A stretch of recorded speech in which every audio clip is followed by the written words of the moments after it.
The battle to claim the top of Asia has returned. Welcome back, everyone, to the day 2 of Pokemon Unite Philippines Open 2024. My name is Infinity, and together with me is Otaluz. Otaluz, we are back. Indeed, we are super back into, again, another fun-filled, intense action of Pokemon Unite for Philippines, right? Like, this is the regional qualifiers. We are on our day number 2, and we are looking for the top 6 teams to advance to the playoffs. 100%. And of course, Pokemon Unite Champions League Asia 2024 will occur at Bangkok, Thailand next year. So that will be really, really exciting. Yeah. And the top 2 finalists coming here in the Philippines Open will fly. And indeed, and the thing here is, again, it's not just the prestige of flying to represent your country. It also has something to do with having that chance to get the world's crown. Remember, we were so close the last time out. Elevate Esports was the one responsible in getting very close to the title. As we move on to the tournament, we would like to thank, of course, our official telco partner in Smart. Smart is still the #1 mobile network having the fastest and nationwide coverage in the country, as awarded by Ookla Speed Intelligence data for speed and coverage during the Q1 and Q2 of 2023. Yeah, and you can enjoy the power of Smart when you switch to Smart without changing your number via mobile number portability of MNP. Visit https://smart or smrt.ph/switch to Smart to know more. Yeah, indeed. And again, Smart will be through us for the entirety of the journey, right? This is day number 2, day number 3, and day number 4 will happen next week.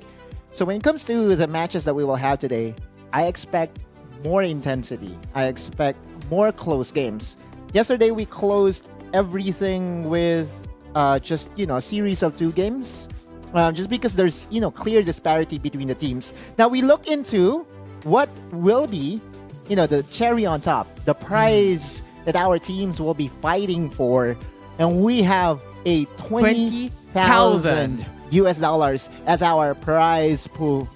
Yeah, a lot of stakes on the line here for the teams that will be joining us today and in the following week. Of course, we have the prize pool breakdown. First place will get $6,000. Second place will get $4,000. And the following will be scattered through $3,000, $2,000, $1.5 for 5th and 6th, and $1,000 for 7th and 8th place. Yeah, just as long as you reach the playoffs, you get a massive $1,000 minimum for your take home. Massive lion's share of the prize pool that we have for PUACL. If you convert it into Philippine pesos, that's easily convertible to 1 million pesos and some change. And it's actually not just some change. It's a lot of change, right, with the conversion that we have. But we move over to the match schedule, ladies and gents. These are the matches that we'll be witnessing today. Of course, for the first half, we'll be witnessing SRD or Secret Rare Diamond going against Teravolt. Yesterday, we saw Night Fox dominate their opponent. This time, they will be facing against Easten Celto. And for our third match, Dragon Lee, yesterday from Omo Umbrella, is going to face against No Sympathy. Yeah, we saw these matches. We saw these teams also battled it out in the stadium yesterday, and I'm expecting a lot of things here. For match number 4, we have Secret Rare Diamond up against Teravolt. For match 5, we have the winner for the very first series and the second series battle it out. And for the last series for the day, it is the winner for match number 3 and match number 4. Very excited. This will be for the grandeur of reaching the playoffs. Again, if you reach the playoffs, that's $1,000 that will be awarded to your team Infinity. So, expect I would say unexpected. Expect more teams to be more intense when it comes to their skirmishes, to their game plan. Because yesterday it was smooth sailing. We saw a lot of 2-0s, and today I feel we'll be seeing a lot of game number 3s. Yeah, definitely. I think there's just a lot of opportunities here coming in to the days. There's a lot of spicy things that can occur as we jump into the draft for game number 1. Game number 1 will be featuring SR Diamond going against Teravolt. Yesterday, SR Diamond was, I would say, superb in handling their own gameplay. Meanwhile, Teravolt, we were not able to see them in action yesterday, unfortunately, because the one scheduled match that Teravolt had that was supposed to be streamed, their opponent wasn't there to really face against them. And so it will be the debut of Teravolt here in our live stream. And speaking of live stream, Infinity, we are live on different platforms. We are live on Facebook, YouTube, and on Twitch. Yeah, so please do check it out. But I'm really, really excited here. As you have mentioned, we've seen Secret Rare Diamond yesterday perform up against 4-0 WR. They had that total win up against them. Yeah. And right now, we'll see how can they perform to the likes of Teravolt this time around. It was a perfect win, right? Like the game ended at 5 minutes. The game ended way earlier than that. If we are, to speak Pokemon terms, I feel that SR Diamond is really one of the favorites to advance to the playoffs. Now, trying to challenge that feat is Teravolt, but then again, we look into the bans here. Mimikyu being banned away by SRD, and Teravolt responds with a Zacian ban, which is very good because we know that Zacian has been the most banned Pokemon that we have in the game. Also, still has preserved a 100% win rate. Yeah, not just in the Philippines, right? In the Philippines, yesterday, we had a 70% ban rate on Zacian, but interregionally, looking at it in the bigger perspective, it's banned 60% of the time. So this is really expected here. But coming into the draft of Fable, first pick by SR Diamond, Slowbro and Blastoise though for Teravolt. Double control, double defender starting picks for Teravolt. And again, when we talk about Blastoise, there are two ways to play this Pokemon. You can play it as a crowd control Pokemon, or into bursting type of Pokemon. Now, on the other side, Secret Rare Diamond, no surprises here. One of the most efficient Pokemons that we have in the game is the Mew, paired up with one of the most effective defenders as well in the Lapras. Yeah, I'm liking this so far. Lapras, Clefable, built into SR Diamond's composition thus far, makes it very sustainable. And you also have Mew, but A9. For the side of Teravolt, they really need damage. They really need more of that poke, and A9 perfectly fits along with the Blissey. Lots of control. You look at the composition of Teravolt right now, there are lots of AoEs combined with single target suppression coming from Slowbro. So if Teravolt does play their game plan perfectly, there is an opportunity for them to get this 1-0 advantage against SRD, but SRD will be rounding up their draft with Umbreon and of course, Leafeon for damage. Yeah, and now looking at Teravolt to finish it all up. Their central Pokemon, we have Zoroark for that burst damage. So a lot of expectations on the line here, but I'm favoring SR Diamond's draft. It's a little bit more balanced when we're looking at the bigger perspective here up against Teravolt. Yeah, Mean Look. One way to counter the Mean Look is to proc the illusion of Zoroark, which is one thing that we saw yesterday, and that I believe is the reason why they went for this Pokemon. But I feel, there are other options on the table, because with Zoroark, it's a feast or famine Pokemon, right? Like, if he gets the necessary advantage that he gets at the early stages of the game, then sure, he will be still very much relevant come late game, but it's easier said than executed, dude. Yeah. I like how you mentioned about the early game. That is really needed by Zoroark. Because the thing is, Zoroark coming into the early phase of the game is pretty much useless. You need to reach that level 7 to have that full evolution of Zoroark to be able to reach that point as well. And the thing is, he needs his move 1 and move 2 for that upgrade to be able to really burst out onto those team fights. There are also lots of poke potential on SRD's side. We saw the Leafeon and Mew combined together just yesterday, and we saw a Solar Beam combined with a Solar Blade that can really shred through the defenses of the opponents. So if you are on the other side, if you're a fan of the team of Teravolt, you kind of have to hope for the best performance coming from the Zoroark, because if there's one way to penetrate through all the pokes, is the all-ins coming from the speedsters. Yeah, and I'm glad that you mentioned about the leaf blades, the solar blades, right? Coming in for the side of SR Diamond. Is that because level 4 coming into EV, that is when it reaches the power spike. And that's something that we have to take note of when we have mentioned that Zoroark really needs to ramp up when it comes to power. A very aggressive start from SRT, as you see 2 Mons are going for invades right away and just trying to disrupt the Zoroark. Again, this is what we were talking about. When you have a Zoroark,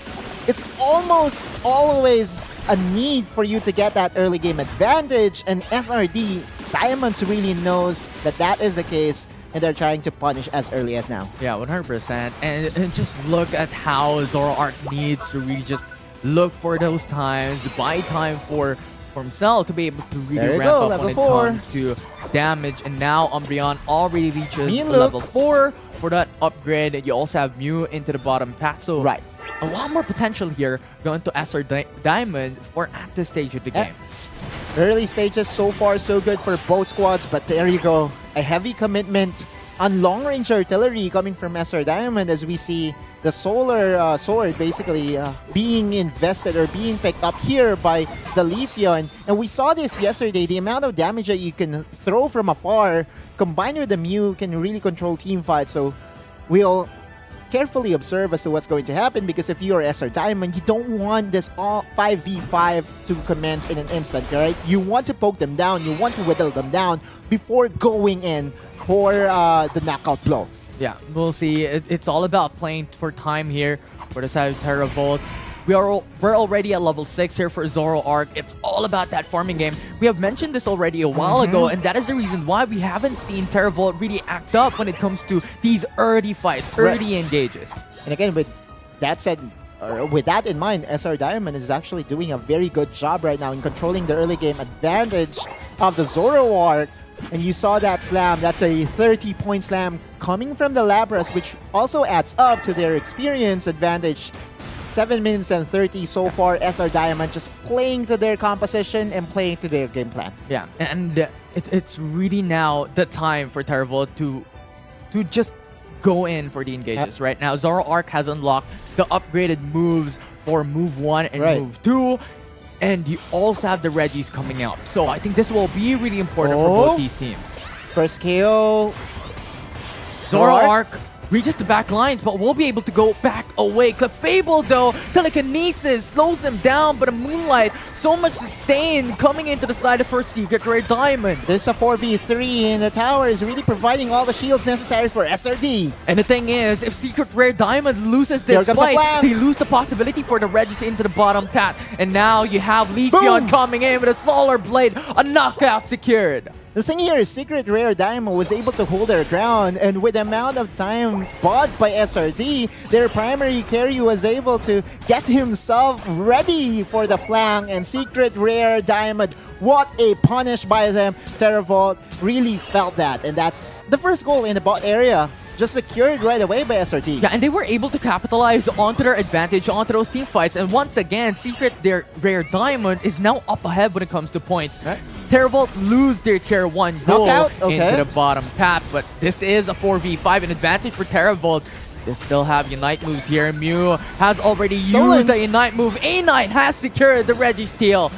Now Teravolt has that lead up against Secret Rare. Yeah, and they can still push. You look at the Blastoise. Pathing towards the bottom area. One good KO. Make that 2 for the Leafeon. Oh no, that's a disaster for Teravolt. It's a lot of overextensions here for Teravolt, and Secret Rare Diamond, time and time again, is able to capitalize onto that overextension. One more. You know, we could make it happen. We could just delay onto those team fights. And right now, Slowbro just can't go anywhere. The mean look just pins him down. Level 9 for the Blastoise though. That's what they need. If they want to turn things around, Teravolt could easily invest their Hydro Typhoon on the top side. Regieleki open for contestation here in Fey. Yeah, a Regieleki now being started by Teravolt already, but Secret Rare Diamond is aware. Lapras Express goes in with a serve. But right now, Teravolt wants to take it down. Hydro Typhoon with a knockup. Teravolt secures it. And right now, Secret Rare Diamond is opting to really just punish. Gets value out from that. And now Spin Toys putting out so much damage. I mean, going into that fight. And X-Emperor secures the KO up against Lapras. The power of level 9 Blastoise is in full display here. Teravolt knows that they have the advantage once the Hydro Typhoon comes up and available, and immediately winning that skirmish stabilizes the game and stops the bleeding. But again, case in point, Secret Rare Diamond was still able to defend the top side.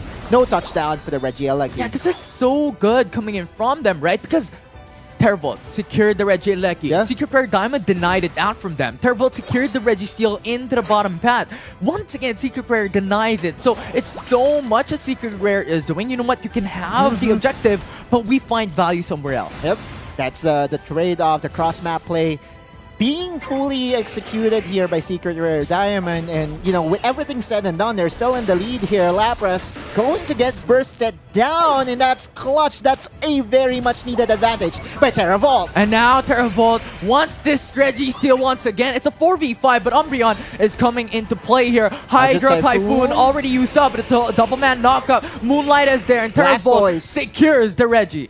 And that's the third objective that has been secured here. That's the Mew out of position, slow beam, not going to attach out to the primary target. The Blastoise 1 HP. Spin Toys wants to return, wants to retreat. Zoro Arc is removed. He was deleted, and now Emperor is trying to run away. That's 50 AOS energy that we're talking about, and so much XP secured as well by SR Diamond.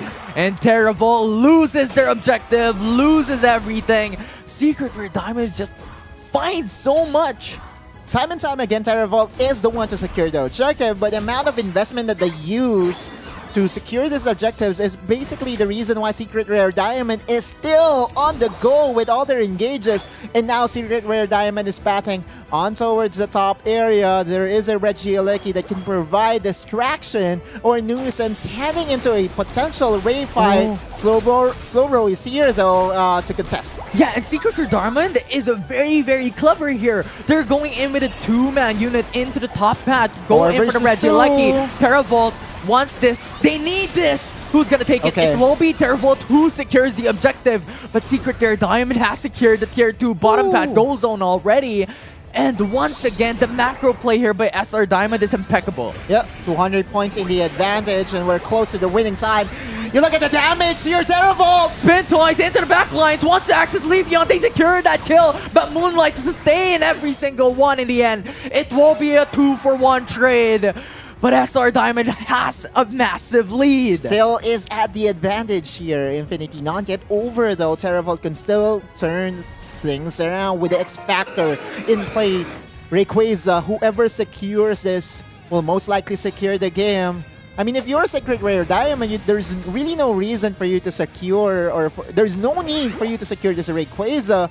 All you have to do is to deny it from Teravolt, and you are also good because of the advantage that you were able to get at the first few stages of the game. And the thing is, they did it in the past. They gave objectives up, but they find value. They team wipe Teravolt every single time. So once again, they could just wait for Teravolt to start up their Rayquaza and they can pounce after. The mean look. And you see the value of the mean look. Zoroark not felt. Level 13 now though. The power spike needed by the primary Teravolt. Oh, A9 is deleted! Leafeon comes into the back lines, and now Blastoise hope to turn things around with a Hydro Typhoon. But team wipe already secured by SR Diamond, and now the Rayquaza is up. That's it. With just one Pokemon down for SR Diamond, they can easily secure this Rayquaza. March down the goals and basically secure more points for themselves. That's the Rayquaza KO brought to you by Smart. Yeah, and now there's just no more chance. SR Diamond gotten every single value from this game, and now they're dunking more points into the goal zone. Winning time, 100 points, make that 200, and they are not yet done. For the celebration is Secret Rare Diamond again, just controlling every potential fight. You try to go in, you try to invest everything by securing one objective, but again, it's quite evident that they're lacking in damage, and this Zoroark really did not pan out. Secret Rare Diamond from minute number 1 in full control. And yeah, it's just no escape. And SR Diamond performed yesterday, and they're bringing their A game still today. Yeah. No surprises here. Secret Rare Diamond is still one of the favorite teams to advance to the playoffs, but that is just game number 1 here, Infinity. We still have one more game to go before we officially say that, Secret Rare Diamond advances to the next stage. Yeah, and we've mentioned this already, like time and time again. Coming into the draft, right, SR Diamond has the better lead when it comes to the early game. They capitalized onto that. They got so much lead, and the thing is, Teravolt, they get objectives, but they were not able to use that to their advantage. Again, the early game plan here by SR Diamond, it's to control the Zoroark. They sent 2 Pokemons just to invade the forest off the orange side, and it made life so difficult for Zoroark to make his presence felt the first few minutes of the game. Yesterday, we saw a Zoroark got picked up by a different team, and we saw it flourish just because he was not touched at the early stages of the game. In fact, he was the one influencing the lanes, and that's the way you win with Zoroark. However, in this game, it's a clinic, right? It's a performance. So behold, Secret Rare Diamond once again has proven that this Mew plus Leafeon combo can actually control team fights and can win you the game. Yeah, it was so good coming in from SR Diamond. We've seen this often coming into a composition, not just in the Philippines, right? Even in Korea, even in other regions as well. In Pokemon Unite, we see double EVs come through into the composition with Umbreon, Leafeon, Umbreon, Glaceon, right? It's a mix and match. But the thing is, what makes EV strong is at level 4, you already got massive power spike. One clear of a certain area in the central area is enough for you to reach level 4, and this is why lots of this EV composition is being put into play. Not to mention that, again, there are ways to play the Leafeon, but I believe that Solar Blade really comes out on top, especially when you have a Mew paired with you, right? Like, just imagine Solar Beam, Solar Blade, Solar Beam, Solar Blade. Yeah, that's it. It's a lot of poke damage. It's a lot of capabilities as well. Yeah. And we have to consider that Leafeon also has a lot of mobility built into the aerial ace. They could just move around the map, move around the paths, and I think that was just able to be used really well by SR Diamond. Yeah.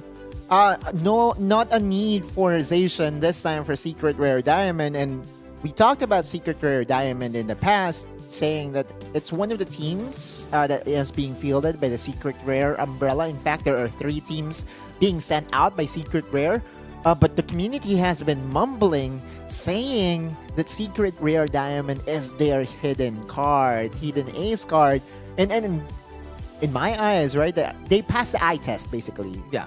It's a trick up their sleeves. I mean, their performance coming from that game number 1 was a statement coming into day number 2 here at PUACL Philippine Open, that we are a strong Titan that cannot be belittled just like that. And it's a very defined playstyle as well, right? Like, you have a very control-centric Pokemons that will just whittle you down. It doesn't matter if you win the first, or if you get the first punch, which we saw time and time again, the objective being secured by the Blastoise with the spin toys, right? The rapid spin plus the water spout, being able to dish out damage. But when it comes to the long fights, it's so apparent that the Leafeon and Mew can just dish out multiple amounts of damage with the shorter cooldowns that they have. Yeah, in addition to that, right, we have to remember, right, going into SR Diamond's composition, they had the Lapras, they had Umbreon. So these are 2 very, very tanky Pokemon that they have in their composition. And the thing is, Blastoise is a tanky champion. Oh, well, tanky Pokemon rather, innately building off itself, but they went in for the spin toys. They went in for the damage aspect. So when it comes to the overall sustainability, it was SR Diamond who had the better lead. They had Clefable as well.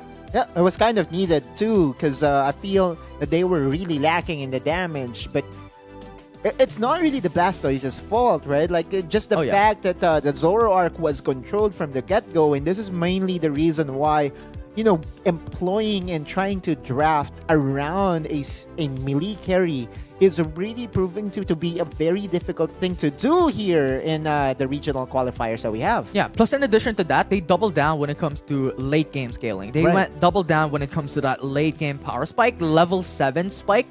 We saw a while ago that Squirtle was just getting bullied in the top path by Lapras, right? And this was already expected as well, that you know what, Blastoise needs that ramp up, that Yeah. needs that level 5, level 7 to be able to reach that point wherein he could deal that damage.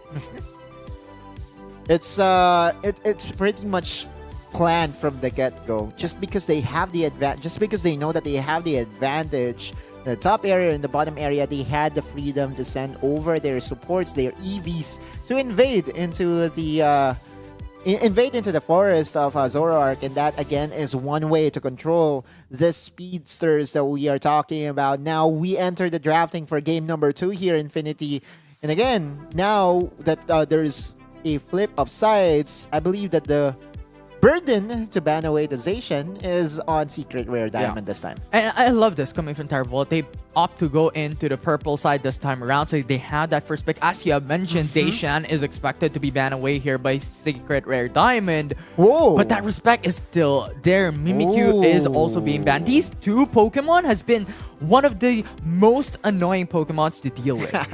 So oppressive, right? Mimikyu can target down your carries as if they are nothing. One player off, one play with me, and basically you cannot play. So here we have our bans, and the first pick is still going to be the Blastoise. And to me, again, when talking about the Blastoise, actually it's going to be the premier support that we have in the game. Clefable. And the Clefable. Meanwhile, Secret Rare Diamond, this time they will be the ones to go for Blastoise priority. And again, as I said, my bias towards Blastoise is still up there. Because again, it's one of the Pokemons that you can have flexible plays on. But the thing is, Teravolt answered back, you know what, you cannot just use the Hydro Typhoon that easily. We're going to pick up the Slowbro for that slow beam along with a Buzzwole. We've seen many times that there were instances in where the Blastoise was rendered useless just because of one slow beam, and there's also ways to cancel out the Hydro Typhoon. But SR Diamond just doubling down and saying, hey, you know what, we can use all the meta champions and meta Pokemons in the game, and Hoopa being selected here alongside the Mew is again a very scary pair to round out their draft. Yeah, and now Teravolt, they want that adjustment. They need a little bit more damage coming into the farther end, and they pick up the Inteleon along with the Zoroark. But the thing is, this will still be a late game when it comes to powering up your Pokemon. At least now they have a Buzzwole that will have an easier or an earlier power spike compared to the Blastoise from game number 1. But I'm still seeing the same recipe for success for SRD. You have a Mew, you have a Leafeon, and again, both of them can dish out gajillion amount of damage from afar. And we're talking about, Zoroark that wants to go in. We are talking about the Buzzwole that wants to go in. And with the kiting prowess that SRD does have, remember, they have the king of mobility in the Hoopa. They can just go back to base, come back in full health, and it's just going to be a disaster for Teravolt. Yeah, it's so annoying to deal with. The Hoopa is one of the most banned Pokemons yesterday, and there's a reason behind that, right? The possible and the prowess to really just come back and forth from the base, resets, come back into a fight is so valuable, and SR Diamond has that in a bag. In addition to a double defender once again, they have the Umbreon, they have the Blastoise to really be that frontliners for the team, and then Leafeon and Mew could just sit back, relax, and enjoy into the back lines and deal damage. The main reason why this composition of Mew and Leafeon works wonders is because there's a very reliable front line to make sure that they will be A-okay at the backside of everything. Not to mention that when you have Hoopa, you basically control the laning area on the top side. We have seen multiple times, the orange buff being gifted over to the Hoopa just for more priority when it comes to the laning phase, and I won't be surprised if that will be done here again today by SRD. Could definitely be there. Hoopa and Squirtle brought to the top path here. Another invade. But Eevee going in for the invade, already expected. And Teravolt, a while ago, has a hard time for Zoroark to really reach that point of success. And that's why they placed 2 Pokemon into the central area. But Hoopa and Eevee now going in for the invade will not be able to really capitalize and get value from that. But you know they want that aggression. And this is what I was talking about, right? Early phase of this game, Orange buff being gifted over to the Hoopa just because of the range advantage that he innately has. And now we are looking at a early game dominance. Finally, wow, that's an instant KO on towards the Clay Fairy. That's the first KO secured by SRT. Solar Blade with a Solar Beam. I mean, again, so much damage from SR Diamond first KO, and they get 20 points ahead. Baited once again at the Buzzwole, 1 HP. Zoroark already comes into the top path. A lot more capabilities here, but a War Turtle will be able to secure another knockout. Buzzwole is deleted, and Teravolt just has to retreat. Yeah, 25-0 scoreline. And this is the power of the Hoopa. Now with a hyperspace hole, can actually just rotate early. Eject button being invested here, but a mean look! No escape, and he is pinned down. One more. And Solar Blade will not connect. A good retreat there coming from Zoroark. Again, that's just the play. Continuously pressure down whatever farm the Zoroark will try to get for himself. Now there's a pincer movement, and it looks like there's going to be a clash here around the central area, but there you go again! The hyperspace hole just allowed him to reset. We've seen Leafeon already brought down to 1 HP. Oh! Solar Blade secures another. This is the problem whenever you try to play melee carry. Slowbro almost down. Once again, secret rare diamond. This time, using the Solar Beam to secure another KO, Hinfei. And that's the power of a double EV here into the composition of Secret Rare Diamond. They have so much prowess coming into the early game of this matchup. It's super oppressive, and it's also buying enough space for AC on the Blastoise to just level up freely. Now another clash, and you look at the Clefable. The Clefable did not have enough HP to survive that. Finally, something good for the Zoroark, but immediately got countered by the Leafeon. And now you have Mew and Hoopa going in for those dunks, but in Teravolt wants answer. They want to really kite back here. Leafeon jumps in with the aerial ace, and that will be Leafeon with the Unite move securing the knockout. And here comes them. And here comes round number 2. The hyperspace hole coming in clutch, and secret rare diamond in full control once again. Hyperspace hole hoping for Umbreon to go in for the reset. That mean look just was so good. And now the Regirock being targeted by SR Diamond. Teravolt wants this. You have Slowbro going for the serve, but SR Diamond secures the objective. Meanwhile, top area, Blastoise by himself, getting points, getting EXP.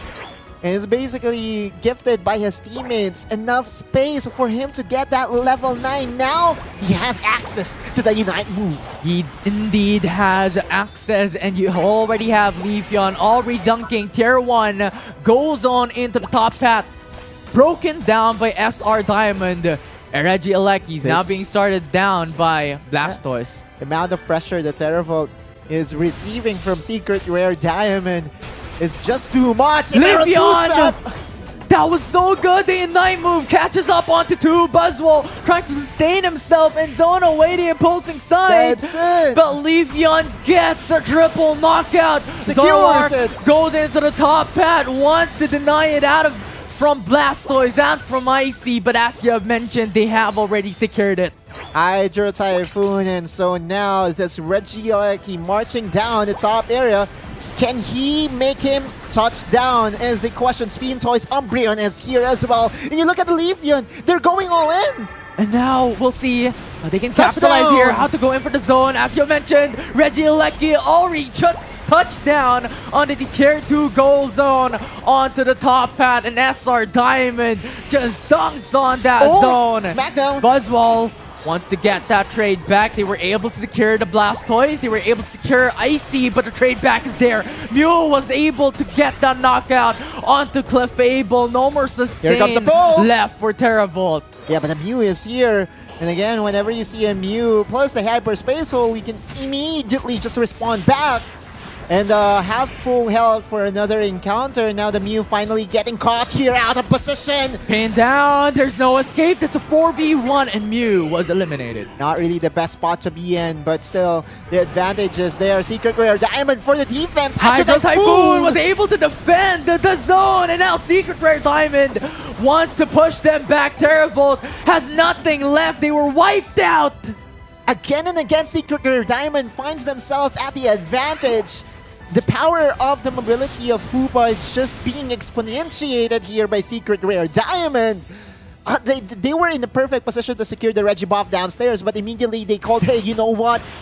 Let's stop this. Let's go and defend our tier 1 tower on the top lane. Oftentimes, Secret Rare, other teams will not bother and we'll just go for the trade. Sure, you can secure our first tier tower, but we can still take the ball for ourselves. And so now Secret Rare Diamond going for the flank here. Yeah, going for the flank, but Teravolt was already able to capitalize onto that. Leafeon wants just to target the tier 2 path, and that is another goal zone broken down by SR Diamond. Now, if you're Teravolt, you don't want a touchdown on a tier 1, but oh no! Okay, they were kind of late. But the thing is, despite that, yeah, SR Diamond was still able to dunk onto the bottom path and top path. They were able to secure a goal zone. So the thing is, you can have that objective, but we're playing the macro game here. We're finding value somewhere else. Teravolt really planned for the Regieleki to still be able to cross towards the second tier tower to buy enough time for Teravolt to go for resources here. But Secret Rare Diamond, then again, as you said, will go for the cross map plays, making sure that there will be a trade-off for everything that Teravolt has in mind. And now, 2 minutes and 45 seconds already into the game. 40 seconds left before the Rayquaza comes up. This is what Teravolt needs. If they lose this, there's no more opportunity to be able to make it back.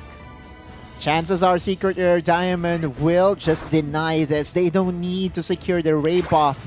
Just by denying it's good enough already. You look at the point disparity here. And you also are looking at a very big level gap. A level 14 Leafeon can dish out, an insane amount of damage. And again, we're talking about melee Pokemons here. Buzzwole melee, right? Like the Zoroark are melee Pokemons that can just easily chunk down by all the pokes coming in from SRD. Yeah, that level disparity would be such a crucial moment here for Secret Rare Diamond. If they're able to capitalize onto those upgraded skills already, yeah, that's just no escape. And just look at the patience game that Secret Rare Diamond is doing. You have Umbreon just waiting into the brushes there that could go for Mean Look to deny that possibility for the contest. Yeah, a minute and 30 will most likely be the go time here for Teravolt. They have to act fast. They're on a timer here, Infinity. And Secret Rare Diamond knows that they don't have to do anything. They just have to deny this Rayquaza, and it will be a clean 2-0 for them. And now, that's exactly what they're doing. They're just waiting for the right opportunity. They're waiting on to their respective side. And now with Hyperspace Loophole, goes in for the reset. No way! Huh? Blastoise to go in for the flank. You still have the Hydro Typhoon that could be utilized here, but going into that fight, Teravolt was able to secure Hoopa from that engage, and now Solar Blade reaching down on Zoroark. Mean Look pins him down. Leafeon gets that trade. Hydro Typhoon secures a knockup that they need. Buzzwole is stuck into that fight. Secret Rare Diamond wins that engage. Desperately, Teravolt tried to make a play, but Icy Wu again and again was there to counteract any engages coming from Teravolt. Secret Rare Diamond, as we said, there's no need for them to go for the Ray buff, and that's a forfeit. Teravolt secure. Actually, it's not Teravolt. Secret Rare Diamond secures the 2-0 against Teravolt. It's so good from SR Diamond. They do it once, they do it again from game number 2. They pressure in the early game. They go in for the invades. There's no breathing room for Teravolt to be able to move around the map.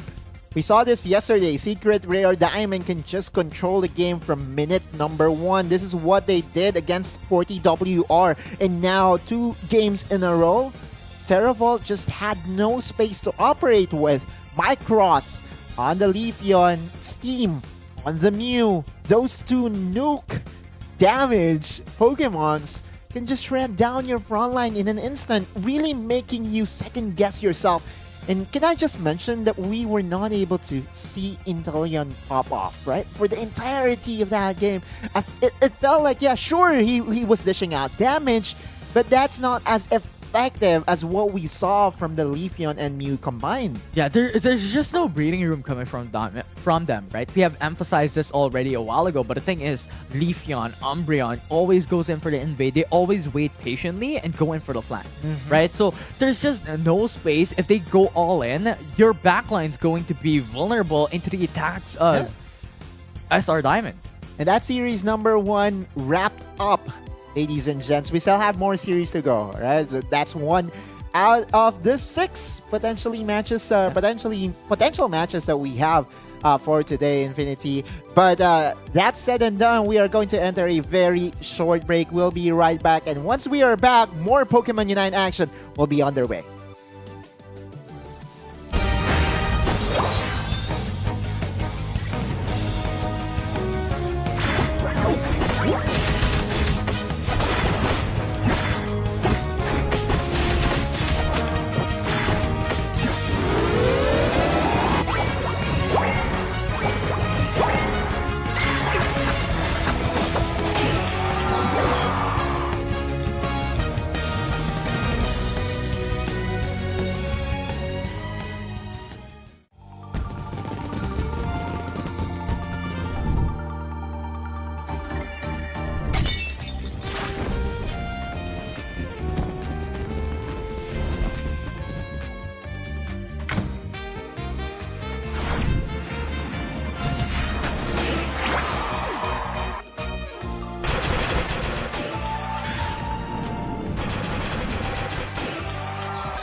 of Asia. It is Qualifiers, undefeated from the very start of the tournament.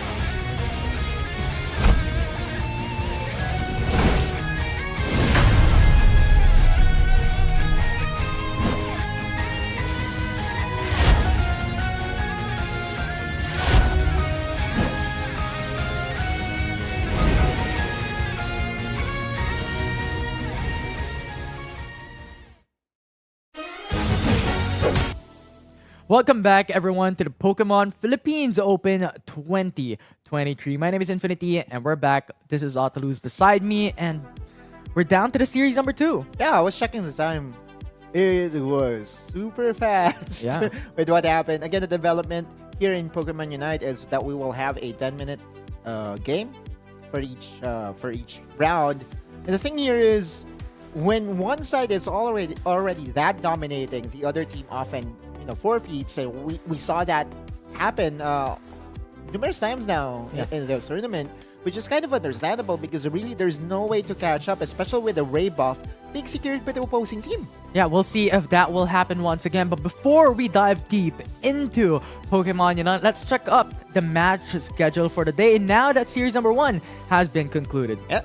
We will have our next match, Night Fox versus Easten Salto, and followed by Omo Dragon Lee versus No Sympathy. Our fourth match will be SR Pearl versus Lassen Fox. And I believe we have 2 sister teams in attendance right now, like Secret Rare Diamond and Secret Rare Pearl. And then you have Night Fox and Lassen Fox. I also want to emphasize one important thing here, Infi. Teravolt is not yet eliminated in the tournament. This is a double elimination, and we basically just have to win 2 matches. And if you win 2 matches, you get yourself a seat on towards the playoffs. And I hope we can, show our brackets to our viewers soon. Maybe we'll request for that to happen. But from what I remember, the brackets from yesterday, all you have to do is to secure 2 wins all throughout the day, and you book yourself a playoff seat, playoff berth. Yeah, and now that you mentioned that, Secret Rare Diamond is now moving into match number 5 as one of the winners for today.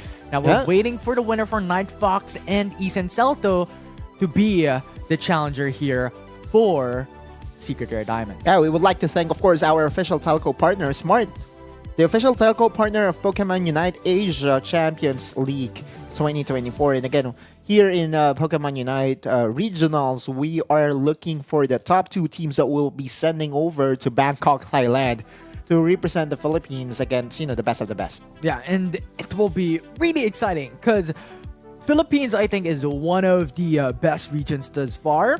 I'm not being biased here when it comes to Pokemon Unite. So, a lot of opportunities there. I don't know if you agree or not, but I believe. I 100% agree. And again, I believe we have seen a meta breaker, a meta shift, and it does look like that we will be entering our draft. Easten Salto, one of the 3 teams that Easten did field out today, or field out for the qualifiers, will be facing against Night Fox. Night Fox, yesterday I was casting with JJ Kun, and Night Fox was in the mumblings around the community. They can really be that dark horse in the tournament, and going against the main team of Easten, this is another challenge for them. If they end up winning against Easten, then dude, they are, in your Gen Z term, real. Yeah, 100%. Did I do it right though? I don't know. I'm a Gen Z, but I don't know the term, so that's like a big problem. That's like a clash with my age. But okay. going back into the game though, Night Fox, as you mentioned, 2-0 yesterday in their respective series. So a lot of opportunity and a lot of expectations here for this matchup up against Easten. But we're swiftly going into the draft. Mew and Zacian already moved. Mimikyu is open. Hoopa locked in by Easten along with Lapras. But on the opposite side, we have Inteleon and Trevenant. Yeah, this is the second time that we will be seeing Trevenant. It was also Night Fox that did draft the Trevenant as their chosen defender. Meanwhile, for Easten Salto, one of my favorite engagers in the game, the Snorlax, finally gets unlocked. Yeah, it's one of the big engages that you could really put in and use up as a team Right. fight engager here for the side of Easten. So a lot of expectations onto the Snorlax there to be that Yeah. make or break. Ooh. But for Night Fox, Blastoise and Clefable has been secured. Chandelure as well, because why not, right? You have the defenses coming from the Snorlax and the Lapras, and how about we go for another curveball here? Easten Salto will be drafting Gengar. Yeah. Easten Salto is now mixing things up. This is the second time that we're seeing Chandelier being locked in into the Philippines Open thus far, and Gengar being the very first one here today and even yesterday. Yeah, it's I believe there are times where Easten Salto did draft the Gengar yesterday, but it was not on stream. Now, Night Fox, we saw this time and time again yesterday, that they draft Talonflame just to control all these clashes, and we saw just yesterday the amount of mobility that is available to the Talonflame can really disrupt all this formation coming in from the opponent. And so now this is very unorthodox of a draft for both sides. I'm so excited to see what will pan out, but again, to me, it will come down to the setups, to the Blastoise, to the Snorlax, how effective will be their setups for their team. Yeah, a lot of dependency here, right? Yeah. Easten, a huge dependency onto Snorlax along with Lapras, which could possibly be that combo that they really want, right? Lapras Express, Snorlax could just be pushed into those fights.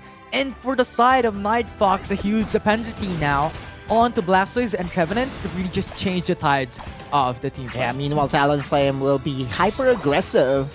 I saw this yesterday, like this Talonflame will opt to go for Fly and will seek all those, I would say, surprises, especially in the laning phase. And you're now seeing again one of, I would say, the safer options when it comes to the laning phase. Snorlax, very tanky, also has a decent amount of damage and crowd control as well, which to me is a recipe for success during the early stages of the game. Yeah, 100%. So we'll see. There's an invade happening right now. The Trevenant is just pushing away the Ghastly out of their own forest, and this is what we love about Night Fox, right? They're not going to hesitate to go into your phase and basically dictate the tempo of the early stages. Yeah, now Clefable being stuck at the center of it all, but there's just Talonflame not is enough here. damage with Moonlight, giving you a lot of sustain. And this is what we have emphasized, like traditionally coming into that, Ghastly still needs a lot more time to be able to reach the Gengar state of his evolution. So still need that level 5, Yeah. still need that level 7. And then at that point in time, Night Fox could just delay that evolution, delay Ghastly to be able to We're reach that seeing point. pings right now. Easten, they need help, they need assistance, and at level 4, this Ghastly is still very much far away from the power spike that we know a Ghastly can have. And Snorlax. you see the Hoopa. Heavy Slam, there's just no escape here. Another sustain. Clefable, so much sustain with a Moonlight. It's a lot of time. Finally. But right now, the Hyper Loophole will be able to go in for the Yeah. reset for Easten. Oh no, level 7 Talonflame. This is when the party starts here in Infinity. Night Fox finally secures their very first goal, and that's the 12 points coming in from the Trevenant. And Trevenant is just a very sustainable Pokemon overall. So Yeah. going in for the 2v1 is something that Trevenant could handle at this stage. You have a lot of sustain built into the passive, and once it reaches that point wherein Trevenant is very low already, you have the extra heal on top of it. Night Fox, though, needs to act fast. They know that they have the advantage. Level 7 Talonflame can do surprising amount of damage, and the Fly is here. There you go. This is what we were talking about. The power spike by Night Fox easily capitalized there, getting that first KO, but no conversion to a points whatsoever, at least for now. And Trevenant, hoping to get a knockout, will not be able to secure it, but Easten was just able to run away. They needed to retreat out from that pressure from Night Fox. Pokes coming in from the Inteleon. So instead of going for the liquidation, they want to control all these team fights by poking down, by whittling down the opponents. And this is a very fed Talonflame. Very close to level 9. Yeah, level 8 already. So much prowess coming into this early engages. Snorlax level 9 down. already. This is a 4v1. And yes, Snorlax is a lot of defensive capability built into his skill kit and stats, but that's not enough up against 4 members. And now you have Blastoise left on his lonesome, trying to get that steal. But Easten will secure the objective. Does have the Smurf, so it's not a spin toys. More for suppression. But you see the Talonflame already pathing towards the top side. Remember, Chandelure is very squishy, and that could just mean that Night Fox will get advantages on the top side, but no, it will be respected. Easten Salto, again with the Hoopa, will just have the ability to send back his team to safety. Yeah, it's a very, very close matchup that we have coming into series number 2 here. Easten and Night Fox only having a 2 Aeos energy, Aeos points difference coming into this game. Very close number game. 1. 2 points to the delight of Easten Salto, because I feel that Night Fox, even though the points is suggesting that this is a very close game, I feel that Night Fox is doing all the right things to control the game so far. And Talonflame at level 9 alongside the Blastoise can really make sure that the clash will be in your favor, especially the Snorlax is just level 8. Yeah, and the thing is, level 9 already achieved for every single one. While aside from Clefable here for the side of Night Fox, so when it comes to those team fights, they could definitely utilize the Unite move of Trevenant and Blastoise there to really just suppress Easten Salto's capability into those engages. Yeah, and Easten Salto knows what's up, right? Like, they're not going to fight. Black Fox? Oh, he goes in to check the brush, but the stream member is waiting for him. Yikes. Talonflame, still very squishy. And that was an instant KO. There was no chance to react for the Talonflame. Not even a fly was used. Snorlax passing towards the bottom area. There's an objective. And level 9 Snorlax. Alright, Unite moves already available here. Possible clash here, Infinity. Could definitely be. You have Snorlax going in for the Unite move as well to just knock up Night Fox. But Easten steals the Regirock. And now Easten has the advantage coming into this fight. They have shields. They have more sustainability onto that fight. Night Fox is now scattered across, disengage. And Easten will be able to secure a double knockout. But they want to turn things around here for Night Fox. Blastoise coming into the backside. Goes in for the Hydro Typhoon, but Hyper Lupo won't be able to go in for the reset, and Night Fox will just be able to secure a 2 knockout. The first punch came in from Easten Salto, but Night Fox with the reinforcements was able to turn around the fight. It was still a net positive though for Easten Salto. They were the ones to secure the buff, and that is a Reggie buff that can really help you out with all these clashes that may happen soon and fast. Night Fox now going in. They want that pressure in. Lapras is really low already. He's pushed back. He wants to push in, but points denied. The damage though. Night Fox just got deleted. Night Fox desperately trying to go in for the points, but Chandelure and company was there to deny them the fact. Good defense overall coming from Easten. And so now Easten will be securing another objective on the top side. And this is really good. This could flip up the script here coming from Easten, because thus far, coming into, 6 minutes onto the game, it's a stalemate. It's 91 points for the side of Easten and 93 points for the side of Night Fox. They will be able to defend and push away Regia Lecky.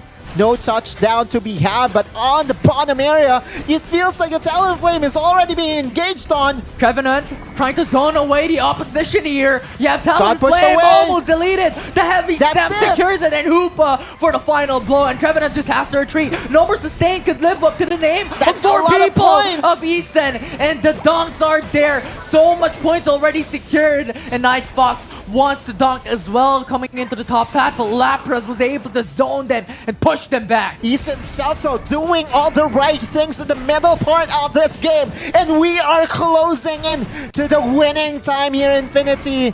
Very close to the 2-minute mark.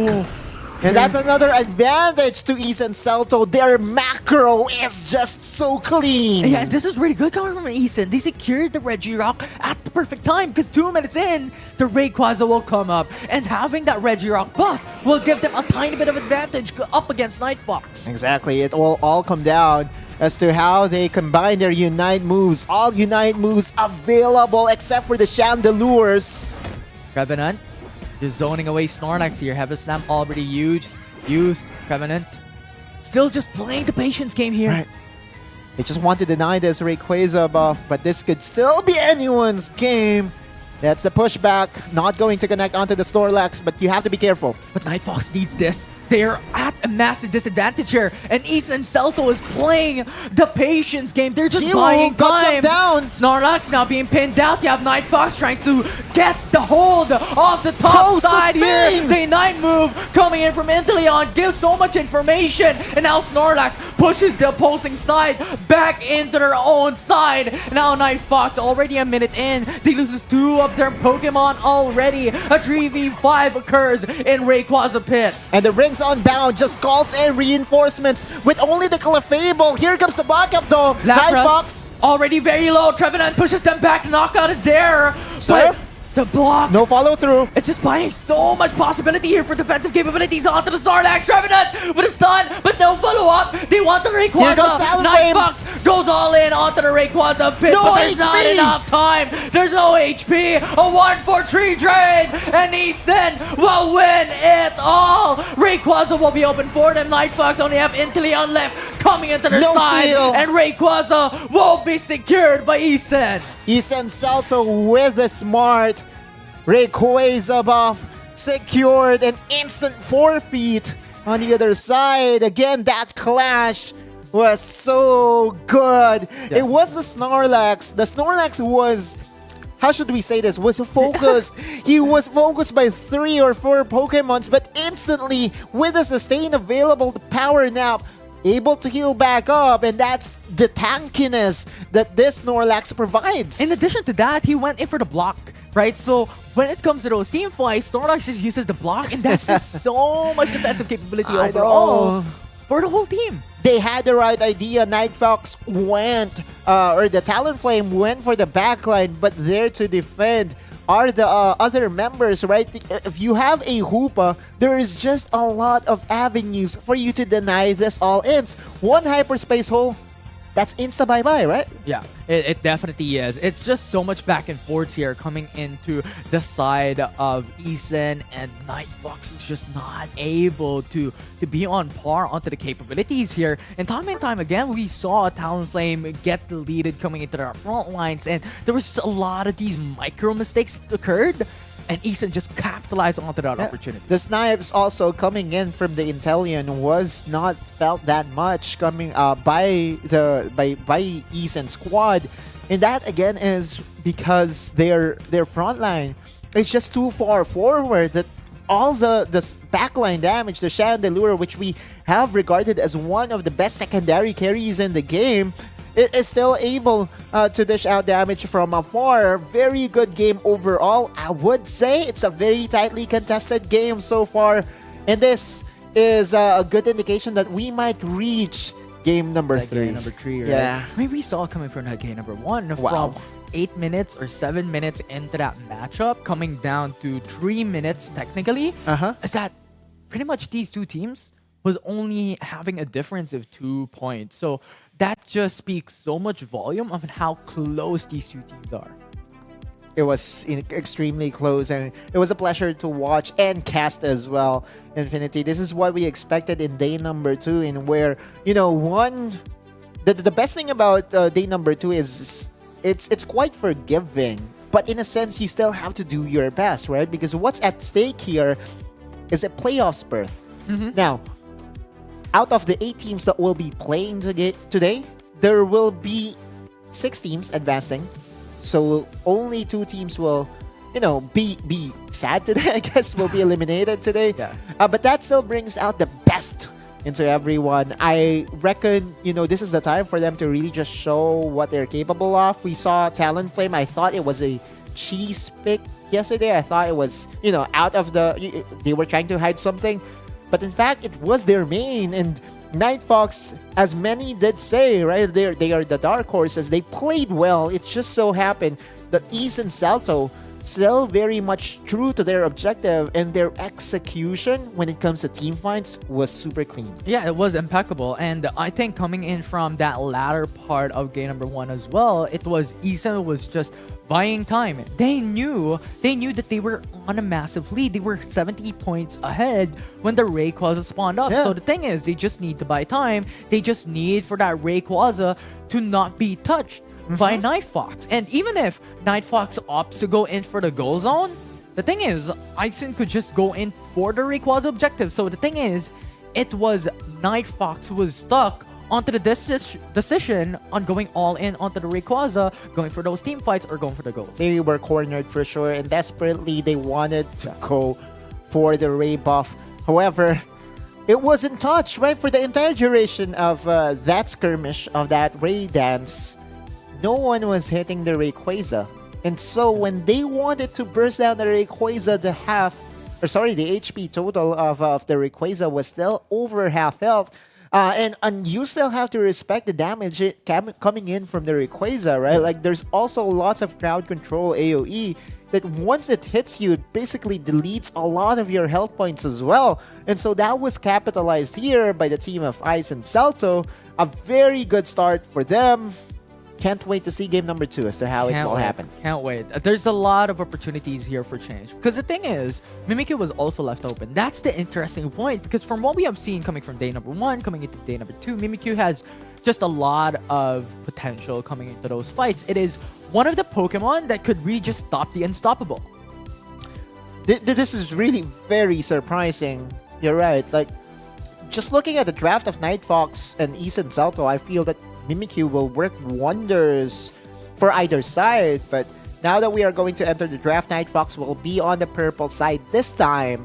And so they will have the opportunity to actually pressure down a priority pick, which we all know might just be a Zacian in waiting. What's the what you call this ban rate so far of Zacian? Zacian coming into yesterday has been banned like 70% of the time, and then interregional it's like 60%. Oh, ban Zacian rate. is left open. Ooh, that is really interesting. But the thing is, if Night Fox picks up the Zacian, Mimikyu will be the answer here for Easten. Which is one way to control it, right? But Zacian is still Zacian. Oh yeah. 100% win rate so far here in the PH qualifiers, and no hesitation, Night Fox decides to go ahead and select Zacian for themselves. The answer will be a Pokemon on the top side that cannot be bullied that hard, right? In the Lapras. Yeah, and the thing is, this is a lot of sustainability as well coming from Easten. This is what Night Fox is still needing into their composition. So thus far, the denial is really good. And we've seen Comfey go into a Zacian if they really want to funnel in. But the thing is, Blissey is still open if they want a lot more of that team fight assistance. But Trevenant into Leon as a follow-up for Zacian for the side of a Night Fox. Zacian will buy you a lot of space. The amount of damage that he can dish out at the early stages of the game can actually decide the game from the get-go. Now, the thing here is Easten Salto is still going back to their roots, going for the Snorlax, which has a lot of sustain. White Chain, what's not broken, right? They go and double down onto their composition in game number 1. But the thing is, I'm really fearful for is Zacian coming into the side of Night Fox. Remember, that early game, that could just be the invade from Zacian, and that pressure should be feared for. But Blissey, as we mentioned a while ago, followed up by Venusaur. Yeah, and you can play this Venusaur as a Pokemon as well, right? Like, you have the Inteleon plus Venusaur that can give out or dish out so much damage from afar. Easten Salto, though, will not change a thing about their draft and will still go for the Gengar. It's so hard to predict as to what's going to happen in game number 2 just because of that guy over there. The Zacian? The Zacian. Absolutely. Oh, man. Absolutely. Because yesterday, it got like 100% win rate as well. And yes, when it comes to the inter-regional win rate, thus far, it has 55.88% win rate. But that doesn't speak really to the power of Zacian. It's just really strong, has early prowess, could sustain itself coming into that prolonged fight towards the late game as well. So that could just be the tiebreaker here, or the tide changer for Night Fox. But 100% sure Easten Salto is coming in prepared for the spec up Yeah. of the Zacian, right? At no point will you allow it to be drafted without trying to think of some way to control and slow down the Zacian. The big problem that I have right now when it comes to this game number 2 here is that Gengar, base evolution and secondary evolution still doesn't have that power to be able to really fight up against the likes of Zacian. So Zacian going in for that early invade later on should be feared for, and Clefable needs to shadow Gengar base evolution coming into game number 2. Invade, and this is cute, right? The Chansey, of course, with the healing, with the sustain, it will just be, I would say, slaps here and there with the defenders just trying to defend their very own buffs here. Finally, there could be a potential KO here. No steals to be had, and with the orange buff, that's the first KO for the Ghastly, which will just accelerate his XP. That's really good. One more wild Pokemon, and then the secondary evolution of Gengar can be secured here. So a lot more potential now to be able to fight up against Night Fox here. And that's the thing that Night Fox really wants to do, is to delay it. But the thing is, getting that KO also gains XP for Gengar's base evolution. And again, if you are Easten Celta, you don't want to fight the Zacian at this point. And this is why you don't want to face it. You don't want to fight a Zacian that can just dish a huge amount of damage this early. And now Zacian just single-handedly pushes back Easten into that fight. Lapras and Clefable can't do nothing. Oh, it's so sad, right? Like, Easten Celta was awarded of a free KO right around their very own forest, but there's a counter play, and Hunter was at least able to get a counter KO. But the problem continues. Mr. Hitori is piloting this Zacian to its full potential. Yeah, and Jiwoo was able to go in for that goal. So thus far, really close though. We've seen this coming in from game number 1. Both these teams are stuck pedal to pedal, toe to toe from game number 1, and that is one of the expectations that we have once again. The Venusaur, this is the tankier Venusaur, right? Yeah, the Petal Dance. Petal Dance along with a Giga Drain that could really just go in for the frontlinization. So trying to get in, the knockout is there. Lapras is just eliminated and knocked out. And he's just so much what do you do? What do you do? You can't do nothing. Mr. Infinity, what do? You just don't feel good whenever you're trying to face against the Zacian. Yeah, sure, he invests Aeos energy points to have the extra boost of damage. But does it matter with the Interpret Sword? No, not really, because it buys enough space for your squad. And Night Fox is enjoying a 30-point lead. Yeah, and the thing is, Zacian's potential, just having that possibility of that resets as well onto his moves, is just so much power onto those team fights every single time. And even if he's left on his lonesome onto the top hat, he can able to zone away the opposing team. Snorlax deleted, and Registeel will be given for free for the side of Night Fox. They can easily convert it into more points for themselves. Chandelure being locked down here gets to use a eject button just for extra safety, but the Regieleki is still up and alive. There is a potential flank though. Gengar finally achieved here. Level 9 Gengar, very scary. Yeah, Unite move already secured, already has the upgraded moves as well. So that is something that Night Fox has to be worried about. But at this stage of the career, at this stage of the game, Zacian. Yeah. just so oppressive to play against. Night Fox now going for the Regieleki, will be able to secure it. Now Easten has to scatter around, has to think of a way to be able to push them back, but no contest here. They will not go in for the defense. Touchdown. And Regieleki, as you mentioned, will be able to touch down onto the goal. The overdunk is well secured, plus 22. That's a 21 overcap by Blissey. 180 points disparity between the two squads. Although one would say, there is still an opportunity for Easten Salto to find a skirmish, to find a clash to their advantage. It's proving to be a lot harder now with Zacian just being at the forefront of everything. The thing about Zacian is that he can dish out a huge amount of damage while also being able to sustain and have enough tankiness to, just be able to escape any murky situations. And case in point here. That's why we've seen it become like one of the funnels along with the Comfy in the World Championship in the past, right? Truly. And right now, you have the Unite move come from Inteleon, having so much information that Easten has to retreat. Yeah, Azur's Spy Vision, for the information of everybody, just allows you to detect all Pokemons around your field of vision.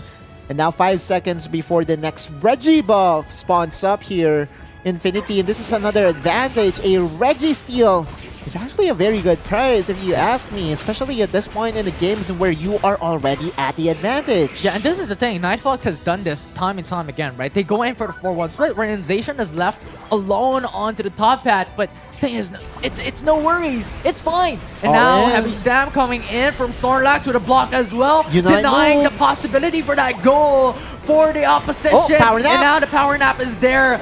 Nightfox has to retreat a bit. They need to buy time. And now Easten is fighting back. One more. Very low. One more shot with a hammer from Trevenant. Finishes him off. And now the knockout is there. Secured already. Trevenant is left on his own some. This is a pin down from Easten. But won't be able to retreat a bit. Okay. Very tanky as you mentioned, but not up against 3 members. Yeah, still was able to buy himself enough space and time. He was the sacrificial tree, I guess. Sacrificial tree, 100%. But for now, though, Nightfox is still in full control. Yeah, sure, they may have surrendered one Pokemon downstairs, but it doesn't matter. Even at a very good defense here coming in from the Blissey, denies the 40-point slum down coming from Jiwoo. Now Regieleki being started by Easten onto the top pad. There's just no contest here. Zacian is left alone going in. Easten will secure the Regieleki, and now Venusaur and Zacian is burned out. One more HP left. Won't be able to return on skate. And now Inteleon once again gets the Unite move and pushes Easten back to retreat. And this is the thing, right? Like Zacian, with the amount of damage that he has, he also has enough tankiness, enough mobility to escape very dire situation. And this is just, I would say, asserting his dominance is one way to put it. But yeah, that's a Blissey too far forward, gets punished here by Easten Salvo. But the case in point still, Zacian by himself is just a threat that Easten Salto cannot penetrate through, cannot solve right now. Yeah, and this is what we were saying a while ago, right? That the dependency here for Nightfox will be Trevenant and the Zacian. And thus far, they have been performing into the front lines. Trevenant being that fearful tree into the front lines that always disrupts the possibility for Easten to be able to enter onto those team fights, and Zacian becoming that damage dealer for the team. Lots of ability to out-sustain their opponents as well. The Trevenant, the Venusaur as well. Have to remember that this is not the burst damage type of the Venusaur. This is all about the sustain, the tanky Venusaur that we all know and love. Now, Nightfox, though, they still have enough buff in them. That's the Registeel joining their side. Ray buff already alive here, Infinity. Yeah, and they need the Rayquaza. Yes, they have stacked points already for the side of Easten. They have 40 points, 50 points across the board, but how can they capitalize on this? Because Rayquaza won't be their key to success here. If they're able to take the Rayquaza down, they're able to take that 2-0 score on the series. But thus far, Zacian is waiting onto the top pad. And now Trevenant trying to zone away the position here. The block coming in from Snorlax is so good. But a Unite move comes from Inteleon going into the backside. Was able to go in for the flank. And Nathan Stelto was just deleted. They were able to get a knockout from Zacian. 2 already down, 3 already down for Easten. There's no escape. A 5v3 is not something that you want, and Nightfox won't be able to win it.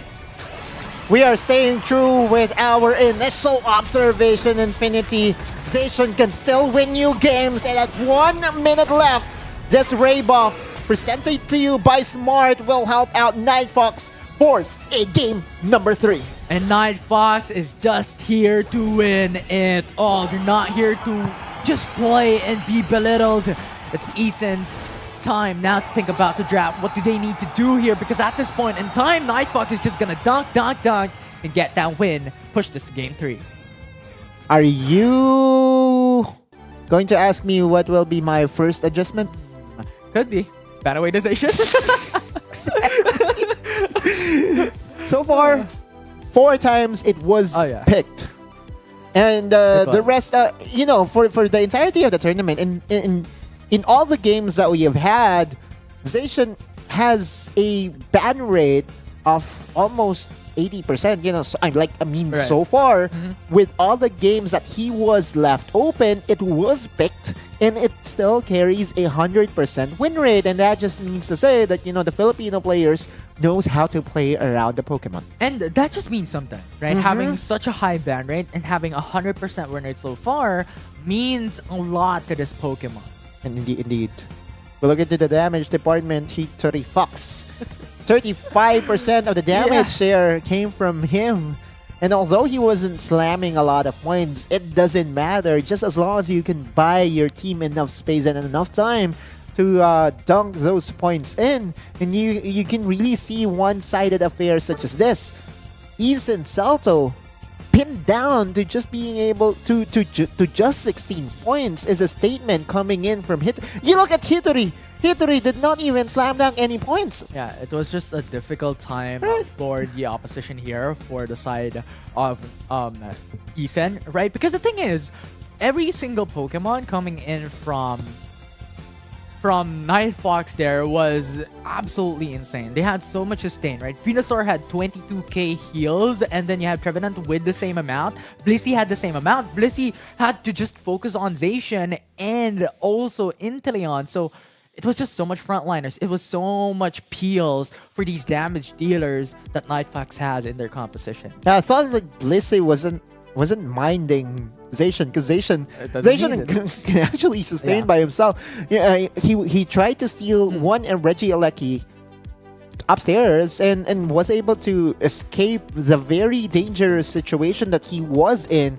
And this is why we thought we entered this tournament thinking that, hey, we know that Zacian, there are still ways to control the Zacian, and I feel that Easten Salto did really try their best. They were gifted of a first KO for the Ghastly, which really accelerated their tempo. However, they got overconfident on the top side. They did not respect the damage coming in from the Zacian. And what did we say, Infinity? We've been shouting on top of our lungs that when it comes to early game, you have to respect the damage. And one way to at least slow down the Zacian is to not fight him at all. Yeah, and the thing is, Zacian also went on top pack, right? Yeah. So that's just a lot of acceleration as well. It was Blissey was just pushing back the Gassie's type of power to really just increase and accelerate the reach onto level 5 and level 7. And it was Bulbasaur who went into the central area. So the thing is, they went onto the flip of the whole type of composition there, that, you know what, we could put Venusaur coming into the central area, let him farm, get that spike in, and Zacian could be left alone onto the top pad. Blissey just goes in to disrupt the possibilities. Thought for a second the Venusaur will be the Solar Beam Venusaur, but I was proven wrong. I was happy to be proven wrong, but because with the sustain that is being that is there for the Venusaur and the Trevenant, I guess, the nature is healing. Nature is healing. Nature is healing. Okay, fair enough. Fair enough. You have the Venusaur and the Trevenant. You also have the You get it! Congratulations! Our minds connect. Right. And again, this is one way to play it, right? Like you have infinite sustain, and then you go have a very safe backline threat in the Inteleon, and at no point in that game did I feel the Inteleon being threatened. Yeah. Right? His Azure Spy Vision is one of the best Unite moves in the game. Mainly because you can scout, you know where the opponents are, regardless of their position. But we have to remember that Inteleon is one of the squishiest Pokemon in the game, and you are at the center of it, which means it provides information to your opposing team as to where to target you down. But again, as I said, at no point in that game did I feel that Inteleon was threatened by the damage coming in from Easten. Right. It's basically like the protect the king type of play and strategy here that Night Fox has implemented into game number 2. They had Venusaur, they had Zacian, they had Trevenant to be the frontliners, Blissey to be another sustainable Pokemon as well. So we'll see if it's left open, because if it is, it's something that Zacian? Easten just has to be fearful for. Yeah, 100%. Yeah, Zacian still needs to be banned here. Oh yeah. It needs to be respected. It will leave a bad taste to your mouth if you will lose up a series just because Zacian's of your availability. just because of your reluctance to ban one of the meta Pokemons that we have in the game that has proven to win games over and over again. We are not just hyping up Zacian, right? Numbers strong. don't lie, right? Mew is going to be banned away here by Easten Salto, and Night Fox will be banning away the Hoopa, allowing for the Zacian to be let through. But the thing is, Easten could still pick it up for themselves. They could change up their graph composition here. Will you, into game though? number 3. Like, if you're Easten, you're already gifted off a very good advantage at the early stages of the game, and They're they are not. going for the Lapras, which means a Night Fox will still just be pick the it one up. to go and pick it up. Yep. Yeah. And the thing is, Zacian doesn't have 100% win rate in interregionals draft. But the thing is, it's just so hard to deal with. We're talking about the Philippines Open qualifiers here, and thus far, it has won every single game, and Night Fox will secure it once again. It will be the same draft for Easten. You know what this tells me? Yeah. This is them saying it's not the draft. It's the way they executed their play. Yeah. But Night Fox will just most likely go for the same draft here. Yeah, it's Goes around for the that time. Blissey, goes for the Trevenant. 4 out of the 5 Pokemons that Night Fox did draft in Yeah. game number 2 is still here for game 3 for them. And honestly, they can make it work with a Comfy as well if they really want to pressure in and just, funnel in onto the Zacian. But Delphox is new. This is their curveball. Yeah. Instead of going for the Chandelure, he goes for the Delphox. And the Slowbro as well. You now have the availability of the Slow Beam and At the least. Telekinesis Yeah, that's good. onto Zacian. So that is why Night Fox has to also change it up. Yeah. They have to pick up the Leafeon instead to have that extra damage into the backside. More than the... I would say more than the Delphox, I love the Slowbro change more. Just because of Oh, the yeah. Slow Beam. Yeah. And again, having that extra lockdown onto Zacian can spell the difference here for game number 3. Leafeon, though, I wonder what type of Leafeon will this be, right? Like, This is probably a Solar Blade once Still? again for that extra damage. Yeah. possible. Because they already have Zacian, they already have Trevenant. Yeah. They're changing it up a bit. They only need 2 frontliners coming into this. So there's probably like an EV going into the central area as well. Level 4, pressure in, going for the invade. Zacian goes on top pat once again. So this could be one of the expectations here for Night Fox. Solar Blade, so it will be their own variation of having a Poke duo setup, right? Yeah. Instead of it being a Mew, it will be the Inteleon coming in with the snipe shots. And yeah, this long-range damage can dictate, the potential outcome of any given team fights. Because again, it's not about how the team fight progresses. It's about how the team fight starts. If you are able to start the fight into your own very favor, chances are the fight is over before it even began. Yeah, and this is really, really good as well, coming in from Night Fox, the ability that Zacian has coming into the early game here.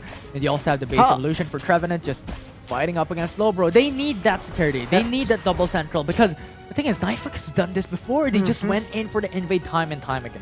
They just know that they are at the advantage. Oh. Hey, possible slam dunk here, but not as of yet. Eject button needs to be invested. Yeah, has to invest the eject button to be able to just retreat there, because the thing is, he was on a dangerous spot. He was on a dangerous footing. And this type of play can only be done with a Zacian in mind. Exactly. Again, the best way to deal with Zacian is to not fight him early. Because fighting him early is just asking for a miracle to happen to your side. Now, Easten Salto again. First minute, no KO. Good sign, at least for now. And instead of going for a top side contest, Easten Salto has learned from game number 1. Yeah. We'd rather go for the contest for the birds here in the bottom area. So constant pressure onto the central area though. Hunter can just go for a free farm here. Uh-huh. It's just having Blissey going in, and also another one. It is also the secondary evolution of Inteleon here, who just pays a visit onto Hunter. Yeah. Easten Salto still is able to find all that is needed to, Stun. you know, get enough XP. Talking about the Gengar, right? Okay. Zacian couldn't fight this. This is a Lapras along with a Clefable as well. Yeah. He is left on his own some, and Hunter could just visit him for a 3v1. But Altaria and Swablu coming into the central area already secured. Yeah. And just look at the level already for the Leafeon. It's not about him not wanting to fight. Ooh, a very good KO here, bottom area. But it's about the space being created by the Zacian. All of this was made possible because Zacian by himself is a self-sustaining Pokemon. Yeah, could sustain onto the top hat, could defend the zone by himself, could go for the 4-1 split here Truly. for the side of Night Fox, while Easten has to go for the 3-1 split. And the thing is, if Hunter pays a visit into the bottom pad as well, it's just delayed time for that evolution! That damage! This is what we were talking about, right? Like long-range damage across, sending the message, and also the crowd control. Trevenant! Wow! Nice setup! That double man knockup along with a Solar Blade secures the double knockout. Night Fox still in their element and now has 108 points advantage. And just look at the level difference. Slowpoke is still at level 3. Can't reach that point for level 4 for Slowbro. And right now, Night Fox wants to go in for the contest onto the Regieleki. He will not be able to do so as Easten will secure it. And now he will be knocked out. Trevenant comes into the top hat to be able to defend this. But the question is he able to do so? Yeah, here comes a backup though. All the members of Night Fox here to defend and need to be respected by Easten Salto. Lapras. Lapras going back, just pays a visit, will not go in for the engage as Night Fox will go for the contest and deny the Regieleki. That's good enough if you are Night Fox. Azure Spy Vision. We'll get information. Clefable is stuck. No escape. Lapras is left on 1 HP. And Night Fox still going all in. Gengar is deleted. And Eisen Salto has nothing to do but watch their Tier 1 goals on be removed from Game 3. Finally, map even open further here for Night Fox. More real estate for them to work with. And this is just Night Fox capitalizing on all the, I would say, advantage that they were able to net the early stages of the game. This Trevenant is doing MVP work for them, right? Like, every time that the Trevenant does something, it results into a KO that just helps out this Leafeon, this Inteleon hit their skill shots. Yeah. This is what we were saying, right? The Protect the King. How about Protect the King and his son, I guess? King and Prince. Princesses? I don't know. But at this point, the viewers get the point, right? It's all about protecting the backliners. It's all about protecting their damage dealers. And the thing is, it's now going in for the snipe shot for Inteleon. While a while ago, it was liquidation because they really want that poke damage for Easten Salto. Right, and that's the combo that we were talking about. Zacian by himself here, the top area. Same script, same movement coming in from Night Fox. Yeah, and once again, the Solar Blade, you have the 3 people going in for the objective. Zacian goes down though. Goes for the Registeel. Easten Salto will secure their very first goal zone here. The Tier 1 on top at Regieleki now being started off by Trevenant is here. Yep. Has sights on this, has information. Leaf Blade along with a Unite move as well will secure Delphox. But Gengar will still secure Regieleki. Easten Salto will get the objective and the double knockout.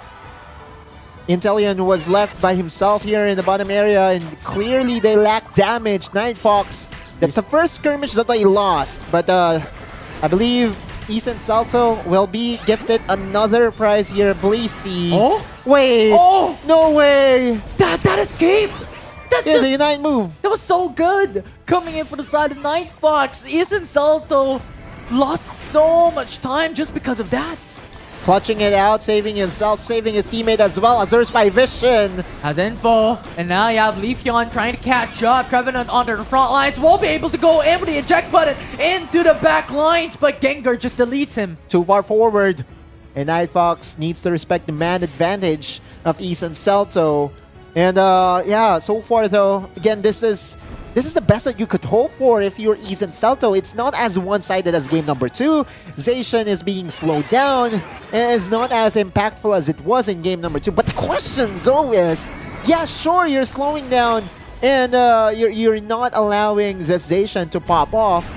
But the space that he's been creating for the King and the Prince of their damage, the carries, the true carries of this game, is actually the Leafeon and the Inteleon. And you see Leafeon already level 13. And this is one of the strengths that Eevee has generally for all those evolutions, is that you just have so much... Just have so much strength coming into level 4. It's the power spike that they need, and Nightfox was just able to capitalize onto that. And right now, Easten Celto, yes, they were able to really just have that toe-to-toe footing when it comes to those objective fights, when it comes to those team fights. But the big thing here, the big difference is Nightfox still has 120-point difference and advantage up against Easten Celto. 90 seconds to fully utilize the defense provided by the Regibuff. Meanwhile, Easten Celto will be securing themselves some pressure on the top side. Regieleki will be greeted by the Zacian. Now 10 seconds before the spawn up of this Rayquaza. This could be very interesting. Fox? Revenant just has information, just bought time. You know what? Easten Celto is waiting onto the top path here on the brushes. And Nightfox just wants to buy time. And this is what they did coming in from game number 2. They did not just let Easten Celto get the Rayquaza for free. They want that fight. They want that engage.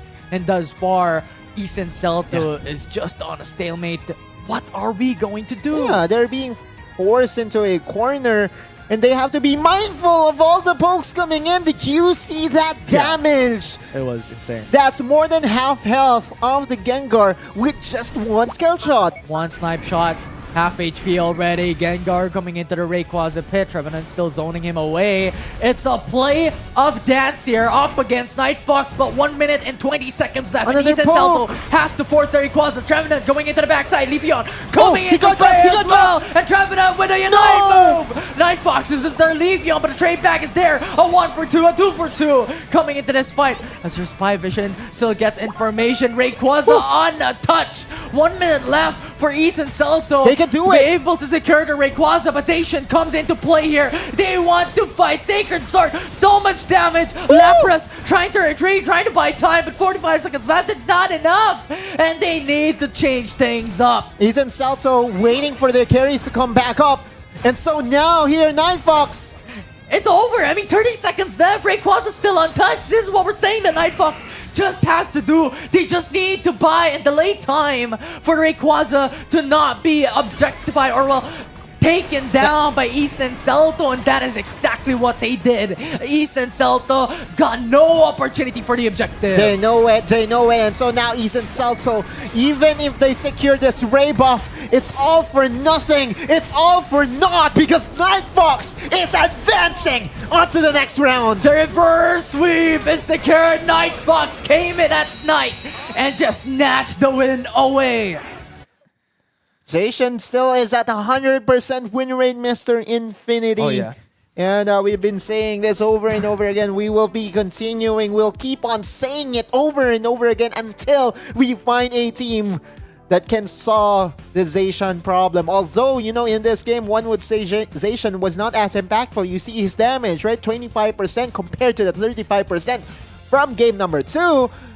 The space that he was able to create for Blank and Dreamt was the key to success. That's the difference maker here. When it comes to the composition here for game number 3 is that, you know what? It is not Zacian's role to deal damage, but to just sustain for the team, be one of the frontliners, buy space as you've mentioned, right? It will be Leafeon and Inteleon dependency, and that is the reason why we see so much chunk of damage coming to 2 of these Pokemon.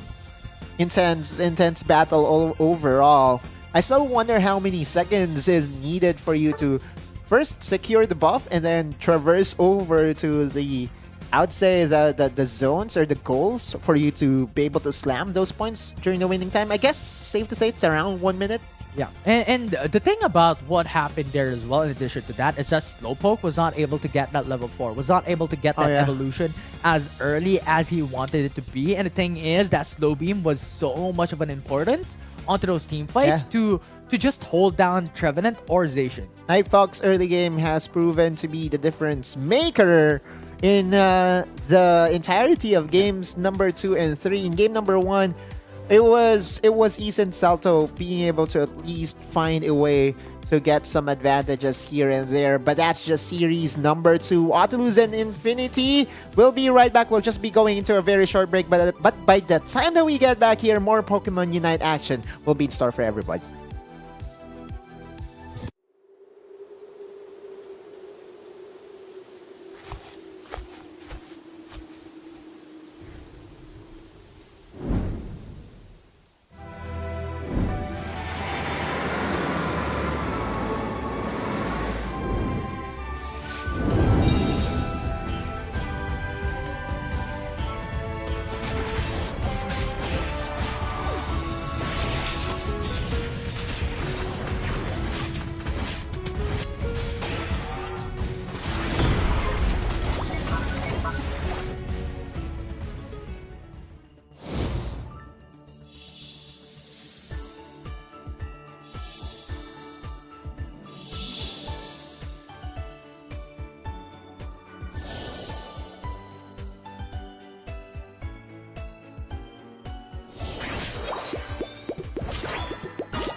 Welcome back, everyone, to Pokemon Unite. Once again, my name is Infinity, and this is Autaluz. We're back to series number 3. More action of Pokemon Unite is underway, and we are now on our third series. It will be between Omo Dragon Lee versus No Sympathy. Two of the teams that we saw from yesterday. And again, for the match schedule, here's what we have for everybody. Yeah, we have Omo Dragon Lee, who will be fighting. Right now, we are moments away from that up against No Sympathy. We've seen them yesterday play. And then following that up is Secret Rare Pearl up against Lassen Fox. And match number 6 later on is Secret Rare Diamond up against Night Fox. The winners of match 1 and 2. True. That's the exciting part, right? Like, because whoever wins between Secret Rare Diamond and Night Fox will be advancing on towards the playoffs, which we all know is basically the prize here and the goal for everybody. Yeah, and speaking of playoffs, now we're able to look at the brackets. We're now able to check it out. Wow. What is happening here for day number 2? Right. So, thing here is, I believe there are 6 teams that we are looking for. So, this 4 teams that will be qualified for playoffs that you're seeing, there will be additional 2 teams that will be qualified. And if I'm not mistaken, I believe there will be, or that will be, you know, the top 2 teams from, or the bottom 2 teams from the upper bracket as well. So, yeah, chances are, just because of securing 1 win in the upper bracket, they might just have secured themselves, you know, a playoff berth. But we'll confirm that with our operations team. But here are your qualifiers bracket. So far, Secret Rare Diamond and Night Fox will be battling later again. Omo Dragon Lee, No Sympathy, Lassen Fox, and Secret Rare Pearl we will be casting throughout the entirety of the day. Yeah, it's really exciting overall here for day 2 of the qualifiers. We will be able to look at the teams who is going to qualify through the playoffs, and that is something that these teams are wishing to go for. But as we're now jumping into the draft, is Zacian once again going to be left open? I hope not. It's Hope not. Yeah. The impact of Zacian is not just, you know, again, we saw the 2 different reasons why we think Zacian is one of the premier picks right now, right? Like, 1, it can carry games. 2, it can buy enough space for his team. The whole team. 100%. The whole team. And again, huge thanks to our official telco partner in Smart, the official telco partner of Pokemon Unite Asia Champions League 2024.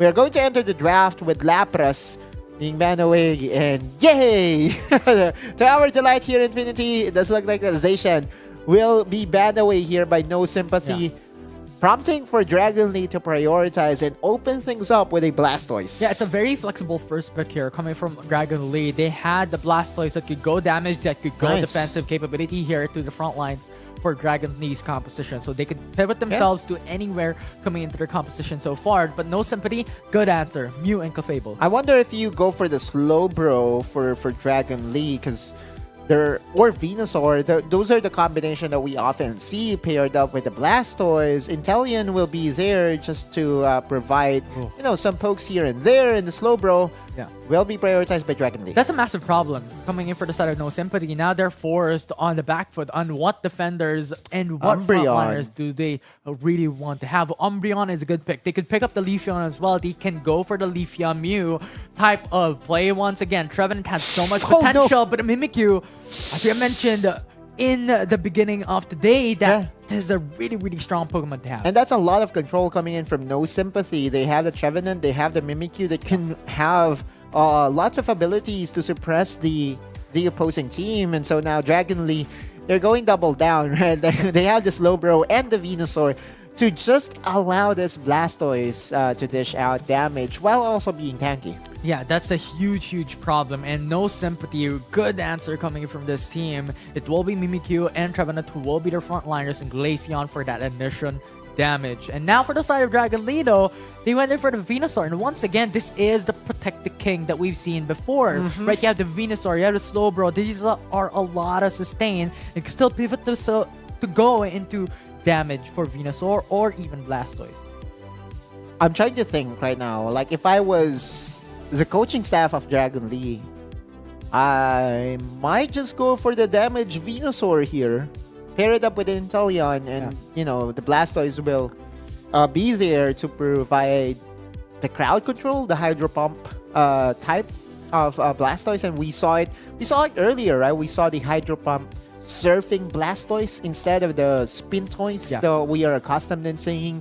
But again, it's all it's potato, right? It depends on them, depends on their playstyle. For No Sympathy, though, the goal is for them to isolate one of the primary targets, right? With Mimikyu, the primary concern that you have when facing against Mimikyu is where is he coming from? Because again, with one Shadow Sneak, he can position himself properly to attach himself to the carry, and with one combo, it's enough for him to get a KO. Yeah, that's like one of the expectations here that we have, and the thing is, it's Mimikyu who could also have the possibility to cancel in the Hydro Typhoon, those game-breaking Unite moves that Dragon Lee has. Looks like we will have a very quiet early game here. No, not... Yeah, sure. Okay, so no invade here whatsoever. It will be a very standard laning phase. And at least so far, we're seeing that the top side Blastoise will be the thing here, and that's already 2 goals for the for the Squirtle. Yeah, a lot of overextension though here coming in from Squirtle into the top path, and it's just the ability for Mimikyu to punish this. He was able to go in for the fruit, so that's good. But the thing is that 3 members coming out on top, that's but still 3 able goals to secure that goal. Yeah. And you don't mind giving away that KO, right? Especially with all the points already dunked in. That's 3 times that he was able to stack up his health item. One of the meta things we've been seeing on the top area. Yeah, and that's one of the interesting strategies that the Eastern regions have. Right. When it comes to Pokemon Unite, they want to really just dunk the points as soon as possible, as many times as they could coming into the early game phases, while the Western regions really just wants to delay it. They want to stack points before going for the dunks, and we're seeing it right now occur. Will really depend as to what held items is being prioritized by these Pokemons, but we've been seeing lots of lots of attack weights, lots of AOS cookies being prioritized by a lot of pro players, and that mainly is the reason why they want more Slamma Jamma to happen at the early stages. Now we go into the center stage. Oh, the birds! A potential 5v5 this early? Oh, what a treat! The Altarias and the Swablu, these Super are 10 damage. points overall as well. Mimikyu was able to have a chance to put at the HP bars of War Turtle here, but Venusaur comes into play with the sustained move set, and now you have the serve coming from Slowbro. We'll be able to get that 2 for 2 trade, but a knockout is there for No Sympathy as well, getting a better lead from that fight. Glaceon was untouched, and No Sympathy runs away with things, gets the upper hand with Dragon Lee. Well, there's really no big consequence whatsoever in that team fight. Only XP advantage gifted over to No Sympathy. Now, Dragon Lee wants round number 2. They don't have Unite moves to work with as of yet. No one's level 9, and yeah, this is just tit for tat. A hello, a hi coming from No Sympathy and Dragon Lee. Yeah, and this will be Dragon Lee having so much capabilities into just going into those team fights. Yeah, Venusaur with a Petal Dance, Super with a Giga tanky, Drain as well. Super tanky, as you mentioned, and now the priority of the Regirock being started by No Sympathy. Isolated, Trevenant is stuck behind the rocks here, but a Moonlight will be able to save him. Thus far, Glaceon dealing massive amounts of damage. The ultimate coming, the Unite move coming from Mew as well. Secured by Mew. Along with a beam, which will secure the objective KO as well. Snowbro is deleted. 2 members left coming in from Dragon Lee. There's just no more fighting chance, and No Sympathy won't be able to go for that goal. That's 2 fights in a row that we've seen Glaceon just allowed enough space to continue to free hit, and Dragon Lee, I think with their variation of the lineup that they have right now, it's so apparent that they're lacking damage. We're still waiting for a level 9 Blastoise to even things up. There's a level 9 Venusaur, which is a very good thing to have, but with everything developing right now, Infinity, No Sympathy is just getting the snowball that they want, that they need, and they have enough damage with the Glaceon even being able to isolate primary targets, that's a problem that Dragon Lee needs to solve very soon. It definitely is. Regieleki, eyes on the prize here for both these teams. Solar Beam. Poke Shadow damage Sneak? here. Shadow Sneak is retention. Connected onto Blastoise, but will not pursue. Right now, Regieleki now being Face-on? started out. Slowbro engages onto that fight. Hydro Typhoon with the Good one. eject button goes into the back, and now it's a lot of knockups. And No Sympathy answered back with a Ignite move coming from Trevenant as well. And this will be a 2-for-0 trade thus far, a 2-for-1 trade. Dragon Lee lost their sustainability and their frontliners, and now they are on the back foot. Slowbro is left alone, and now being targeted by No Sympathy. Okay. There's no mercy. And now Blastoise with a rapid spin, trying to deal damage, but in the end, there's just no objective to fight this. Yep. And now Regieleki will be secured by No Sympathy. Touchdown. And there you go, more points. Clefable has 40. A lot of them has 40 points, and there you go, the dunks coming in. Spin Toys now going in, but in the end, it still will be No Sympathy who secures the Tier 1. They have no mercy. You look at the points, 200 points difference in the favor of No Sympathy, and this is what we were expecting, right? Like, the amount of damage coming in from Dragon Lee is so lacking right now. Although there was some glimpse of hope with a very well-timed Hydro Typhoon, it wasn't enough to control the carries coming in from No Sympathy. Yeah, sure, Mimikyu is down, but as long as the Glaceon is alive, and as well as the Mew, they are able to dish out consistent damage. Now Regirock being started here by No Sympathy, and normal Dragon Lee Slow wants to go in Beam. for the contest. Snow Beam secures Trevenant, and this will bite him in a numbers advantage. Regirock will be stealed by Mew from No Sympathy. And now it's Dragon Lee who has to scour in for more value from that objective, from that fight. It's a frontliners that you have Venusaur, but Mimikyu comes into the back, goes in for the flank, is now hoping for those kills into the backside of that fight. Hydro Typhoon as well as a double man Okay. knockup. Will hope to win that with a Spin Toys as well, dealing massive amounts of damage, but as you mentioned, damage is still not enough. Good defense overall coming in from No Sympathy, and the damage not found on the side of Omo Dragon Lee. So far into this game, it's been one-sided. There's been attempts, there's been, you know, I would say clear ways for Dragon Lee to try to oppose the snowball of No Sympathy, but to no avail. No Sympathy again is finding the right targets over and over again with all their damage coming in from the Glaceon and the Mew. Never mind the Mimikyu. The Mimikyu is just there to disrupt the carries of Dragon Lee, and once his skills or once his moves are already invested, that's it. That's already job done for them. Yeah, definitely is. Regieleki now, though, being started by No Sympathy. Petal Dance already used up by Venusaur to go into the front line. Stuns up. Glaceon goes in for the poke. And Omo Dragon Lee secures the better position there onto Regieleki. Secures the objective as well.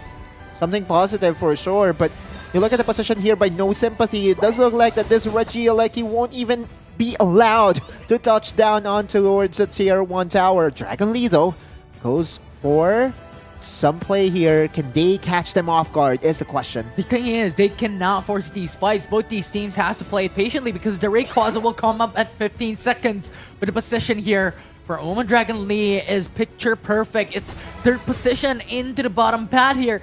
Could go for the pincer attack onto No Sympathy. Winning time, this is still anyone's game.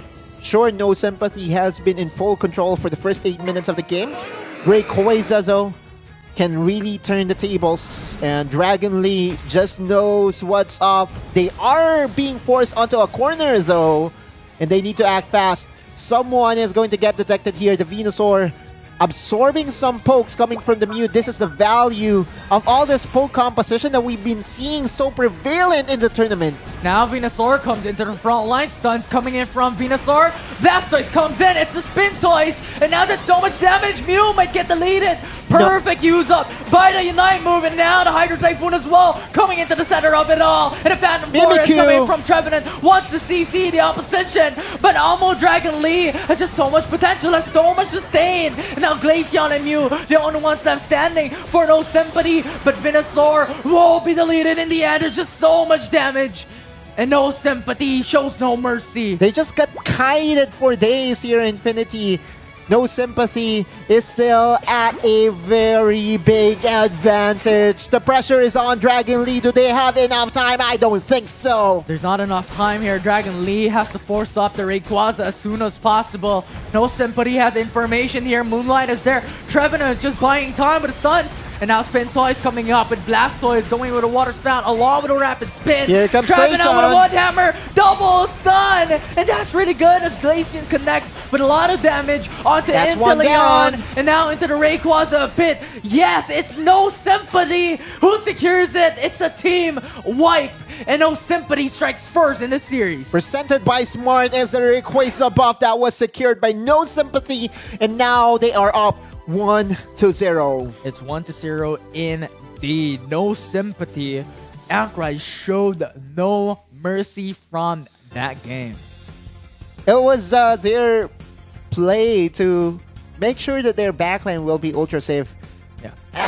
I'm still having second, maybe even tertiary thoughts. You look at the damage dealt here by Omo Dragon Lee. 38% of the damage was dealt by the Venusaur, and this is the Venusaur that is, up close and personal, not even the Solar Beam Venusaur that we are accustomed in seeing. And then this is mainly is the reason why I feel, that their damage wasn't there. It wasn't felt by the members of No Sympathy, and time again, No Sympathy, if you give them enough space, their Pokemons can just do the damage. Yeah, it's really a big question mark here coming in for the side of Omo, right? Because the thing is, they went in for the Blastoise, and then onto the second rotation, they picked up the Slow Blow already. So when it comes to their frontliners, it's already secured. They already do not set. need another frontliner, but they still picked up the Venusaur with a Petal Dance and the Giga Drain that just is a bit of a question mark. Yes, they went in for the damage onto the Blastoise, but it's not enough. One way to make it work is to go for team fights after team fights, right? The AoEs coming in for the Blastoise and the Venusaur is just massive. But we saw the way they got kited by the Glaceon. Or the thing is, they could just not double down onto this frontline protect the king kind of situation because they lack in damage. They could have just went for Leafeon. Possibly. Right, Leafeon in turn for the Venusaur instead. That's still the central area. That's still damage. Early power spike as well. So that could fit in really well with the composition of Dragon Lee. Yeah. Now that I think about it, yeah, that makes sense. But that's game number 1. Yeah, it's heading over into again, No Sympathy. No Sympathy has been on a tear recently. No Sympathy yesterday, I believe, was able to sneak a win against Easten Arsenals. Yeah. It was also one of the teams that we thought would be advancing to round number 2, but there to deny the prize is No Sympathy.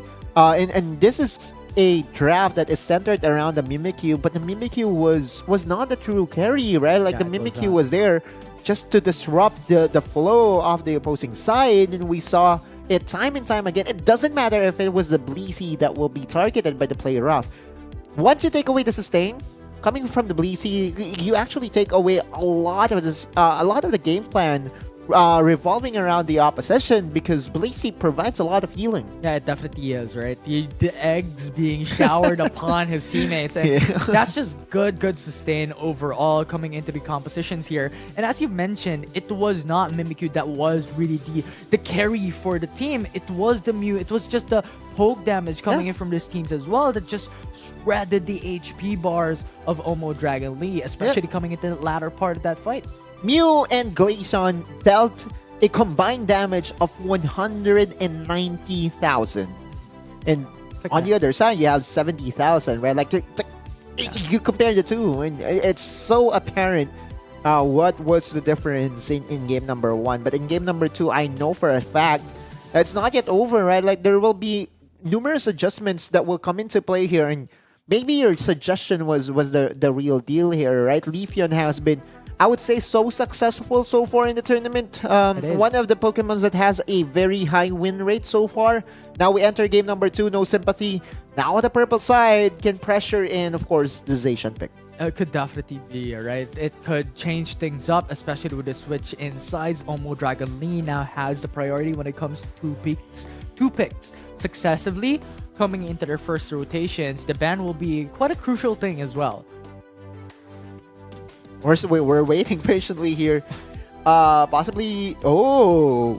Oh. I love this. This is a coin flip from both these teams. They're not banning away the traditional bans that we see, the Hoopa, the Zacian, the Mimikyu. All of these things are left open. And Omo Dragon Lee, as we mentioned, they have the priority. They could pick this up. Is this yeah, okay. One way to at least control a Zacian is to lock him down. Mean Look will do that. Yeah, definitely is. But the good thing about this is Dragon Lee already have secured 1 poke damage and also 1 tank into their composition. Umbreon could go with a Mean Look, could go in for the Wish, but No Sympathy. We've mentioned this a while ago. Hoopa is not banned away, so any of these two teams could pick it up, and No Sympathy has that priority. Direct counter to the Mean Look as well. Oh, yeah. 1 Mean Look, 1 Hyperspace Hole. Problem solved. Goodbye. They're going for the reset. Easy as that.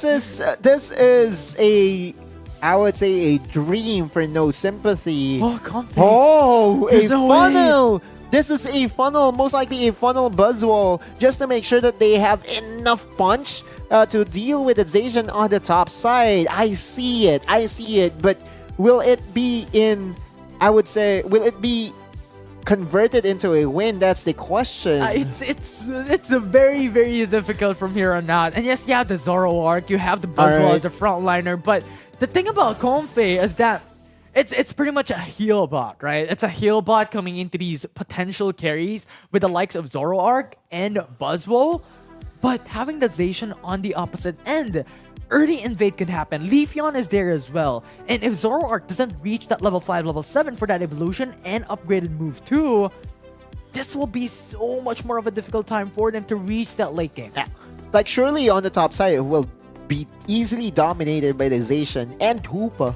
Hoopa is one of the best laning Pokemons that we have in the game. And oftentimes in the tournament, we've seen Hoopa win the lane by himself on the top side, right? Like, being gifted the orange buff, extra XP, extra range, extra slow as well. Yeah. So that will be the playstyle here. That will be the win condition for No Sympathy. Now, it's not often that we see a Blastoise in the bottom area though. So this could be a flex in where the Zacian will be put into the central area, and then the Blastoise will be the one on the top side. Yeah, it could still be, right? Eevee could also go into the central area. It's pretty much a lot of perspectives here that the purple side could do with the composition that they have. Yeah. The big question is on to the opposite side with the Comfey, with the Zoroark, and it does make sense onto the composition that they have. Umbreon and Buzzwole will be their frontliners. Mew and Zoroark will be their damage dealers, and expectedly Comfey is going into Zoroark just to give them a little bit more sustainability coming into those burst moves, but one combo could just delete him. This is investing all eggs into one basket.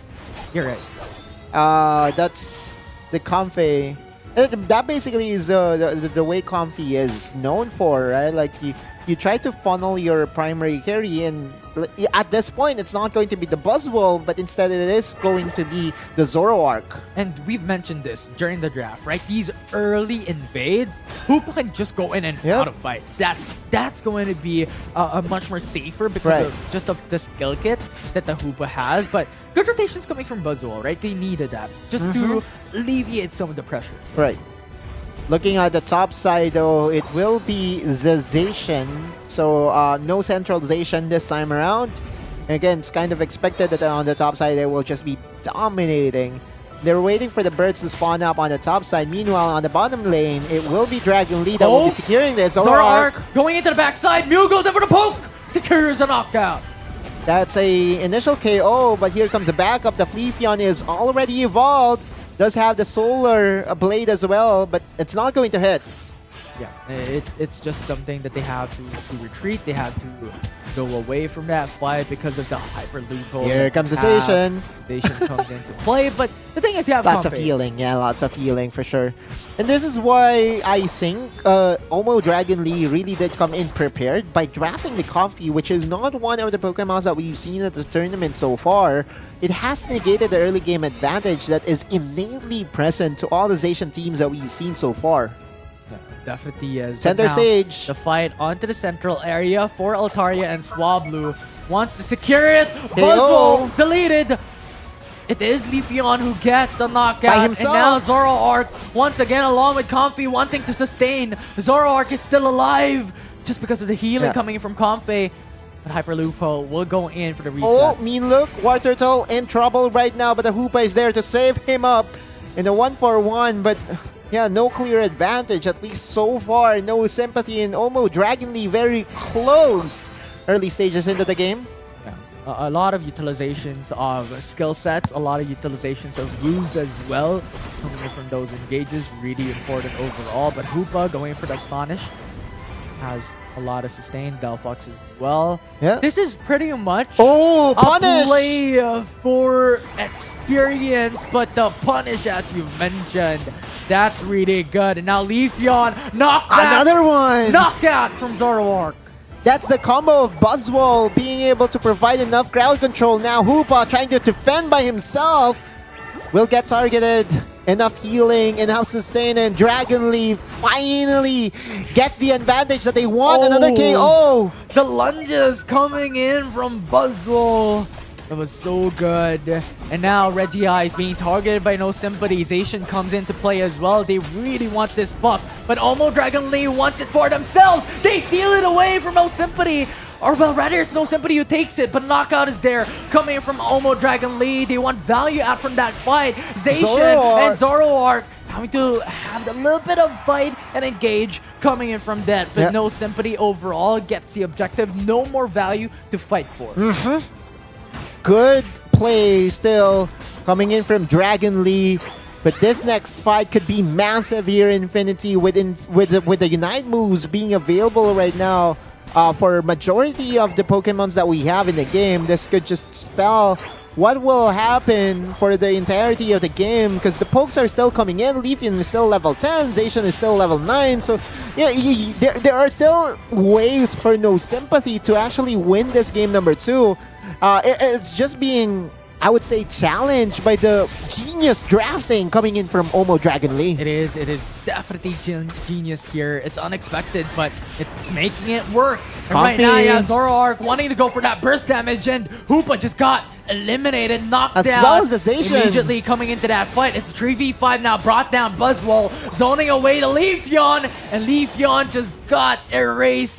And now the goal is there, secured by Omo Dragon Lee. This Zoroark is just a massive problem for No Sympathy, and they're not stopping anytime soon. The combo of Comfey and Zoroark, lots of damage, lots of sustain, and can just go in and out without a scratch. Yeah, and we mentioned this already a while ago. Omo Dragon Lee, the thing is, Buzzwole in and of itself is a lot of sustain. So they want Comfey onto Zoroark to deal that massive burst damage when it comes to team fights. And thus far, it's working. Yeah. For Dragon Lee. Not challenged at all. No way to lock him down as well. No Slowbro for a slow beam action. Remember, he was banned away. Leafeon. You have the Solar Blade, you have the Leaf Blade as well. Hydro Buzzwole Typhoon is still alive. Hydro Typhoon to be able to win that team fight, but Comfey sustaining Zoroark. There's no one could go in for the punish. Yes, you got the knockout, but the lunges coming from Buzzwole secures the kill. Comfey just being that X factor here in Infinity, and I feel that the Rings Unbound is going to be used anytime soon. Rings them down, as you have mentioned here, and now Omo Dragon Lee is not contesting the Regirock. It will be No Sympathy who will take it down. Sacred Sword is there. Umbreon comes into fight. Yep, mean look. Just to lock down the Zacian. And now Leafeon will secure the Regirock. Dragon Lee has to go back.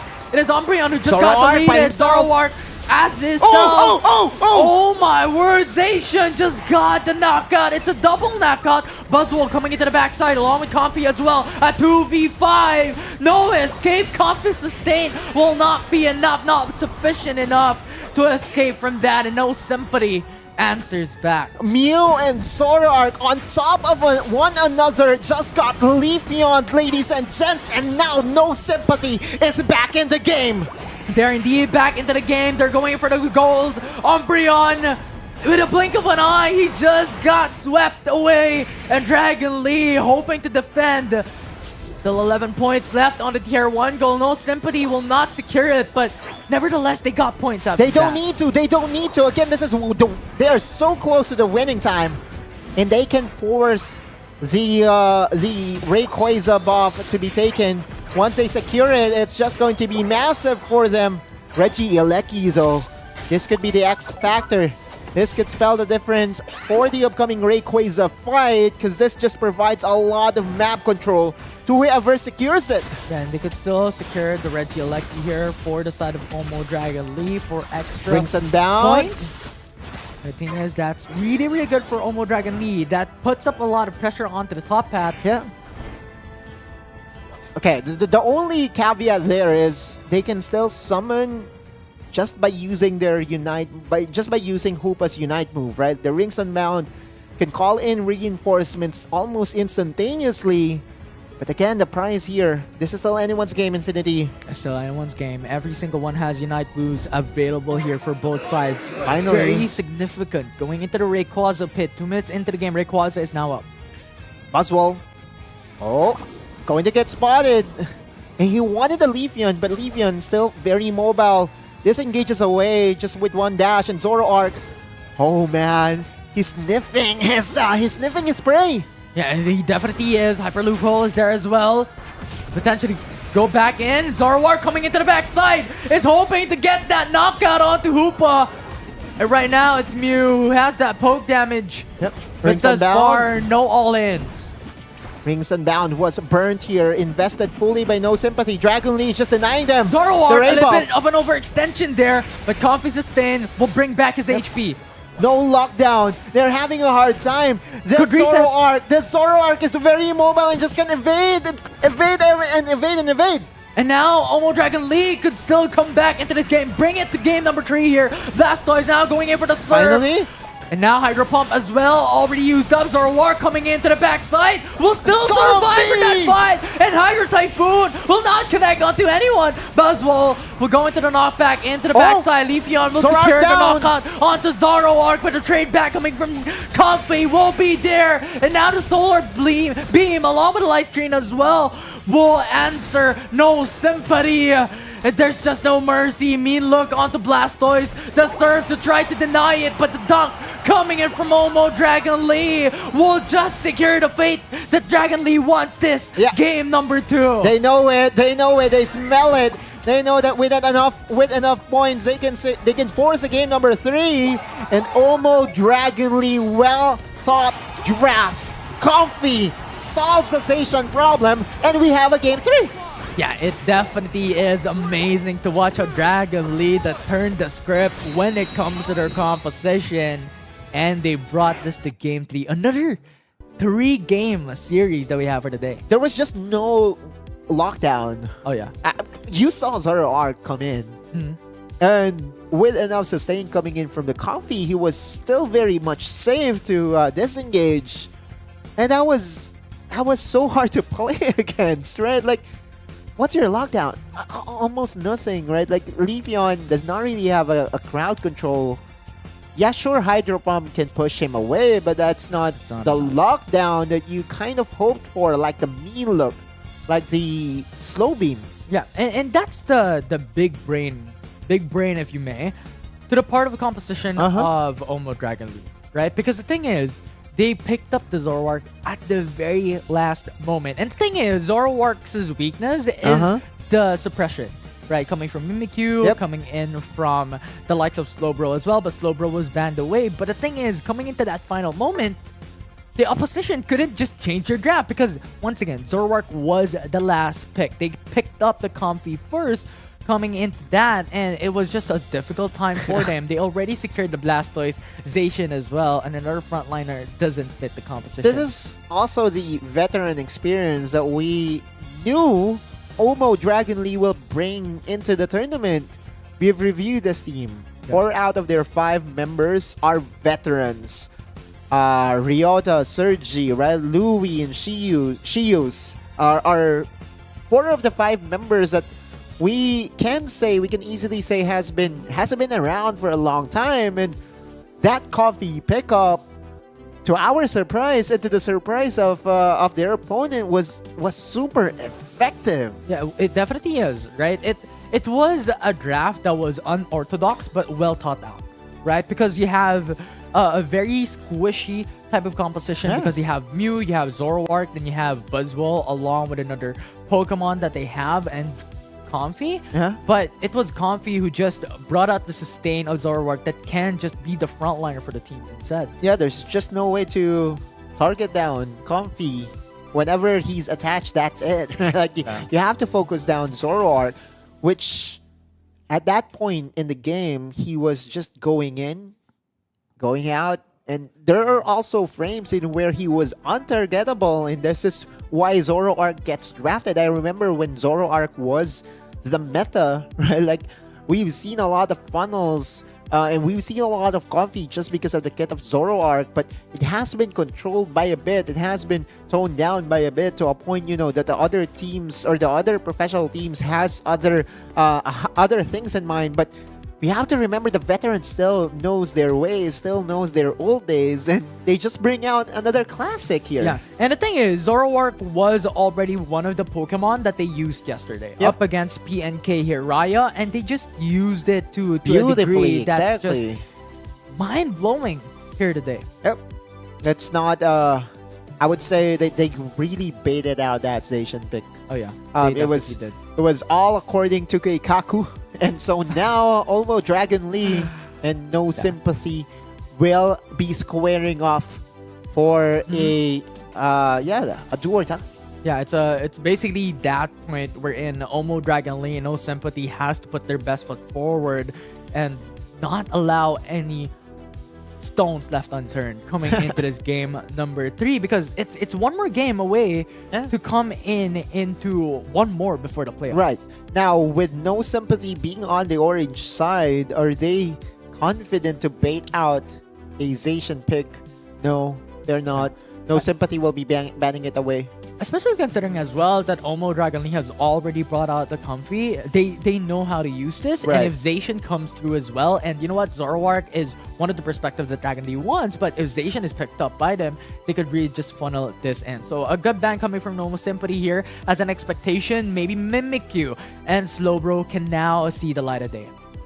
I want Slowbro. Like, Slowbro plus the Blastoise. Again, the pairing of the two does have a combined crowd control that will work wonders to your favor. Now, Clefable is still, again, the #1 support that we have, at least in our eyes. The amount of healing, the amount... it's super flexible to a point that, you know, you're not giving away too much by drafting the Clefable. Yeah. And right now, Dragon Lee answers back with a Slowbro and a Hoopa. They still need someone to be their frontliners, and thus far, Slowbro has been one of the top picks, not just in the Philippines, but all over other regions as well. And as we have mentioned a while ago, Mimikyu will see the light of day. Almost the same draft as game #1. They went on to pick up Mimikyu, but at least there's one way to control this Mimikyu. You have a Slowbro, right? Like a Slow Beam can get and control this Mimikyu down. But to deny the Leafeon from No Sympathy is, I believe, coming in clutch here, coming in from Dragon Lee. This Leafeon can do wonders because, again, it's paired with the Mew. Yeah, and in addition to that, they don't need anything else. They have sufficient frontliners already. They have the Buzzwole, they have the Slowbro, but No Sympathy. We could see a Cider or a Scissor coming into game number 3 here for series number 3 that we have for the day. This is Curveball. After Curveball, just goes to show that the Pokemon pool of all these pro players, we are nearing that stage in where, you know, all the Pokemon all the Pokemons can be played by these teams. And No Sympathy, earlier they saw a Zoroark. It's time for them to go for a counter pick, and their counter pick is the Scissor. Yeah, and the thing is, traditionally what we see for Cider or Scissor is that they're going for the Cider route. They want that massive amounts of damage coming in immediately from those team fights, especially considering you already have the Mimikyu, you already have the Blastoise. They need that extra bit of damage as well, so we could expect Scyther to be the path here for Scissor instead for No Sympathy. And it's pretty much overall both these teams have a draft wherein I'm gonna say that, you know what, it's good. It's not the worst draft that we've seen. It's actually a well thought out draft, but how is the execution gonna turn out? this can still go either side, either side, right? Either way. 100%. This game number 3 with just a draft that was gifted to us. It leaves more questions than answers, which will be answered by entering into game number 3 here, ladies and gents. This is to decide as to who's going to advance onto the next round of the upper brackets. And so far, none of them is giving an inch. Both of them still at 1 point. And yeah, lots of things can still happen here, Infinity. It definitely is. There's a lot of things that can occur coming into game number 3, especially as we have mentioned a while ago. Both these teams only needs one more win to reach into the upper bracket, into the next stage here before the playoffs. And two of these teams expectedly really wants to go for that. And right now, it's all about playing for the win here for both these sides. We haven't seen a... wait. So much pressure coming from Buzzwell. A lot of sustainability as well. It is one of the expectations. There was a potential KO, but they did not have enough damage. But yeah, just going back to my point, I feel that this game number 3, it will start out very slow. But this Mimikyu, I'm really liking this Mimikyu pick coming in from No Sympathy. Oh, okay. So they want to focus on the top side, and Buzzwell will be the one to get the KO against the Mimikyu. Yeah, first knockout of game number 3. The pressure in from Omo Dragon Lee. Scyther is pushed back, and it goes on as now being pressured in. 51 points immediately in the first minute and 30 seconds of the game. Buzzwell, he's flexing his muscles right now. Oh, good pushback. Nice light screen to deny that possible engage for Omo Dragon Lee, but it's just a lot of dunks overall. No Sympathy couldn't answer back. No Sympathy is not finding the early game that we saw them have during game number 1, and that is to give credit to Omo Dragon Lee. 69 points to 15. 8 minutes center stage. Clouds, birds to be taken here by Dragon Lee. Altaria and Swab Luna being denied. The contest is there. Solar Blade is just so much damage. And Scyther scores her retreat. Another Solar Blade to finish it all off. Another double knockout coming from Omo Dragon Lee. It's a knockout streak already for Leafeon. Just the prowess that the EV has overall. It's also the Buzzwell, right? Just the amount of engages that he can do over and over again. Chase down potential as well coming in from Omo Dragon Lee allowed for them to slam more points for themselves. Now I think there's going to be another catch here right around the central area. Good thing is that the War Turtle was able to eject away, but case in point, Omo Dragon Lee, they're running away with things here, Infinity, in game number 3. Yeah, and at the moment that hyperspace loophole has just made in for the reset, I think that's really important because you have the objectives now coming up. It's the Regirock into the bottom pad and Regieleki into the top pad here, and thus far, Omo Dragon Lee, No Sympathy wants this. This is so scary for No Sympathy.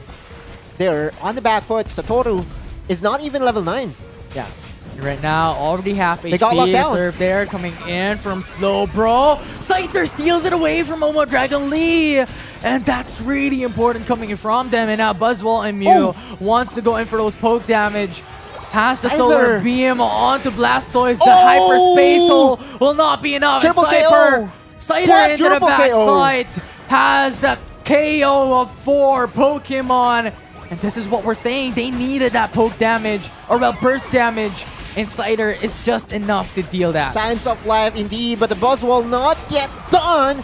Gets a KO onto the Intellion and following through and stopping the rampage out of Scyther is the Leafeon. No Sympathy. Let's see. Defense coming from No Sympathy. Mimikyu go in with a Shadow Seek. But right now, Hyperspace Hole once again. The trade-off is there. It's a 1-for-1. Mimikyu traded in for Leafeon. Buzzwell now being isolated, being slowed down. Slowbro, one more hit coming in from Inteleon. Will secure the knockout. And now Buzzwell is left on his lonesome onto the goal zone for No Sympathy. And the knockout is secured. No one wants to stop. It's been like 5 fights in a row here in the bottom area. Scyther wants a little bit more damage into the backside and will force the retreat as No Sympathy already secured the tier 1. A very close game, 136 to 133 with Reggie Alecki for the next objective to be contested here. Mimikyu gets the slam through on the top side. And this is the game 3 that we envisioned. By the way, I just want to commend the Scyther finding the openings over and over again to bring back No Sympathy into this game. And now, No Sympathy starting up the Reggie Alecki. Blastoise being that disruption, the zoner for No Sympathy. The surf was just phenomenal. And now Shadow Sneak into the backside. Leafeon is the target. Already left with 1 HP there. And No Sympathy is just focusing on to the tier 1. Touchdown. Slow Burrow trying to buy time, not enough. And Reggie Alecki will touch down and No Sympathy will secure another tier 1. The Mimikyu just invested enough moves to dissuade the chase down coming in from Omo, Dragon Lee, and all of a sudden, No Sympathy has turned the tables. And they are now in the lead, but this is not yet gonna stop anytime soon, Infinity, because we still have another objective here in the bottom area. Yeah, 70 points advantage already for No Sympathy, and now they're looking for another value into the bottom pad. Reggie brings them down, already used by Omo Dragon Lee, and now the Solar Beam connects. Leafeon wants to get that with the Solar Blade, but No Sympathy secures the Reggie Ice, and now Inteleondo is punished by Buzzwole, goes for the eject button as Mimikyu is stuck, pinned down, uses up the play rough, but it's not enough. And Omo Dragon Lee just wipes up every single one with Blastoise, the only one remaining. And he will be the next target. The Solar Blade will finish him up. It's not yet enough though to even the score count. No Sympathy though to engage without their Blastoise. Their primary engage tool in the Hydro Typhoon was not present, and the Mimikyu took a long time to take down the Hoopa. I saw like 3 consecutive moves just to take down this Hoopa, and that's enough time for Dragon Lee to target down the primary targets of No Sympathy. 6 points separating the two. 3 minutes left in the game, Infinity. Yeah, 6 points indeed. It's already 3 minutes. 11 seconds though for the Reggie Alecki. This could be used by either Dragon Lee or No Sympathy. Will be very important for both of them. Level 14 on the Leafeon as well. The highest level in the game. And he's been carrying the damage for Dragon Lee. No one comes close. Yeah, sure, Mew should be there as his pair, but Mew has been controlled. Level 11 to level 14. It's not often that you see this pairing, the gap between this two pairing to happen. And now built up more pressure onto the top path here, but Leafeon is there to defend with the Leaf Blade and the Solar Blade. A lot of damage already. And remember, we still have Hoopa with a Hyper Space Hole that could just go in for the resets time and time again. So Omo Dragon Lee going for the contest onto the Reggie Alecki is just sufficient enough. Go back in. 6 points separating the two. This is as close as it can get. And, in this very small margins, you can sneak goal on towards the second tower of the opposing squads. And No Sympathy does know it. Now, Omo Dragon Lee also does have the same opportunity. So you kind of have a lot of options to put into consideration here. Now, Omo Dragon Lee and No Sympathy, the raid dance commences here, Infinity, and this is very, very close. Good Moonlight coming in from Clefable for No Sympathy. Has to regen back when it comes to the Buzzwole. HP bars. Oh, Blastoise already brought down to half Solar Beams. Yep. Just too much when it comes to the long-range pokes. Look at the Buzzwole, though. Positioning himself for a slam down, but he's going to get spotted! Going to get that information for No Sympathy. Let's turn things around, but Omo Dragon Lee still holding back. Just engages away. Patience game coming in from the two.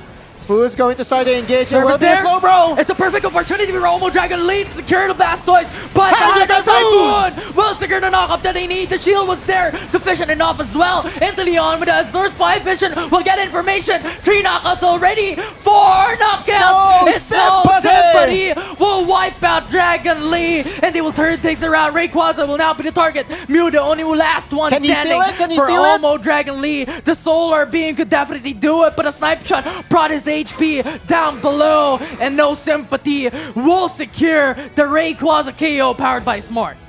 They will just go and march and dunk all those points in. 100 points coming in from Clefable and also the Scyther, and that should be enough. No Sympathy finds a team fight that they want, finds a team fight that they need, and they will be advancing on to the next round. No Sympathy shows no mercy. Dragon Lee cannot face up against No Sympathy in this matchup. And right now, it's No Sympathy who will win it in the end in this series thus far. What a showing. What a fight. They targeted down the Blastoise, and the Blastoise was tanky enough to still be able to cast the Hydro Typhoon, and that was the turnaround needed by No Sympathy to secure themselves the next round. What a fight, what a game, what a series so far. Oh yeah, what a series indeed. We saw a lot of ups and downs. We saw a lot of changes when it comes to composition. A very disparity difference when it comes to game 1, 2, and 3. But thus far, No Sympathy still won it in the end. I still want to credit the Scyther though. He humbled by God. He was the one who brought his team back into the game. Like his quad KO in the bottom area just bought enough time for his quad to get enough points in, and that was the closest Rayquaza battle that we've ever had so far in the tournament. 6 points separating the two. They got information that Louis was trying to flank. They targeted him down. Satoru being targeted in turn by Omo did not pan out properly because Satoru was tanky enough to still be able to cast a Hydro Typhoon. Yeah, and this is what we're saying, right? Cider typically goes in for the Cider route because they want that massive amount of damage, and it showed up big time into the middle of game number 3. They got the quad KO, as you've mentioned, and time again, it is Humbled by God who's just looking into that opportunity to go into the back lines of Omo and remove the likes of Leafeon and Mew. With the Mimikyu, it's so easy to do it. You can lock him down. Scyther will be there to finish things off, and 83 points, good enough to be the MVP of game number 3 and help his team advance onto the next round. Infinity. No Sympathy is still the true dark horse of this tournament. I know for a fact that the two invited teams, Talon Esports and Elevate Esports, which we're not seeing yet because they will be joining next week. We'll join next week. But basically, we're going to enter a very short break here, Infinity, as we prepare for the next series.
so much battles and so much competition already here in Pokemon Unite Asia Champions League 2024 for the Philippines Open. Once again, we're back.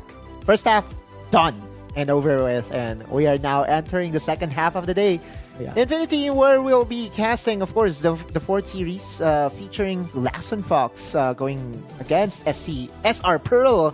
And these are two teams that we were not able to see yesterday, right? Like, Yeah, we weren't. both successful in advancing off stream.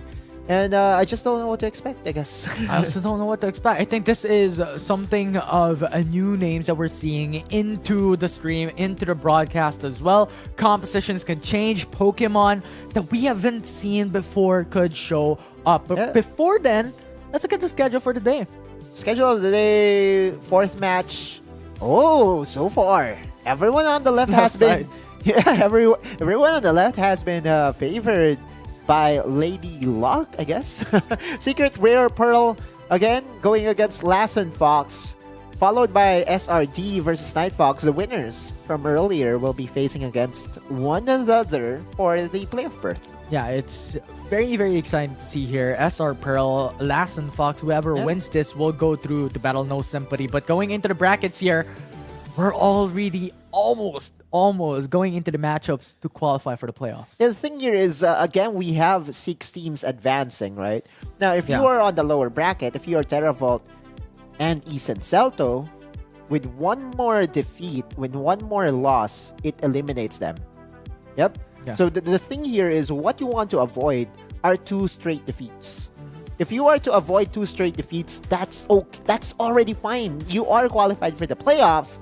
But, you know, the better seeding, of course, will be awarded to those teams that will have a flawless record in day number 2. So, to those that are wondering the format of the tournament, just have to look into the possible matchup between Teravolt and Easten Celto. Who do you think will win that? Who do you think will be eliminated? It's so hard to say. But I guess Easten Celto did actually show a lot of promise. Yeah, they definitely did. Coming into that upper bracket, into the match that we've seen a while ago, they showed a lot of prowess as well coming into the stadium. Right. And I definitely think they have that fighting chance to be able to come through. Easten Celto, good luck to them. And Teravolt, we won't be streaming that game. So I believe that game will now progress, and we might be able to show it to everyone as we progress into the stream, as that will be played off stream. And again, if you want to be part of next week's battle, you have to survive that round for sure. Now we enter into the drafting phase. SR Pearl going against Lassen Fox. SR Pearl, the sister team of SR Diamond that we've seen a while ago, and Lassen Fox as well from Night Fox from the match that we've seen earlier today. It's very exciting, right? I want to see something spicy from SR Pearl or Lassen Fox, but thus far we're evolving around a meta that we have from yesterday and today. We've seen a lot of Zacians, Mimikyu, Stobro, Blastoise. These are already staple picks coming in for PUAC. And then comes in the Gengar, the Zoroark, the Scyther. The day number 2 pick of the day has really picked up the pace of the drafting here for day number 2. But no surprises here. Mimikyu and Zacian going to be banned away. Hoopa priority for SR Pearl. Yeah, Hoopa is one of the staples as well when it comes to those ins and outs of those fights. Lapras and Trevenant, though, good frontliners secured by Lassen Fox. Is that the first time that we saw a Mew and Leafeon lose a game? Could The one earlier, right? Like the combination of Mew and Leafeon has really been doing wonders for whoever selects them. But yeah, moving on, like Secret Rare Pearl, SR Pearl does have the Hoopa for that extra mobility for their lineup, and does have the Mew and Umbreon to round out their draft.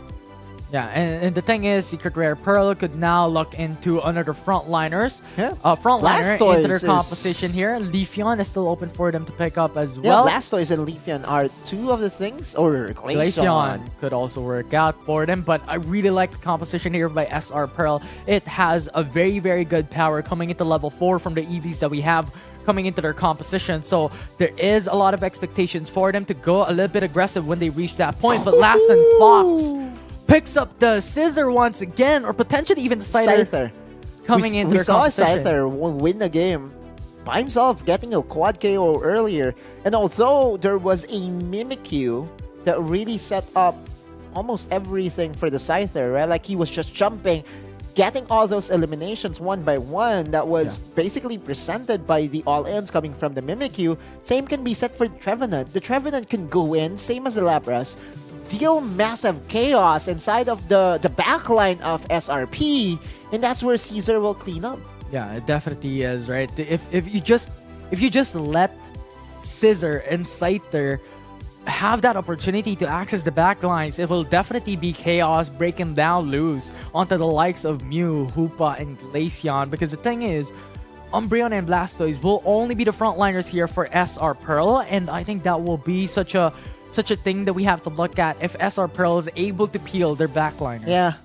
With Hoopa being the X factor for sure, right? Like the hyperspace hole, ever so reliable when it comes to sustain and when it comes to disengage as well, right? Like, okay, you need HP back, one hyperspace hole, and you can You're rejoin. good to go. And you can even rejoin the fight once more, and that's the power of Hoopa, not to mention Rings Unbound. Yeah, but the things that we've seen so far with Hyperspace Hole that is being capitalized by all these teams is that you go in for Hyperspace Hole, and often when it comes to the latter part of a game, they just use the jump pad. Yep, it's the jump pad also gives a small crowd control, a small amount of crowd control, and Hyperspace Hole does have a decent cooldown to it as well, so it's not as spammable as people think. Yeah, and I think the reason as well behind the use of the jump pad instead is the possibility of getting a better footing, a better position coming into those team fights. So it overall is something that we would expect later on for SR Pearl to be utilized, especially coming into 3 minutes into the game, 2 minutes into the game, and it's such an importance to have a little bit more sustain into those endgames. We often overlook the impact of a Clefable, right? Like, especially the Wish. Of course, there's really just no way. Ooh! Lane dominance once again, kind of expected. Hoopa gets a first KO against a Clefable. But again, that's just the early traits that is kind of expected. Finally, Scyther shows up. Yeah, Scyther comes in, massive amounts of damage, but will not connect. Squirtle will be able to utilize the Skull Bash to go back into the goal zone for extra sustainability. Yeah. The Glaceon also provides a huge amount of burst that needs to be respected, especially by the Scyther, right? Like, with the amount of damage that is available to the Scyther, you still have to be careful, especially that you are still prone to all the bursts coming in from SRP. Yeah, it definitely is here. And thus far, it's all about playing for more experience. Level 5 and level 7, this is where the time where everyone will be able to clash it out and will be able to find those opportunities to really get a hold of those fights. 8 minutes. And again, the center stage for the Birds will be up for contestation here. No big skirmish as of yet. Very quiet early game so far, Infinity. But now everyone is waiting for the Altarias and the Swablu to come back up. Lassen Fox just deletes that quite easily as Trevenant is zoning away SR Pearl. Right. Very aggressive as well, right? Like investing the eject button just to have that potential catch. I like the idea, I like the confidence, but did not really pan out as of yet. Right now, Lassen Fox has a lot of XPs, has a lot of Aeos energies already stacked up, but SR Pearl is currently on the lead. The War Turtle has to retreat, has to run away. Now Lassen Fox was able to dunk points on the tier 1 top path. You can't stop it, right? Like that's what we would say, just enough points to get a very fast touchdown. Now Lassen Fox here in the bottom area, receiving some pokes here and there, but it's not enough to really take them down as of yet. And again, in a few seconds, we will have our first objective here, Infinity. Yeah, 5 seconds, the Reggies will come up. And traditionally, this is a 4-1 split. 4-1 split rather from both these teams. You have Lapras into the top hat along with Blastoise for both sides. And now you also have the rest of the crew into the bottom path trying to fight for Regirock. Yeah, I wonder what the Intelliance build path was, right? Is it the snipe shot? Or is it the liquidation for extra burst? And now Cider going in. It's just deleted by Glaceon. It's just You so can't do much that. damage. Can't do nothing. And Lassen Fox has now one member lost from disengage. And Trevenant Make could that be two. next. Hoopas deletes him. And right now, Lassen Fox is just forced to retreat. Clefable just tries to get information here. Mean Luck zones him away. Cannot get information. Hoopas Nice knocks push him away. back. And Regirock is secured. That's what we're saying, right? Like this Scyther does have a good amount of damage, but still needs to be careful. The burst coming in from the Glaceon still needs to be respected. Trevenant is here. Trevenant with a wood hammer. The stuns will not connect. He's locked out. Mean Luck cannot escape that. Oh, And that will be Glaceon. SR Pearls who secures another knockout. That's 2 times in a row. SR Pearl. Mr. Palos is finding the KOs needed by their team and is buying enough space for the Blastoise to slam dunk on the top side. Is now level 10. This is massive if you are a fan of SRP. We have to remember that Blastoise at level 10 does have the Unite move already. Hydro Typhoon can win you clashes outright. And there's such a perfect time as well. Since the Regieleki is now up, Blastoise will be such a crucial and significant Pokemon into that team fight.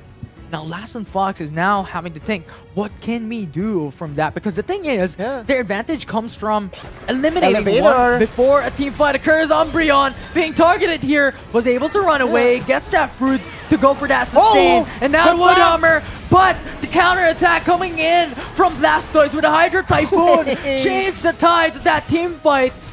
And Lassen Fox is forced to retreat into Leon, goes for the eject button, but Another Secret Rare KO. Pearl was able to chase them down. And the important part is that they're getting the 40 points put in. And that will be the first tower. Left to just 10 points to be secured here by SRP finally. No, 5 points left before it even gets down. And out of Wood Hammer as well, Lassen Fox still want to go in for that engage as an answer back. Phantom Force has already been used. Wood Hammer still being utilized by Lassen Fox, but the light screen pushed him back. There's just no escape, and Hoopa was able to get that knockout. The value of Hoopa over and over again has been tremendous Umbreon. for SRP. They're not yet done. Minlook targets and locks down 2 members sniped by the Mew. Moonlight is not enough as well. They want overcap. They want more points to be in, and that's 40 points coming in from Mew. Yeah, 35 over the limit there. Into the bottom path as secured by Mew. Now Blastoise, Lapras going on to Regieleki, now being started. But the thing is, Lapras just has to buy time. Fell Stinger to get that distance through. As Blastoise has to use that eject button, already left with 1 HP. Umbreon, Mean Look No steal. on the Lapras, but Scyther with that damage, Umbreon is left down with so low of an HP. Blastoise with Hydro Pump removes the HP bars of another Lassen Fox, left with 3 members. Yep, and now this Regieleki is so close! So close, and now the Surf as well pushes the members of Lassen Fox back, and Blastoise is eliminated, knocked out, and KO'd. And Scyther looks to go for Mew. Light screen is sufficient enough. Eject button coming in from Indeleon. Wants to go for the snipe shot, but will not be enough. Will not reach that point. And thus far, SR Pearl has just so much advantage. Super clutch though coming in from Lassen Fox. They were able to deny the Regieleki, slamming the 20 points onto their goal, and that means that that they are still within striking distance. This is still anyone's game here, Infinity. Lassen Fox may be 175 points behind, but it's not yet over, especially looking at the current possession right now by the Scyther. He's already level 13. Level 13, and that's a massive, massive level ahead up against pretty much every single one aside from Glaceon here. SR Pearl now starting the Registeel Hyperspace hole going into the top side here, but no contest onto the Reggie into the bottom path here by Lassen Fox. Yeah, additional attack. Just being gifted here by Lassen Fox. Not what we expected, but yeah, it's so scary to just gift it over to the burst composition that Secret Rare Pearl has. Remember, they have the Mew, they have the Glaceon, and additional attack and SP attack will definitely be welcome for SRP. Winning time, everybody. The last 2 minutes of the game. And that's something that every single one, especially Lassen Fox, does want. The Rayquaza, that objective really change the tides of the game Yep. here, and just the patience game from both sides. It's paying dividends so much for Secret Rare Pearl because the thing is, they don't have to fight the They Rayquaza, don't. they just have to buy time. Yep. All they need is to just deny this Rayquaza, and that should be enough. Lassen Fox being forced onto a corner. Just waiting patiently onto the top path. Solar Beam is there as well, gets information. Trevenant just scouts the area, will be able to retreat. Clefable is there as well, so a lot of sustain coming from this team, from the squad. Blastoise Hyperspace going for the Hole. contest. Tornadoes coming up from Time is ticking. Rayquaza. Time is ticking. 1 minute left for both these sides. Lassen Fox only has a minute left to be able to secure that objective. Has to force this issue. And now Trevenant used the Phantom Force coming into that fight. And Slider comes into the backside as well. Targets onto Hoopa. The stun is there secured. And 1-for-1 KO is already down as Hoopa is caught up by Scyther. But the thing is, another member falls down by Lassen Fox. There's no more damage left. It is Scyther. It is Clefable. Is that press? Glaceon just went in for a free hit, and Mew as well. There's no one to deny them away from this, and Secret Rare Pearl will be successful to push them back of the objective. SRP, Palos specifically, he's been free hitting the entire time. SRP protects and defends the Rayquaza, and that should be enough for them to secure game 1. And that is such a magnificent showing by SR Pearl for game 1 in the series. Lassen Fox cannot fight this hand to hand. The Glaceon though, his movements, his pathing, his overall placements in that entire team fight, he was untouched. And when a Glaceon is untouched, that's a massive damage coming your way. Icicle shards galore for Prios. It does just so much Oh, it's damage. Prius. It's not Palos. Yeah, so much damage. It's 80k. Yeah. And an even level playing field, even footing with Yao as well. 30k damage for both these Pokemon. Which is a surprise, right? Like you look at the amount of damage that Prius was able to just dish out. One would think that Prius was leaps and bounds ahead of his partner in the Mew, but turns out the Mew was actually there. Yao was there, dishing out a decent amount of damage as well, with just 4k separating the two.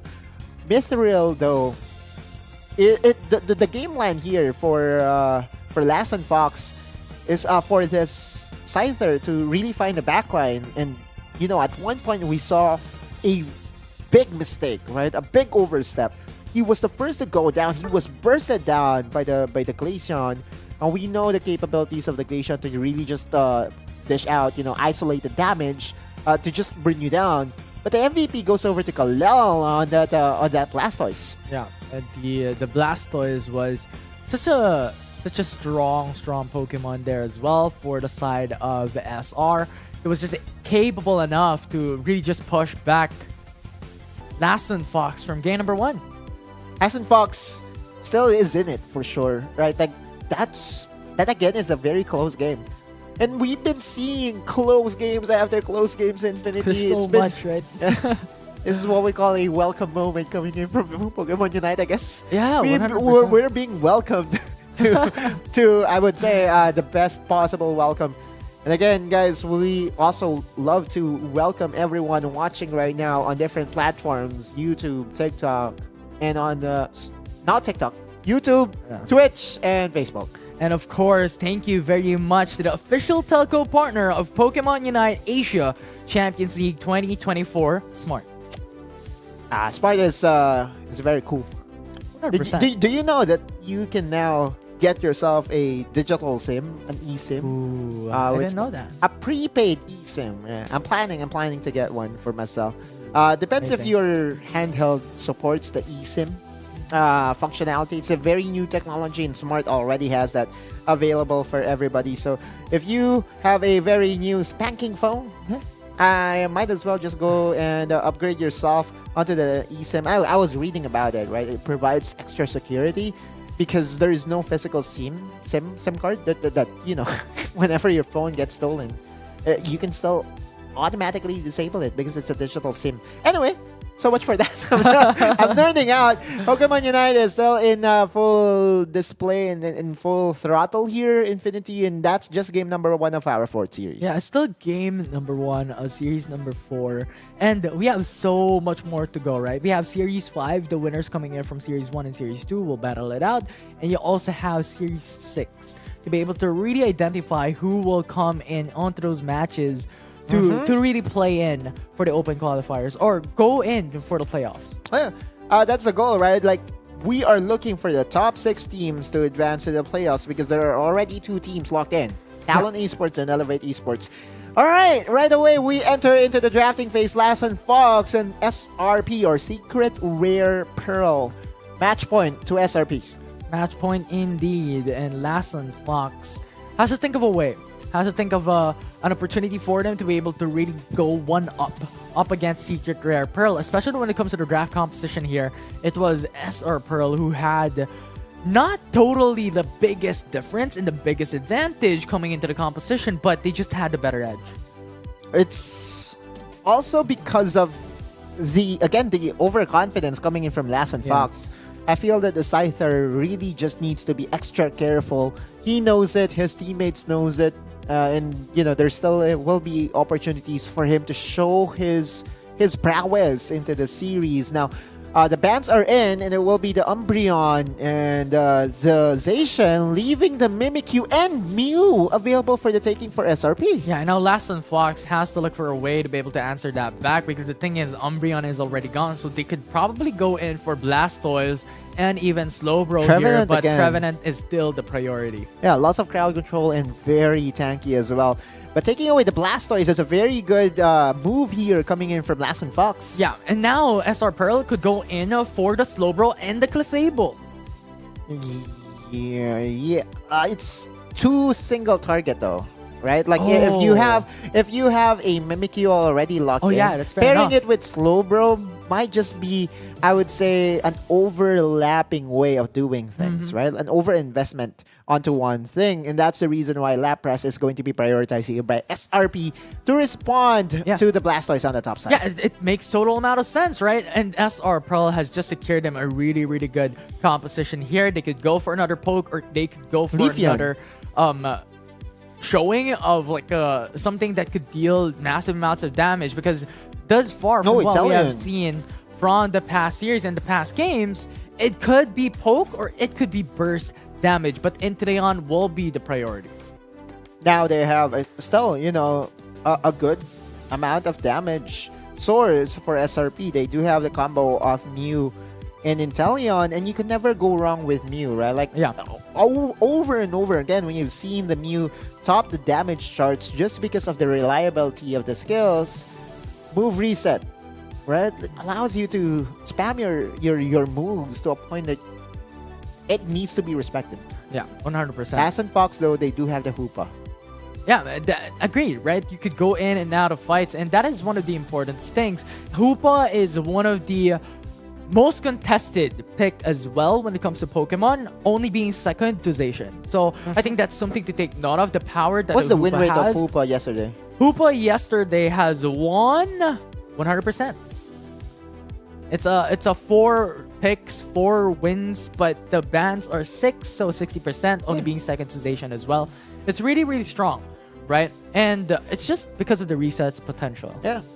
And also being able to call your teammates from afar with just 1 Rings Unbound. Yeah. One way to really emphasize the strength of Hoopa is the infinite amount of mobility that you provide, not just to yourself but to your team, the right? whole team. By allowing your team to traverse from one area to another, that's 15 seconds saved by your team to respond to each other. Yeah, and there's a lot of things that we've seen as well. Yeah. A lot of fights that occurred wherein Hoopa just saves the lives of his teammates from the brink of death. Yeah, Umbreon as well, right? Like the brink of being KO'd. Yeah. Just one skill, one move is enough to save your comrades. But we move into game number 2 with SRP already at match point. They will be sending over their Inteleon into the central area Looks like that the Clay Fable might just go for a sneaky invade, but not really. I think it will be a very quiet early game here in Infinity. It could possibly be, right? Because the thing is, Cordo couldn't fight at level 3, and there's just a lot of missed opportunity here if they go and force onto those fights. Lapras, with an exception, has so much strength when it comes to the early game just because you have the Whirlpool and you have so much power. Yeah. But aside from that, everyone's going to play a little bit more safe. Yeah, it's just extra safe right now. Although the lead is to the side of Lassen Fox, 12 points disparity. One would say it's very, I would say, negligible at this point in time. It's just, it provides some XP advantage overall as well when it comes to held items, stacking items. But you look at Mimikyu, he's already on the top side. It's 3v3. A fight for Altaria and Swablu into the top path. Secret Rare Pearl will be able to get a lion's share of the bird lanes. The lane birds, rather, onto the top path, along with Lassen Fox. But overall, it's pretty much an even level playing field for both sides. Yep. Which means that we'll have to wait for the next potential contestation, which is the center area Altarias, or the center birds, as we love to call it. It provides a lot of XPs, right? You know, as a central, I would say, main. You want those XPs, you want those extra advantage that you can bring into a lot of team fights.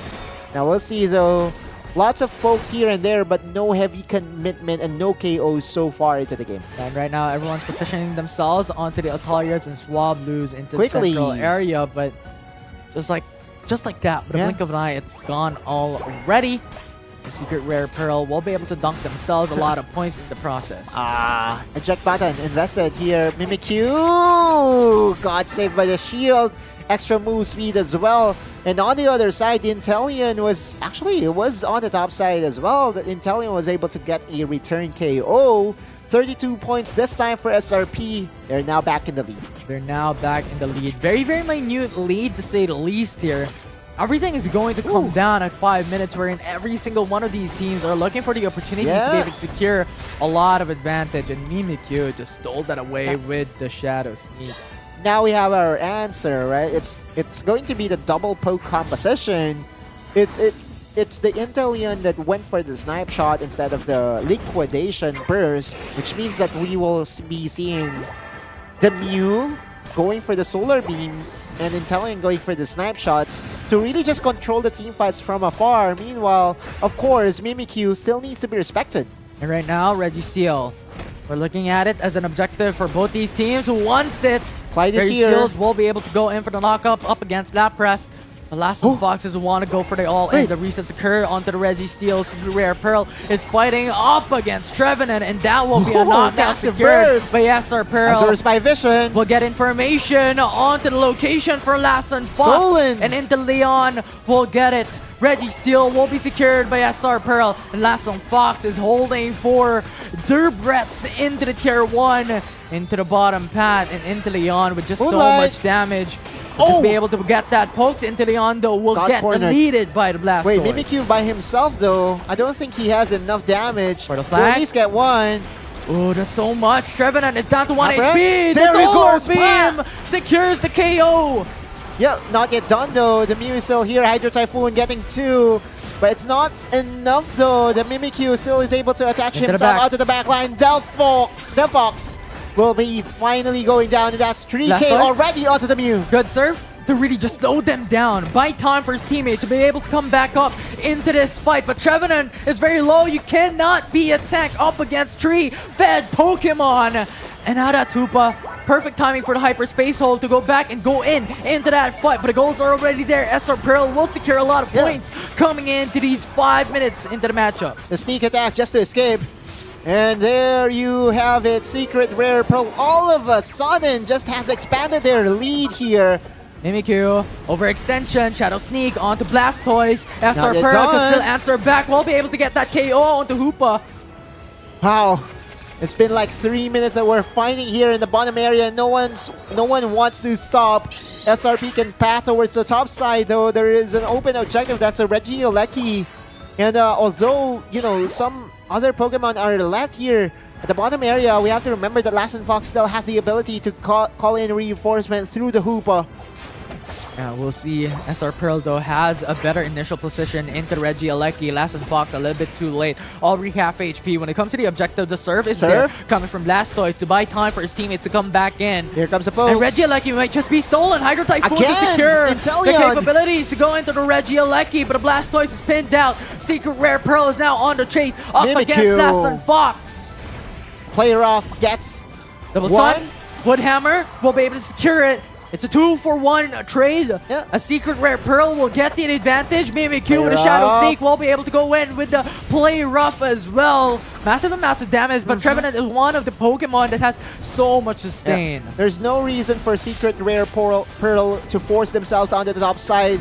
There still is a tier 1 goal in the bottom area, and they can just force themselves in. But they have to be worried, though. There could just be one call from the Hoopa. Mimikyu is here. Where's the engage? Shadow Solar Sneak. Beam. Snipe Shot is there as well. Glaceon by himself cannot defend this. And Hoopa with a Unite move already 2K. can call up his teammates. Secret Rare Pearl should now retreat, is now on the back foot as Lassen Fox has just so much possibility to just sweep them back. But Trevenant is been hit by the Snipe Shot, gets that KO. Inteleon will secure it, but Reggie Rock will be secured as an objective for Lassen Fox. That was enough space bought by the Trevenant to secure another objective for Lassen Fox. Infinity, we are at the midst of a very close game once again. 20 points separating the two. And it still is anyone's game, especially knowing that the Reggie Alecki will spawn up just in time for it to be contested by both the teams. We have to remember, you know, if you get to secure the Reggie Alecki at this point in time, it can provide enough distraction for you to secure the Reggie buff. Yeah, the Ray buff, I mean. We'll see. SR Pearl right now is setting their positions onto the top path here for Reggie Alecki. They want to force that issue, but Lassen Fox is also here to answer. Delphox already on the front lines could potentially start up the Reggie Alecki, but a patience game from both sides. Doesn't want to go for the engage. Right. And I think that's it, right? Lassen Fox and Secret Rare Pearl, they know 15 seconds is not enough to secure this Reggie Alecki without any punishment, and so they're setting their sights over to the Rayquaza. This will be our final battle. Winning time, last 2 minutes of the game. Good resets coming in from SR Pearl, now readied up to be able to fight up against Lassen Fox. Lassen Fox, better position, has information about the Rayquaza pit, has a better footing here. Yep. But SR Pearl, the thing is, they should just delay Rayquaza and just deny that from Lassen Fox. Just look at the Lapras as well. Potential flank. Altogether, coming in from the Lapras will be spotted here by the Blastoise, and the Mimikyu is around the top area as well. Oh, they have to be careful, both of them. They know that one wrong move could basically spell the outcome of this game. They're starting the Rayquaza now. And SR Pearl has information of that. Clefable and Mimikyu just around the corner as well. Has information that Rayquaza is now being started by Lassen Fox. Thus far, the Hyperspace Hole will be able to go in for the resets here. And thus far, Mimikyu going in for the pincer attack. Surface there coming from Blastoise. Shadow Sneak already connected. But we'll be able to retreat there. Snipe Shot brings down the HP bar of Trevenant into half. Rings and Bound has been used already by Lassen Fox. So a lot of sustainability and a lot of damage already there. Mimikyu already going in. Play with me, denies it. And now one down already for Lassen Fox. But the answer back from Lassen Fox has been there. And SR Pearl for now has still the capability to be eliminated by Lassen Fox. Blastoise already with a surf as well. The knockup is there. Trevenant coming in clutch. Trevenant going in onto the top path. Will be able to go in for the dunk. If he does this, denied by Inteleon. And now Trevenant has to go in for the stun. Has to go through the brinks of Inteleon's rat. And now Trevenant will not secure the dunk. And in the end, with 10 seconds left, SR Pearl will be able to deny the win from Lassen Fox. And that is what we were waiting for. Inteleon with a clutch will be able to secure the 2-0. Wait. Trevenant had the right idea, right? Yeah. He knew that if he was successful in slamming that 42 points. That's a total of 80 points, right? Yeah. Like that's already the winning time. That's times 2. And that would be enough for them to secure the win for themselves. But there was Inteleon with the presence of mind to port back and just, jump back in. Just imagine though. Just imagine if Trevenant only had half 20 of what he points? had. Yeah, exactly. It would have been a win. It would have been a win for Fox. Prius time and time again. Again, the presence of mind, the shot calling coming in from SR Pearl was really a beauty to watch. And that's a 2-0. They'll be advancing. Lassen Fox, though, they tried their best.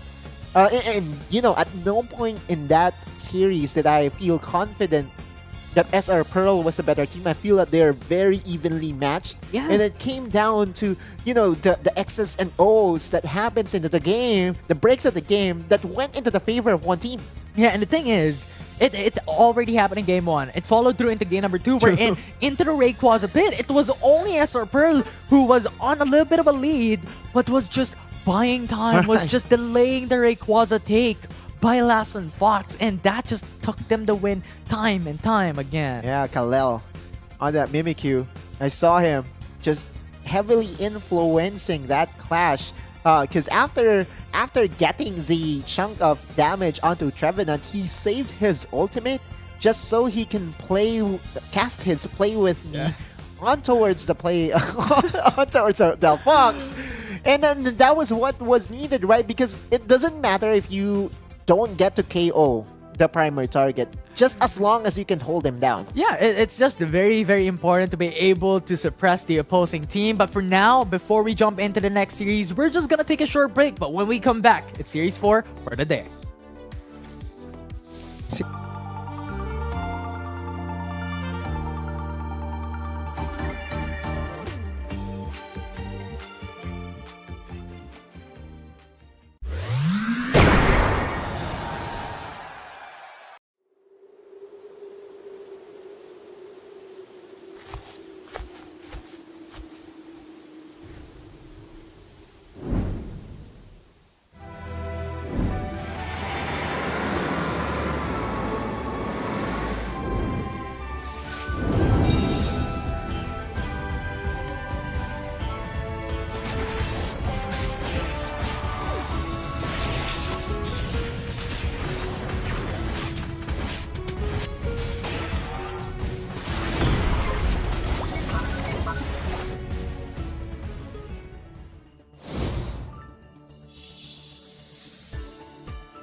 Welcome back, everyone. We have 2 series left for the day, and such an exciting moment for Pokemon Unite Philippines Open. And I believe we already have our playoffs, at least 4 of them, right? Like, again, the 4 winners have secured themselves a playoff spot. Yeah. And what they're battling for right now are playoff positioning, trying to avoid the stronger teams, I guess, is one way to play it. Yeah. Because we have 2 teams that are still in, I would say, hiding. They're still preparing, right? The 2 teams that we know that will make the difference here in the tournament, Talent Esports and Elevate Esports, will be there available next week. But again, today's matches, last 2 series. Yeah, Secret Rare Diamond up against Night Fox as we are moments away from that game. No Sympathy up against Secret Rare Pearl right after. And as we mentioned, these 4 teams have already secured the playoff spot. Exactly. We look into the Day 2 qualifiers. I also have asked our operations for the progress for our lower bracket matches. And it does look like that Easten Salto came out on top, which means that Teravolt will be eliminated. And that's quite sad if you think about it. Yeah, it's really unfortunate, right? It's really unfortunate for the likes of Teravolt, but we've called it. Easten Salto's performance up against Night Fox just a while ago was outright a massive showing. Right. And winning up against Teravolt is just an added signal. It's not an upset, right? Exactly. It's an added statement into Pokemon Unite. Now, Omo Dragon Lee and Lassen Fox, though. What do you think? Ooh, this is a little bit. I think Omo Dragon Lee got it. A little bit more of a question mark, a mystery here, because Omo Dragon Lee up against Lassen Fox, as we've seen a while ago, has been really performing, right? Yeah. So it's a little bit more of a question mark here. How can they perform coming into the lower brackets? But yeah. That will not be streamed, and that's the reason why we are trying to formulate what was happening behind the scenes. What we're going to witness, though, is the upper bracket matches to see, the flawless teams. This teams hasn't lost a series as of yet for the entirety of the tournament. And so now one has to lose, one has to continue winning. Night Fox against SR Diamond. That sounds so unfortunate, right? One has to lose, one has to still continue, right? To continue coming for the day. Win streak. But definitely, that is the fate here. Coming in from any of these 2 teams, one will be the best, one will lose it out and will go into the lower bracket. But for now, Hoopa and Zacian, 2 of the most banned Pokemon interregionally and even here locally here in the Philippines, has been removed as Mew as a priority by Night Fox. Yeah. SR Diamond, Night Fox, 2 of the best teams that we have seen so far in the tournament. One would say that Night Fox is really running as the dark horse, and now a Secret Rare Diamond. This is like the 3rd or 4th time that we've seen Trevenant get picked. And it's even being prioritized ahead of the Slowbro, which is something that I did not expect heading into today. Yeah, and earlier today, before the show started, we were talking about the prowess that Trevenant has, and that is built into the sustainability, the stunts onto the wood hammer, the knock-up with the second move as well. There's just so much CCs or suppression built into the skill kit or moveset of Trevenant that is just a priority by SR Diamond. But as you mentioned, Pikachu, Lapras already secured us. Mimikyu and Slowbro still open for the taking, but Night Fox already has 2 defenders into their lineup. Possibly Mimikyu for Night Fox or Leafeon. Leafeon still available here for Night Fox. A lot of Pokemon still left. It really depends on what type of playstyle do you want. Do you want that early aggression? Glaceon. Could be Glaceon or Leafeon, and that is definitely one of the things that they have done back in series number 1 for the day. But SR Diamond answering with a Zoroark as well.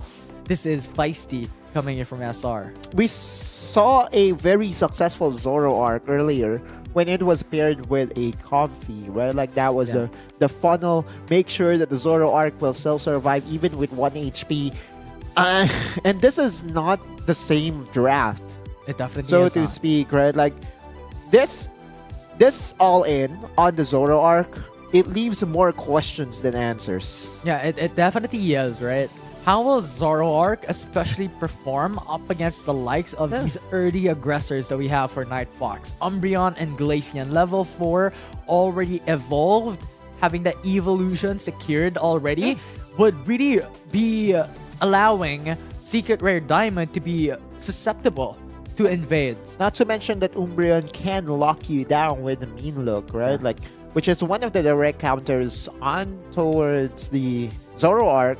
But I mean, again, you can cancel it out with the passive, with the illusion. It's not that easy though, and it's not the same team that has been selecting Zoroarks over and over again. We have to remember it was Omo Dragon Lee that has been playing Zoroark numerous times now, and yeah, to a degree, you can see its value, especially at the early stages of the game. If you can have enough experience, your damage is just out of this world right now, and you can actually dictate a lot of team fights. Yeah, 100%. And it definitely is an expectation how Zoroark has to go in and out of fights. That is the innate nature that the Zoroark has, right? That burst damage, the combo coming into his movesets, that is really, really the target here and significance that Zoroark provides for the team. And if Night Fox is able to deny that out of Secret Rare Diamond, the only dependency that they will have left will be Pikachu.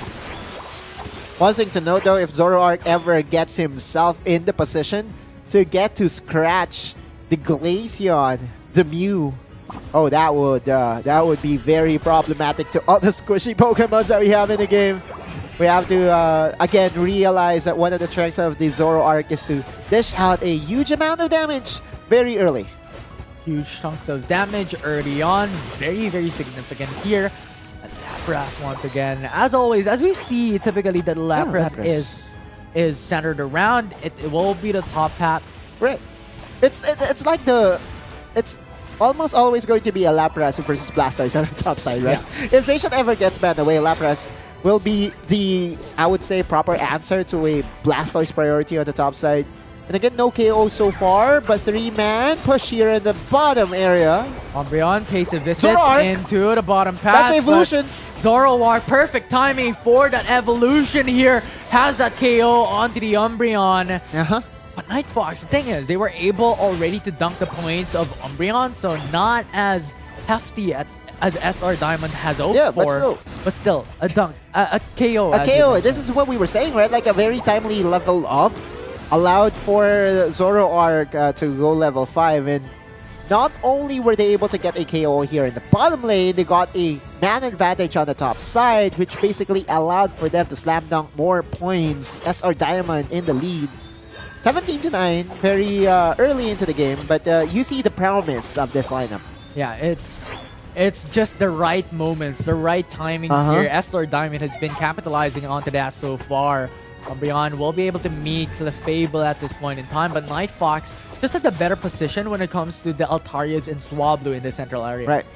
Again, the concentration here in the bottom area. Zoroark very low already with 30 points on hand. He has to go in for the reset. Goes back in. Sustainability, but the burst damage that the Zoroark has to be feared for. And now Glaceon and Mew, the only ones left remaining into the bottom path. Goes in for the Surf. Mew, double knockout already, but still able to capitalize onto the burst damage as the Zoroark has. Eject button already used by Umbreon to try and cancel it out. Will be able to go in for the dunk. Pikachu will be knocked out, and Zoroark, hoping to retreat, cancels out and denies the Altarias and Swablus away from Night Fox, and now they come back up because of the favorable sustainability that Moonlight provides. The Zoroark is out of control right now. Did you see that series of plays, Infinity? Getting the berries, clutching in, and again, just chase down potential coming in for the Zoroark. Not only was he able to get a lot of KOs, he was also able to slam dunk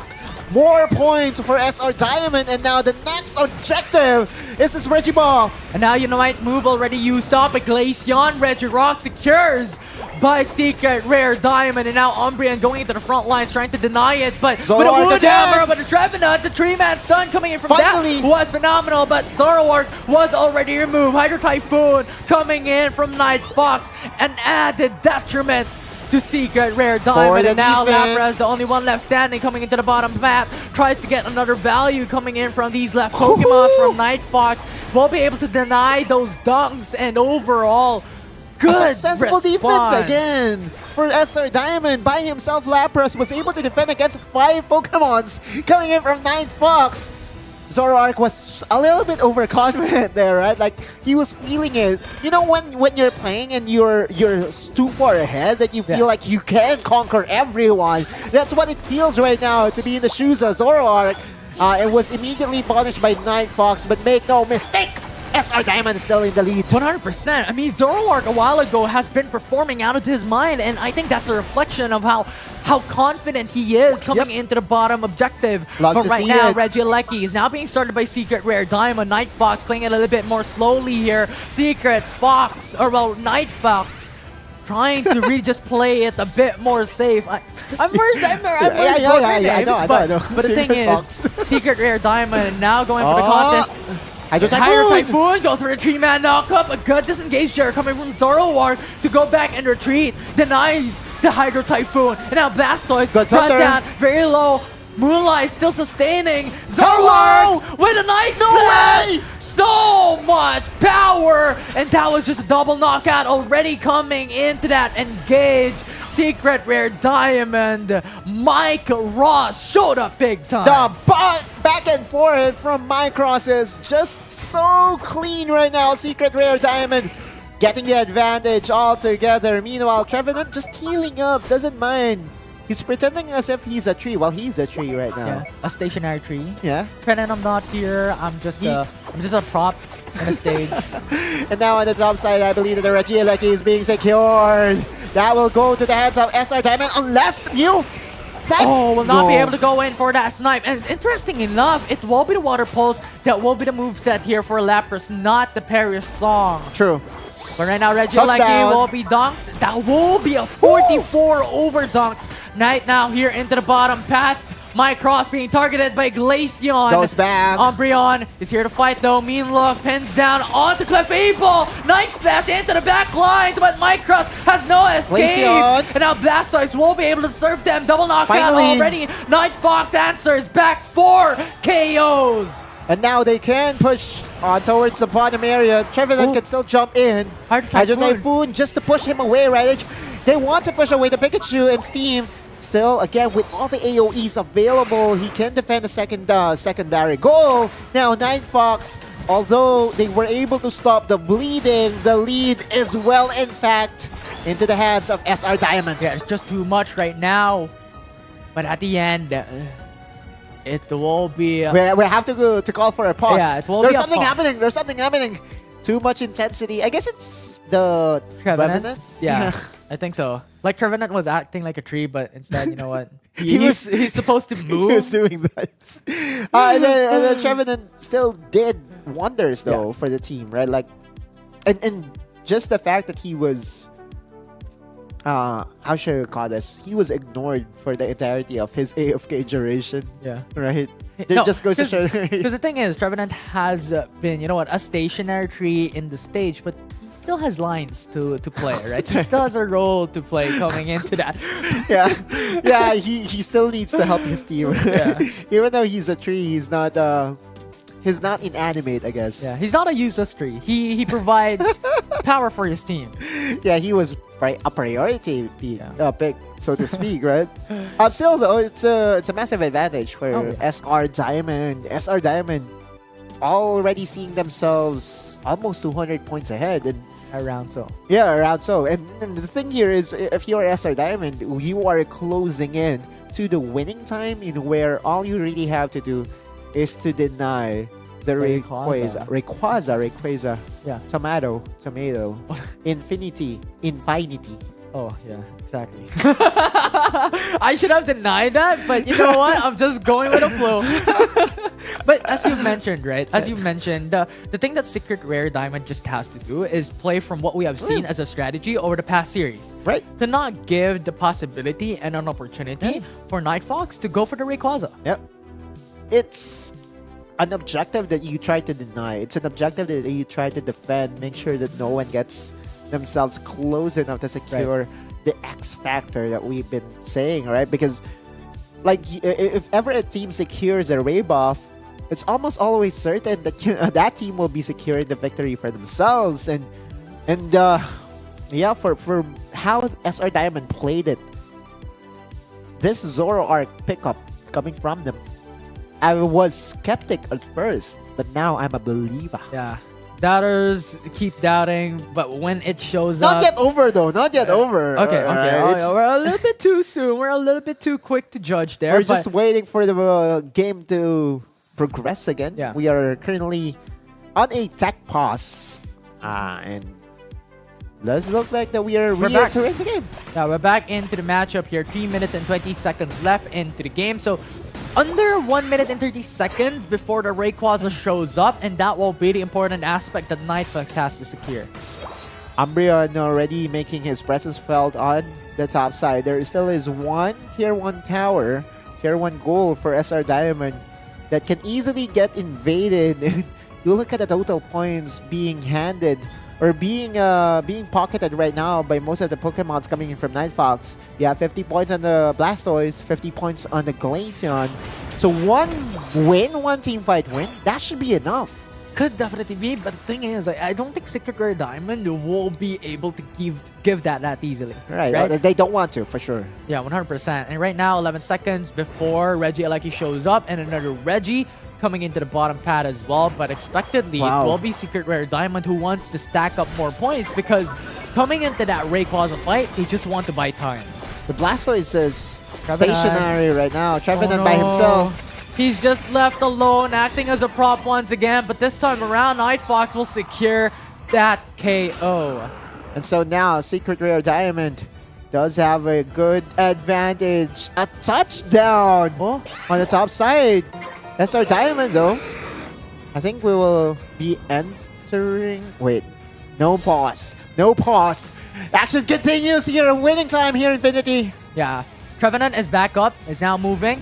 And Stand this up, is top this side. is really good. Yeah, you've called it. Like the Reggie, like it was not denied by Nightfox, so it was a good opportunity for Secret Rare Diamond to be able to stack up more points. Rayquaza now being started up by Nightfox. Blastoise goes in for the surf onto Lapras Clefable, Express. goes into the backside. Lapras is left on his own side, but Clefable is there for the Moonlight to be able to give a lot of sustainability coming from that fight. Icy now in the front lines goes for Frozen. the block and won't be able to deny a lot of these damage, Ooh. but Mew snipes Clefable down with a Solar Beam. That's a good opportunity and a signal for them to start up the Rayquaza once again. A 4v5 occurs, and now Thunderstorm. the Thunderstorm is casted up by Pikachu from Secret Rare Diamond. A lot of low HP Pokemon already for the side of Nightfox. Oh, no. Rayquaza already down low. There's no one to be able to go and contest onto this objective. It is Pikachu who wants it, but Nightfox secures the Rayquaza powered by Smart, and now their objective is to go in for the dunk. It's a tier 2, the target here for Glaceon for the Nightfox, 100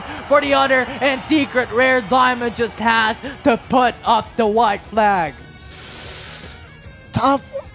It's a very tough game for SR Diamond. I feel it's the Trevenant, right? Like he wasn't able to rejoin. I feel that's the Trevenant trying his best to help his team, but He was a So stationary sad. pop that's just slowly moving into the stadium, but it's not enough. It was Yeah. really unfortunate because there was a lot of times that Trevenant wasn't really supposed to be KO'd, but just because of these technical problems that he encountered, he was not able to move and escape. in the end, it was a 4v5 for sure, 100%, right? But again, breaks of the game goes over to Nightfox, securing, of course, the Rayquaza buff, and that should be enough to threaten multiple points going to the goal. And immediately, white flag, as you said, a forfeit was needed by SR Diamond. So now Nightfox is in the lead, 1-0. Yeah, it definitely is. I mean, Trevenant was back up, right? Coming into the Rayquaza fight, but he just walked straight into the opposing goal, and it was just really unfortunate. That's like what I think that's one of the programming of an Of a AFK. tree? Yeah, Of a tree. possibly. Of a tree. Yeah, yes. 100%. But definitely it was also Nightfox who was showing up Yeah. a little bit of signs They of were- life they were coming promising. in from that matchup, that Uh-huh. they were really even level playing field all throughout, that Rayquaza was just the game changer overall. Of course, and again, you still have to give credit where it's due. They were still able to control that Ray fight. But hopefully in game number 2, there will be no technical difficulties for both parties. We want and we promote fair level play. All right. I don't think there will be a remake for game number 1 because again, we still have to follow some certain rules that we have. And the most important rule of all is that hardware and internet connection is the responsibility of the players. Yeah, 100%. And of course, thank you very much to Smart for Smart, bringing right. us the best mobile network here in Pokemon Unite Asia Champions Yeah. League 2024. And again, we are on our second day of the qualifiers, December 3rd. Our third day will be featuring the playoffs teams, and that will happen on the 9th of December. Next week. Ooh, it's very, very close now, 7 days ahead, Yeah. and that will be the finals already to really see who will be the top 2 finalists from the Philippines Open that will qualify to represent their home country on the international Yeah. stage. We'll be sending them over potentially to Bangkok, Thailand. Yeah, 100%. And that's a lot of excitement, especially considering that we already have so much promising teams coming into the Philippine region here in Pokemon Unite. Yeah, it's historically speaking, we've been noticed as one of the regions to watch as well. One of the strongest. There are metas that did come from or did originate from the Philippines as well. So, how should we say this? We've seen Philippine teams really study other regions, try to incorporate their play, and improve it further by mixing regions or by mixing playstyles with each other. And that, that I think is the reason why it's so exciting to watch Philippines in action. But there are also other tournaments that are in play right now. Oh yeah, 100%. I think JJ Kun was watching Oh, yeah. 4 tournaments all at the same time. Yeah, other regions was also happening simultaneously. I Right. believe there is Thailand currently happening and 2 other regions as well, also showing the respective open qualifiers to really see who will be the representatives of the respective regions for Pokemon Unite Asia Champions League 2024. It's not just here in the Philippines that Pokemon Unite is invested to see the best teams to battle it out. But again, here, the action continues, the story continues.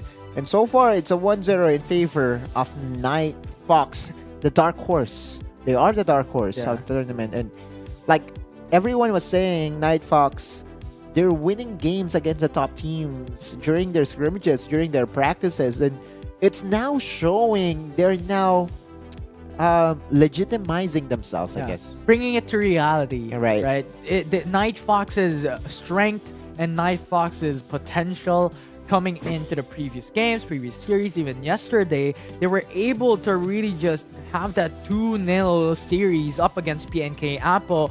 And today, they're still showing, they're still bringing their A game into their respective series.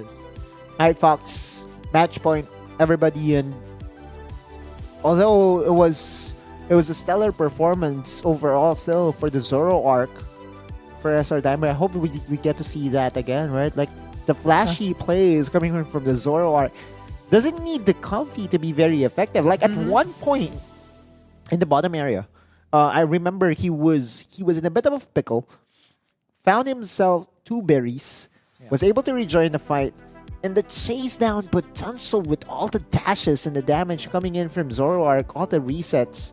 Man, oh man, what Pokemon is this? It's really crazy, right? Zoroark is one of the Pokemon that has the fastest mobility in the game and also the potential for that burst when it comes to combo. And I think that is one of the reasons why Philippine teams really favor and have that priority on picking this up, because it gives you so much potential to chase down Pokemon. Yeah, because how Filipino players really want to play is to be near face. Oh yeah. It's about sending a message almost Exactly. Every time, right?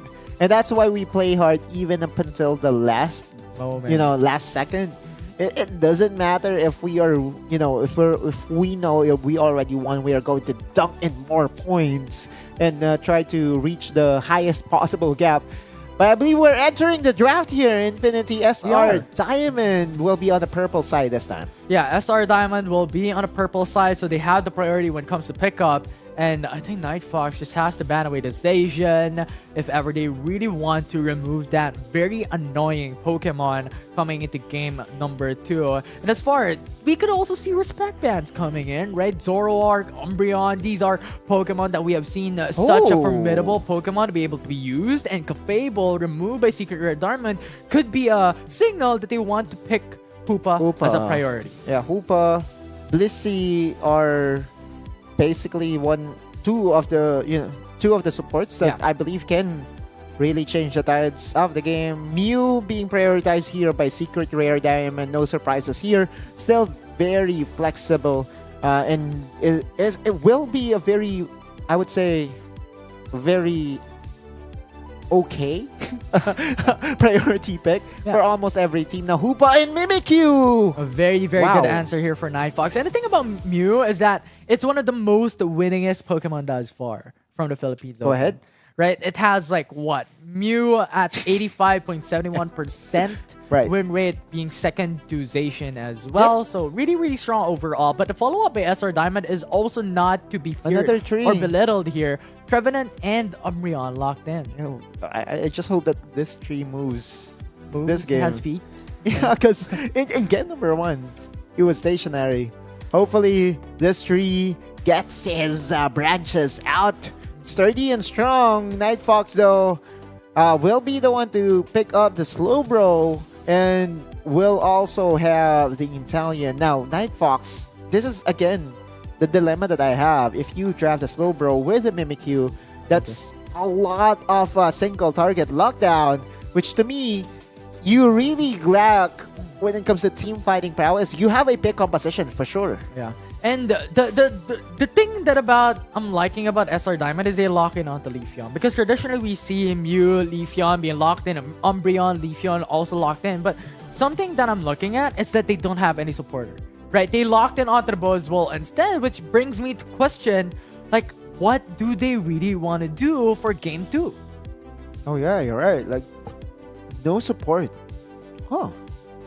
Yeah, it's a coin flip, right? Because coming into those fights, this will not be a prolonged fight for SR Diamond. Onto those prolonged engages, Night Fox will definitely have the advantage, especially if you're bringing Venusaur to a moveset of Petal Dance and Giga Drain.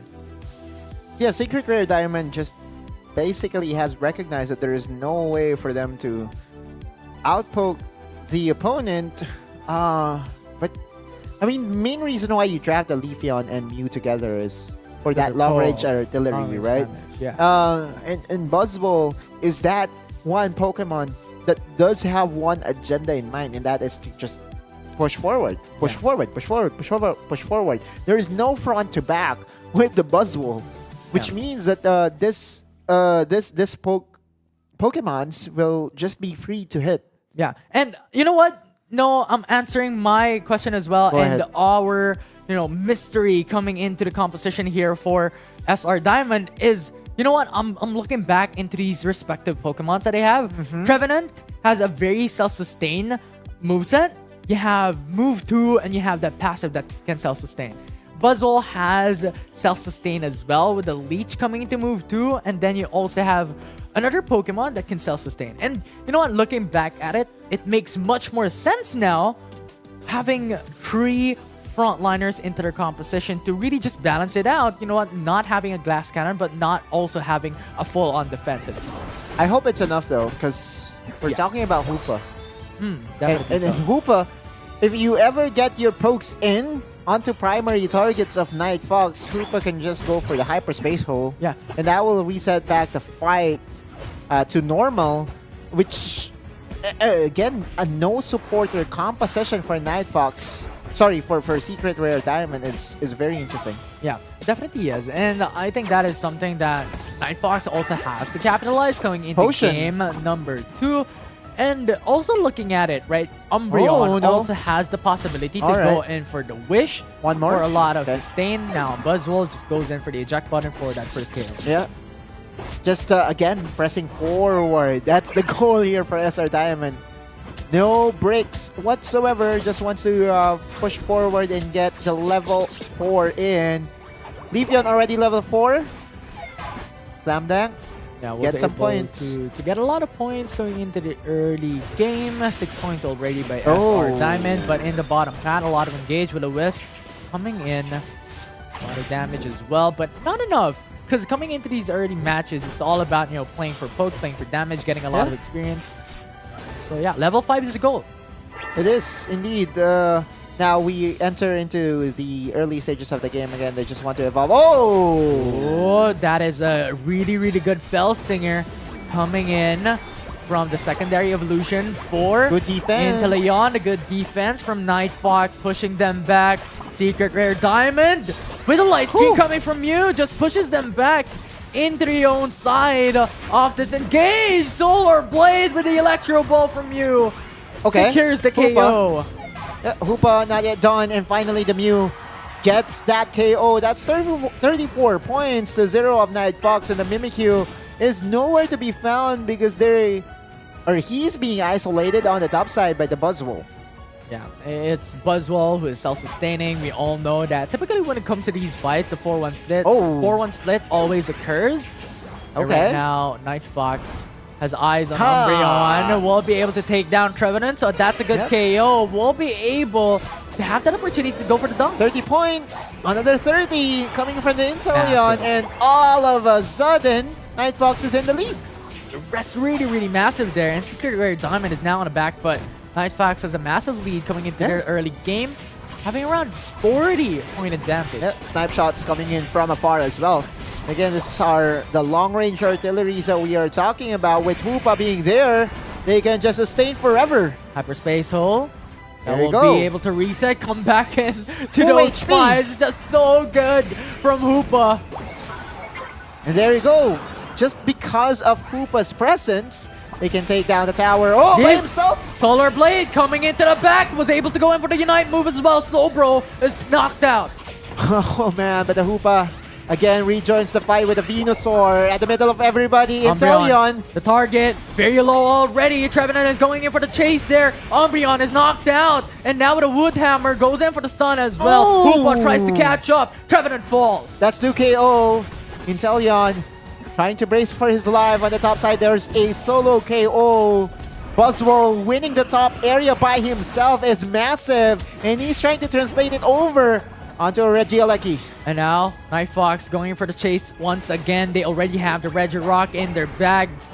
This is really good coming in from his team. They want to really have that fell swoop into the bottom path. A massive lead against Secret Rare Diamond. But the Regieleki also as Azur's an by answer vision. for an objective for Secret Rare Diamond. As you have mentioned, Unite move already used up. And Inteleon gets a lot of information here. Buzzwole is Venusaur, here. Buzzwole comes into fray as well. The knockup, Oh, the the smoke lunges, ram. really massive. Mimikyu goes in for the Shadow Sneak, but a player up buys a lot of Oh! time. But Buzzwole USS. single-handedly into the back lines, knocks out every single one, and now Slowbro is buying enough pinned time. down. Telekinesis just buying a lot of time, as you mentioned, but Buzzwole trying to catch up as well. A 2v1. The lunges are there, just no escape. He's locked in.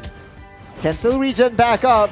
This is still the Slowbro, and 4 Pokemon were needed just to take down the Slowbro and Night Fox.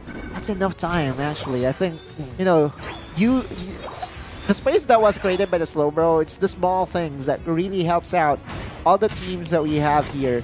And again, it's a 1-for-1 in terms of goals, right? Like Buzzwole is definitely feeling it, getting the advantage on the top side. One of the best bruisers that we have in the game, and just has won the top side by himself. It's not enough to have the lead though. Night Fox is still in the lead, 16 points. Yeah, level 9 already there for Trevenant and Mimikyu, so a lot of Unite move for both sides. Going into the back, Leafeon was able to go in for the Solar Blade along with the Unite move, and Play With Me is there to deny Leafeon's possible to go in for more casualties.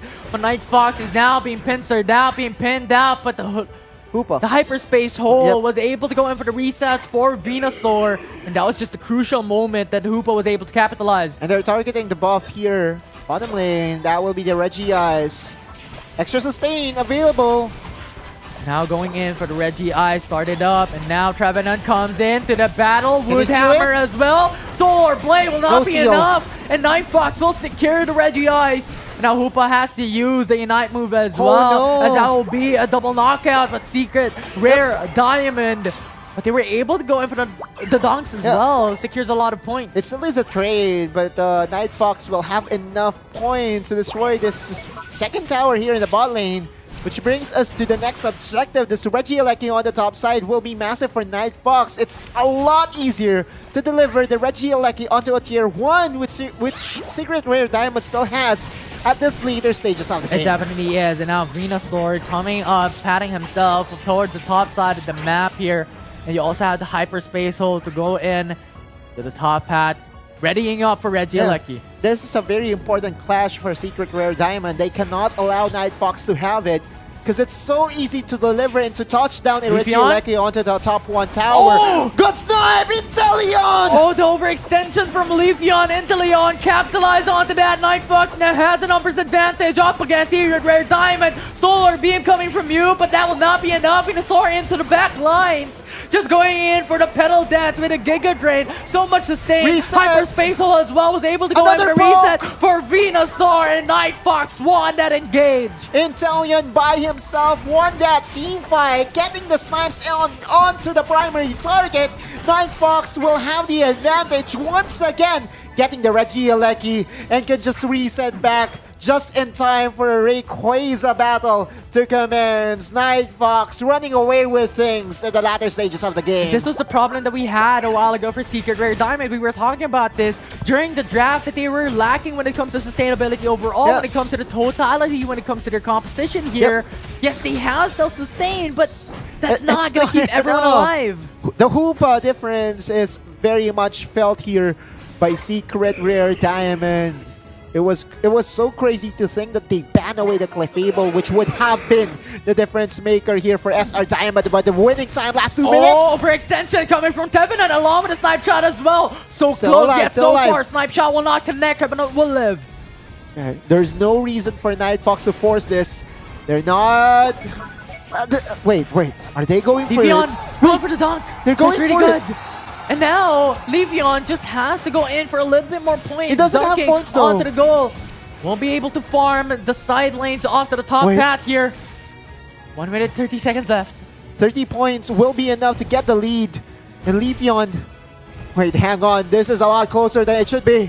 It definitely is. And right now, Night Fox is positioning themselves onto the side for Secret Rare Diamond already. Every single one has Unite moves available into this Leafeon fight. on the back! Leafeon on the back definitely is. Could go in for the points, but Mimikyu is trying to chase him saw down. him. Could be able to get that punish. If they get Leafeon out from this fight, they could get that advantage into Rayquaza. But Night Fox having a priority onto Rayquaza though. And now play with me. Going on to one. Slow Beam, as you mentioned, stuck in the middle of it all. And now Trevenant is knocked out. It's a 4v5 coming into this fight. Into the ongoing in with the Azur's Spy Vision. Gets information that no one is there. Rayquaza now being the priority by Night Fox. Stolen! Is it? Yes! It will be! Yes! Leafeon Yes! will get the Rayquaza for themselves, and Night Fox will lose the objective! No way! Hang on. It's still very close and dare to deny the ports! Mew was able to go in with a jump back, and that will be Night Fox who loses that game with just one mistake.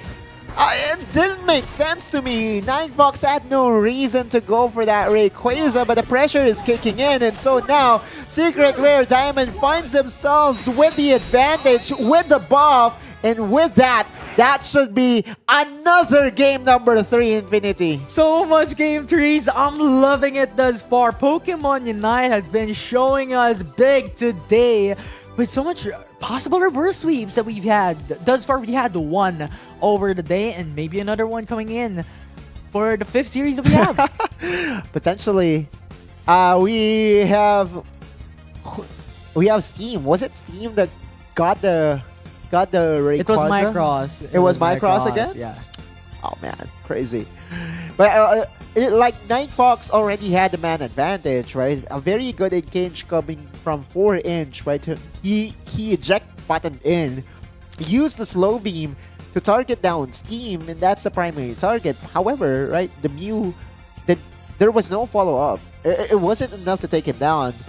He was still able to cast his Unite move, buying him Steam enough time, and Micros again clutching in and stealing the Rayquaza buff at the final second, at the final moment of that fight. It was so good. It was impressive to say the least, because single-handedly Micros pretty much won them the fight, won them the game, right? They were able to get a lot of points coming into the top path because Leafeon was able to go in for the dunks, and then right after, it was Leafeon as well who was able to take that steal onto the Rayquaza.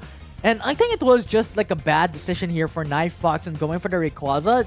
It's a wrong priority. They could have went in for Leafeon as a priority instead, goes for all in, and then go for a Rayquaza. Yeah, that's one way to do it, right? For sure, right? When you're trying to secure these big objectives, you want to eliminate as much options as possible, as much threats as possible. And to know that they were in the lead anyway, there is no reason for them to panic. That's the word. They panicked. Yeah. They were being pressured by Leafeon going into the top path and into the bottom path as well, dunking a lot of points, and with just the minute difference, right? I think they were being pressured. They were being, as you have mentioned, they were panicking on what to do there. But yeah, at the end of the day, it was just an unfortunate decision that they had. This is what happens when it comes to the last 2 minutes of the game. It becomes so chaotic to a point that, you know, all this miscommunication are very much prone to happen. And it happened. Just the fact that the Leafeon was able to sneak himself in and get the dunk on the top side was just massive. It was so good. It wasn't really within our expectations, and it really threw off the formation of Nightfox.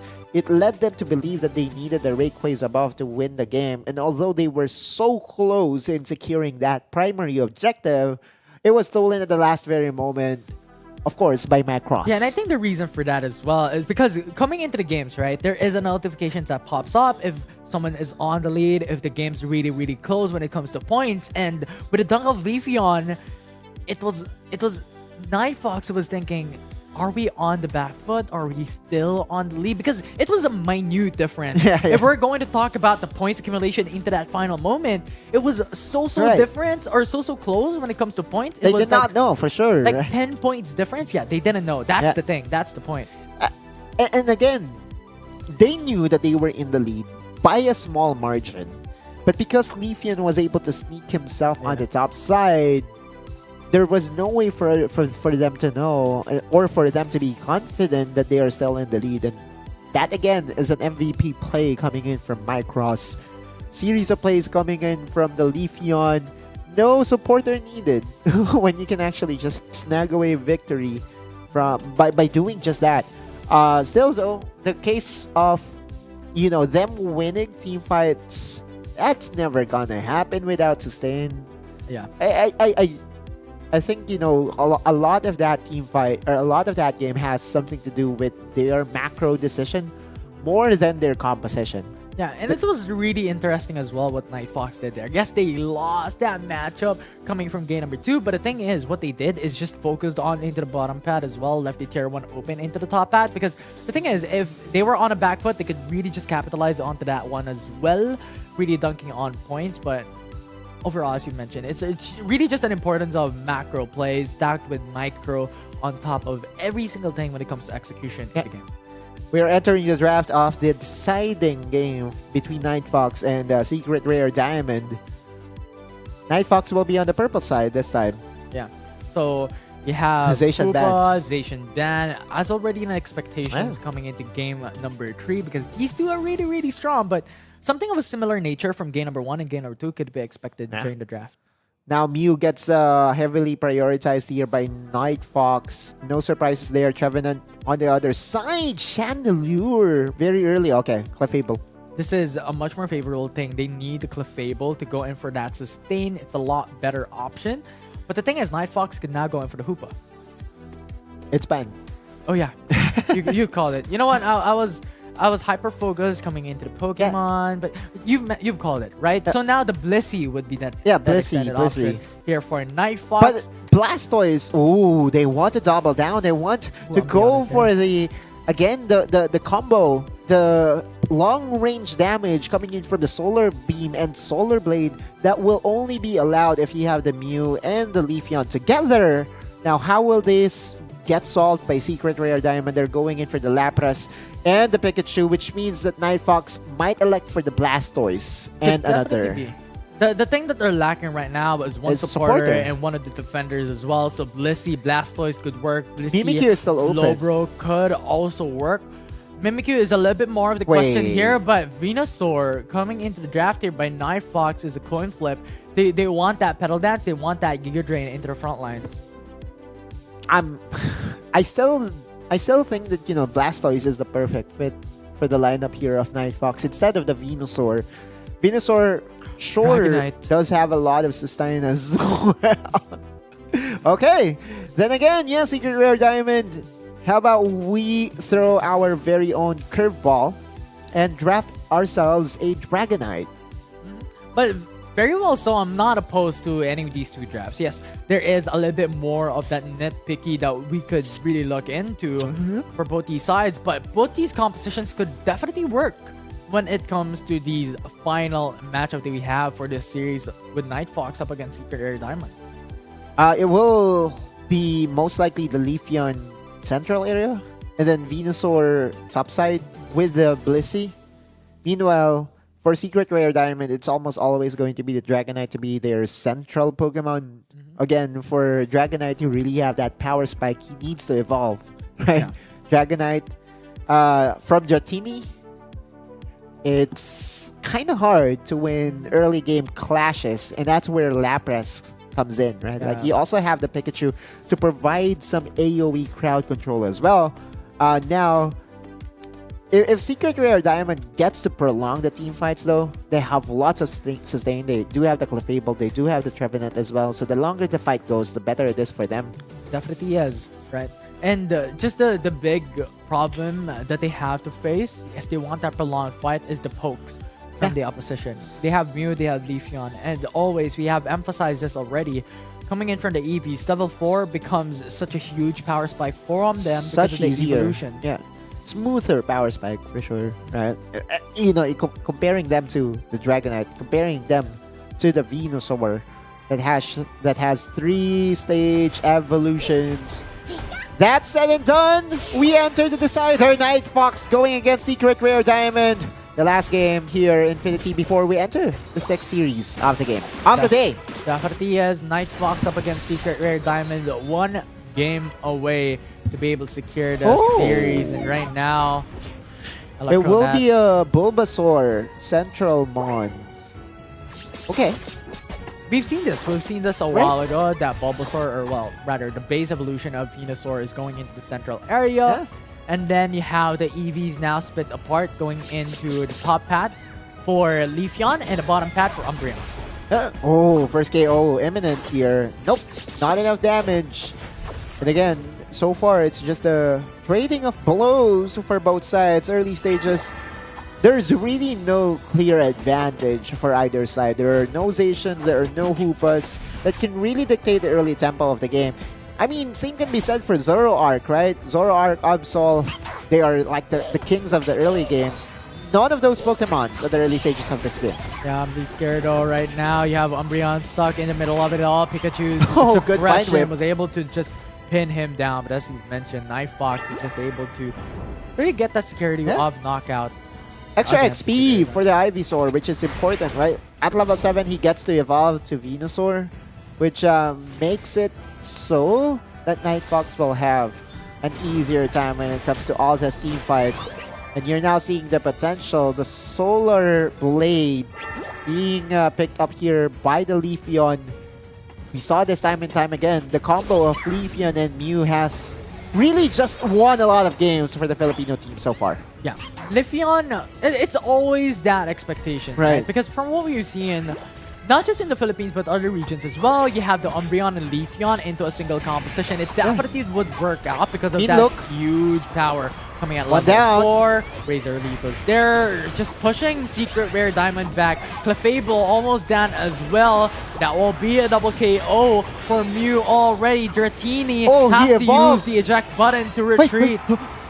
The Altaria was actually free hitting the Venusaur the entire time, but well, luckily he was able to evolve. And again, with evolution comes some ghost frames, some invol frames as well. And so now Night Fox is enjoying an early game lead here by being able to dunk some points, 38-0. Yeah. And thus far, that's a little bit of a minute lead, but really, really big when it comes Another to that one. early game. Umbreon coming in the front lines was able to just push them back. Secret Rare Diamond now on the back foot, goes in for the Clefable Will-O-Wisp down. as well, but Clefable has been knocked down by Night Fox. This Dragonite pickup from Secret Rare Diamond is not paying Ooh. dividends. This is a 100-point hole that they need to come back from, and it's being expanded by Night Fox even further. Now SR Diamond will elect to go for the Regieleki. Yeah, that's 24 points overdunk there coming in for the side of Night Fox, and Secret Rare Diamond, a massive disadvantage No and steal. deficit already. They have to go in for the Regieleki into the top pat and Wait, just it give was the Reggie into the stolen. bot pat. Yes, it was! Whoa! Wow, okay, so adding insult to the injury here. Oh no, Secret Rare Diamond is facing a big trouble on the top side. Dragonite might go down. Dragonite already down low. Blissey will secure the knockout. And now Secret Rare Diamond is left with 2 Pokemon onto the top pot to be able to defend. Lapras is down low already. Electro Ball to finish him up. And now with a Wood Hammer from Covenant trying to go in for the stunts. Solar Blade is massive. And Covenant is forced to retreat. Oh, It's no. Night Fox was able to push them back this easily. No close game for game number 3 so far here in Infinity. And even the buffs being denied here, being stolen by Night Fox. And from what we have mentioned a while ago, Night Fox is a massive advantage when it comes to their early game. Leafeon and Umbreon, we saw them consistently roaming around the map, constantly roaming around Rotating, top yeah. pat and bot pat, and they were just able to utilize that early game prowess to get so much advantage. Even the Venusaur is enjoying a sizable lead against his lane opponent, I guess. Because you see that the Dragonite just turned level 10. Venusaur, meanwhile, was already level 11. His evolution was a lot smoother, and Night Fox capitalized on the earlier power spike, on the earlier KO that was secured by the Ivysaur. I believe that really played a pivotal role as to why Night Fox is enjoying a sizable lead right now. Format rotations coming from Night Fox. Night Fox's information because going to be the of Umbreon. that eject button though. Coming in from Umbreon to be able to retreat that, but he's stuck. He is pinned down. Has to use up the Ignite move coming into the backside. Trevenant is down low. One more hit. Leafeon will secure Leafeon. that KO. Thunderstorm. Thunderstorm from Pikachu. Wanting to turn things Not around, enough. but the team wipe from Night Fox. Dominating performance from Night Fox, converting it into another objective on the top side. This Venusaur has been the difference maker for Night Fox, plus the combination of the Leafeon and Mew.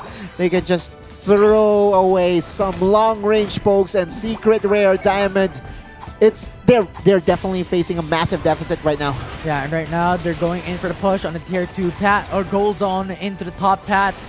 As Regieleki almost touches down, but you have Clefable going for the jump. The CCs or the suppression is really, really good. And we're able to push back Regieleki with Trevenant's move too. And now Venusaur hopes to live for a bit longer, and they cannot fight and overextend. Yeah. No touchdown. At least something positive for Secret Rare Diamond, but this is not a positive. Needed to Dragonite use the Unite move just to escape. has to force it, be able to go back down. Defensive Unite move, as you have mentioned, to just fly out of an unfortunate way. position. Uh-huh. But for now, Night Fox Even the still- Lapras Express was used Yeah. defensively here by Secret Rare Diamond, and that's huge investments.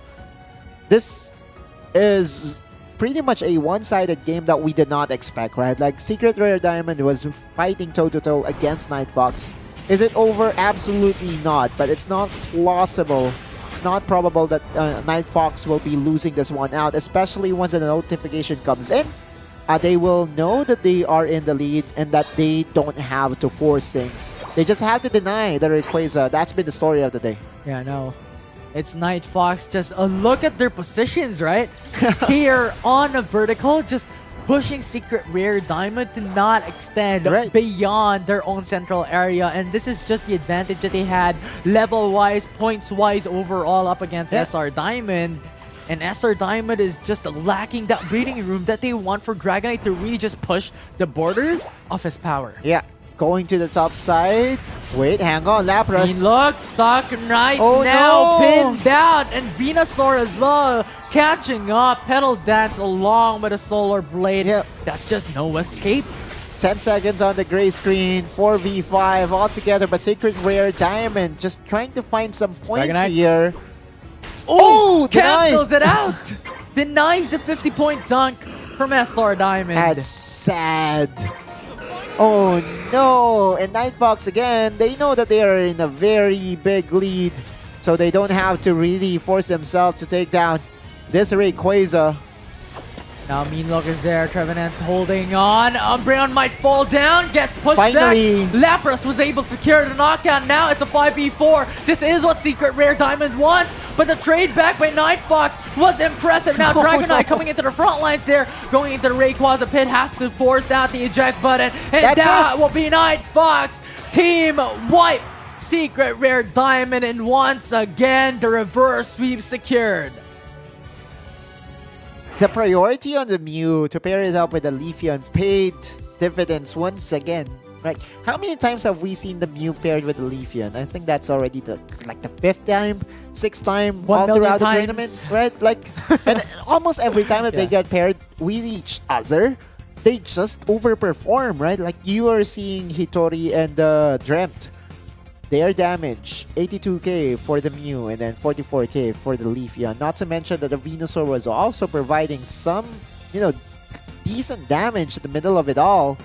I really feel that Micross, with how impressive he was in game number 2 on the Leafeon, this is not a performance that his team needs for him to secure a better placements overall.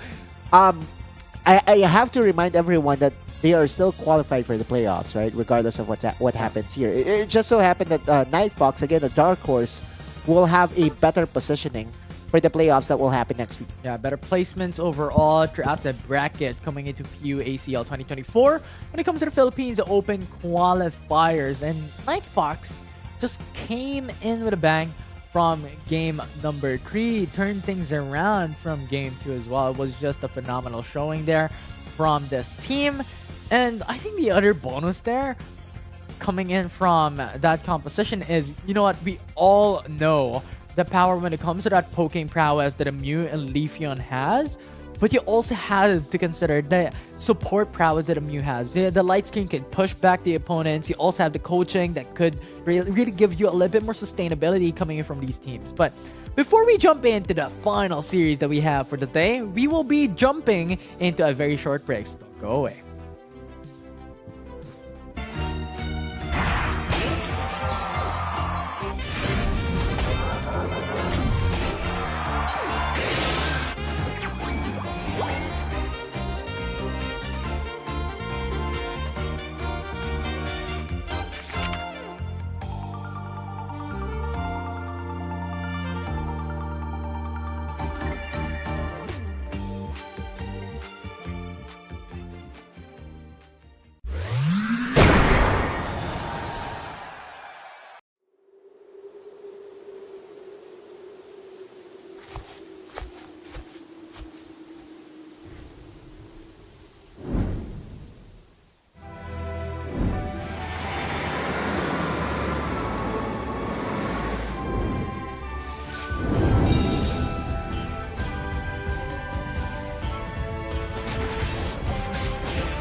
And welcome back, everyone, to Pokemon Unite Philippines Open 2023. We're still the same casters, but the thing is, we're on a different series right now for the very final one. Yeah, 6 series in a row. Oh, man. Final series of the day, though, for sure. Let's go over to our match schedule, I believe. Yeah, there we go. I know my run of show. SRP going against No Sympathy will be our next stream matches. Two of the more promising teams as well. 100%. This is two of the teams that has won a while ago in the upper bracket today. And speaking of bracket, we'll actually jump into the bracket here, how it is going through already. And Easten Celto and Lassen Fox has won in the lower bracket up against Teravolt and Omo Dragon. Which means that we already have our top 6 teams, right? Night Fox, Secret Rare Diamond, No Sympathy, Secret Rare Pearl, Easten Celto, and Lassen Fox will be our teams to watch for next week. Yeah, and very, very exciting teams as well. I mean, showing their performance coming to the day 2 qualifiers. These teams are pretty much the strongest teams here in the Philippines Regional Open qualifiers for 2023. And once again, the top 2 finalists here from the Philippines Open will qualify to represent their home country on the international stage. Which will be held in Bangkok, Thailand. And we also would like to, of course, pay or send a very huge shout out to our official telco partner in Smart. Smart, the official telco partner of Pokemon Unite Asia Champions League 2024. And again, I just would like to remind everyone that you can be part of the digital transformation in the world of connectivity. Say hello to convenience, flexibility, and local connectivity with the Smart prepaid eSIM, now available for digital delivery through the Smart online store for only 99 pesos. Yeah, and with that said and done, we're jumping into the draft for Series 6 of Game 1. No Sympathy versus SRP. No Sympathy will be on the purple side. And okay. So no more 100% win rateization, but we are still seeing lots of respect being gifted over to it.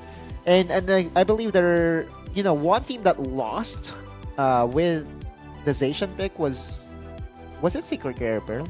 I think it was them, right? It's something I can recall exactly, but we saw it a while ago. I believe it was the Zoroark.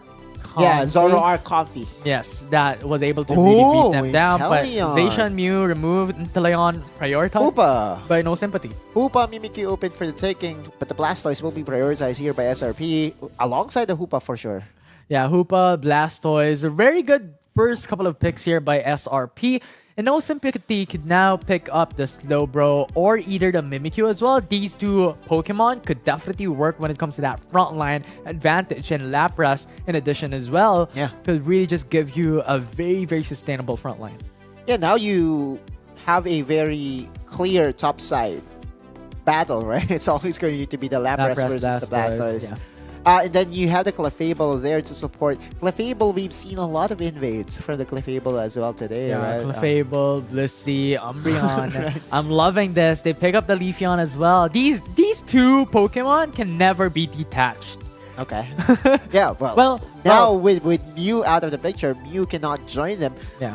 You can actually go for anything right Glaceon, now. Glaceon's a bit too much, but it could still work if they want a glass cannon composition. They even could still Cramorant would work. Cramorant would work.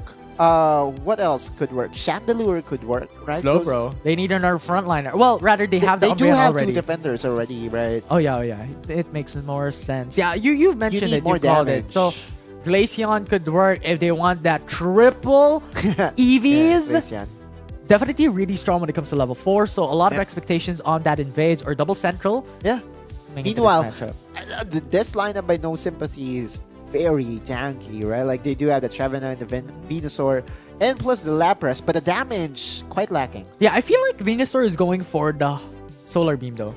I think that will be... Yeah, with everything that we've seen so far, I think it will still be the Petal Dance Giga Drain. Very interesting because as you have mentioned, right? And I definitely do agree with your statement there that No Sympathy is lacking when it comes to damage. And we all know Inteleon is very phenomenal when it comes to that damage aspect of poking from long range distance or going all in with either Liquidation or the Snipe Shot. But I think Venusaur really needs to put up the Solar Beam. Yeah, we'll see though. Again, because what I'm seeing right now, No Sympathy, they won't mind all the potential bursts coming in from Secret Rare Pearl. They will be winning through infinite amount of sustains. Right? Like, and No Sympathy right now, with the amount of HP that their frontline has, they're daring all the damage dealers from the other side to just come and burst them. And yeah, with the Clefable, again, one of the, I would say, more consistent supports that we have when it comes to sustain. I feel that their gameplay will revolve around damage on one side, tankiness on the one side. So it's going to be the spear versus shield analogy once again. Oh yeah. We'll see if that spear could really penetrate the armors Shields, here exactly. of the shields, or if the shield could really just push back. Bash in, you're right. Yeah. So we'll see. Because the thing is, these two drafts are hugely different when it comes to each other. There's a huge disparity among them, and it will boil down into the execution, how they will perform with this type of composition that they have. Because we've seen the Protect the King composition work out really well a while ago with the same Pokemon having the Venusaur, having the likes of Lapras and Blastoise, or even a Slowbro as well. But the question is, can No Sympathy make it work? Yeah, No Sympathy has been an eye-opener of a team. Like, every time that they play, it's almost always going to be very exciting. And for Secret Rare Pearl, though, I mean, their sister team did not win the previous game. SR Diamond fell to the hands of Night Fox, but they will still be part of the playoffs, though, which is the more important thing, right? Oh yeah, being the part of the top 6 here in the Philippines Open has a huge amount of importance for every single one of these teams. If they want to represent the Philippines in the international stage in Bangkok, Thailand. But thus far, this is already expected, right? A little bit of points being put down into the goal. This is one of lots of shards. The play style of the Eastern regions. Yeah, but this is almost always a certainty that the orange buff will be handed over to the Hoopa just for that extra slow prowess, right? Like, how many times have we seen that happen? And how many times have we seen a Hoopa win the lane by himself? So far, though, No Sympathy doing a very good job in controlling the early game. They are in the lead 8 points. They definitely are. A very minute advantage, but still is an advantage overall, Still is an right? advantage, as you've mentioned. And at this point in time, I think the important thing that we have to take note of, the level 5s, the level 7s EVs. coming in, the EVs as well, having the second move upgraded already. And also, one wild Pokemon away from evolving to War Turtle is the Squirtle. And how many times have we seen the Clefable just get himself in the position to get more points for No Sympathy? It's not often that you see that interaction, but it's happening over and over again. And there's a massive slump down here on the bottom lane, and SRP all of a sudden are in the lead. Yeah, they are definitely in the lead. We're able to capitalize onto the points they have. Solar Blade is there, securing a little bit more points that they want. Yeah. Now the 1v1 happens on the top side. War Turtle versus Lapras. Of course, advantage to the Lapras, at least for the first few minutes. But once the Blastoise evolution comes up, then it becomes an even playing field. Now, 25 seconds before the objectives spawn up, and the Venusaur is still rotating and still clearing some wild Pokemons here in the central area. Meanwhile, the pokes here and there coming in from SRP. No commitment as of yet. Yeah, and this is a good deny coming in from Lapras, right? Because the thing is, we've always stated this, that Squirtle, War Turtle really needs to reach at level 7 as soon as possible for that evolution. And this is a huge stat boost for the Blastoise, and now that he's able to reach that point, he's able to be on par with the likes of Lapras. Now the Unite move already casted by Glaceon. Will not be able to reach down though. Yeah, the passive! It was just because of the passive of the Lapras that he survived that one out, and Inteleon gets the buff here in the bottom area. No Sympathy.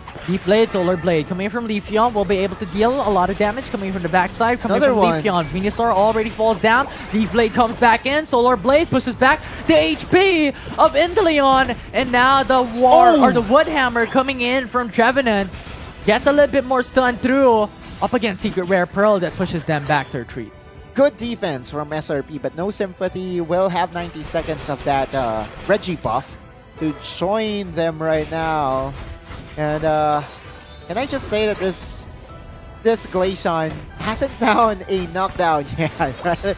The closest that he had been, or the closest that he was to a knockout was against the Lapras, but again, the passive of Lapras allowed for him to survive one more time. Now, the advantage is to SRP early stages into the game. Umbreon going to be onto the front lines. Leafeon followed through. Solar Blade into the backside. Just goes in for a little bit more damage, but resets with a hyperspace hole.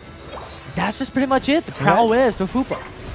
Very slow. Oh! Hydro Typhoon goes for the knockup onto Lapras, but the thing is, it's a little bit too late. Yeah. No Sympathy secured the Regieleki already. Leafeon into the backside will be able to secure the knockout that he wants. Blastoise being the target here, but Inteleon will go for the eject button to get that distance through, and Secret Rare Pearl will lose Blastoise in the process. And again, No Sympathy will just push them down, right? Like, with all the sustain that they have, Inteleon still here. They want the touchdown to happen. Can they do it?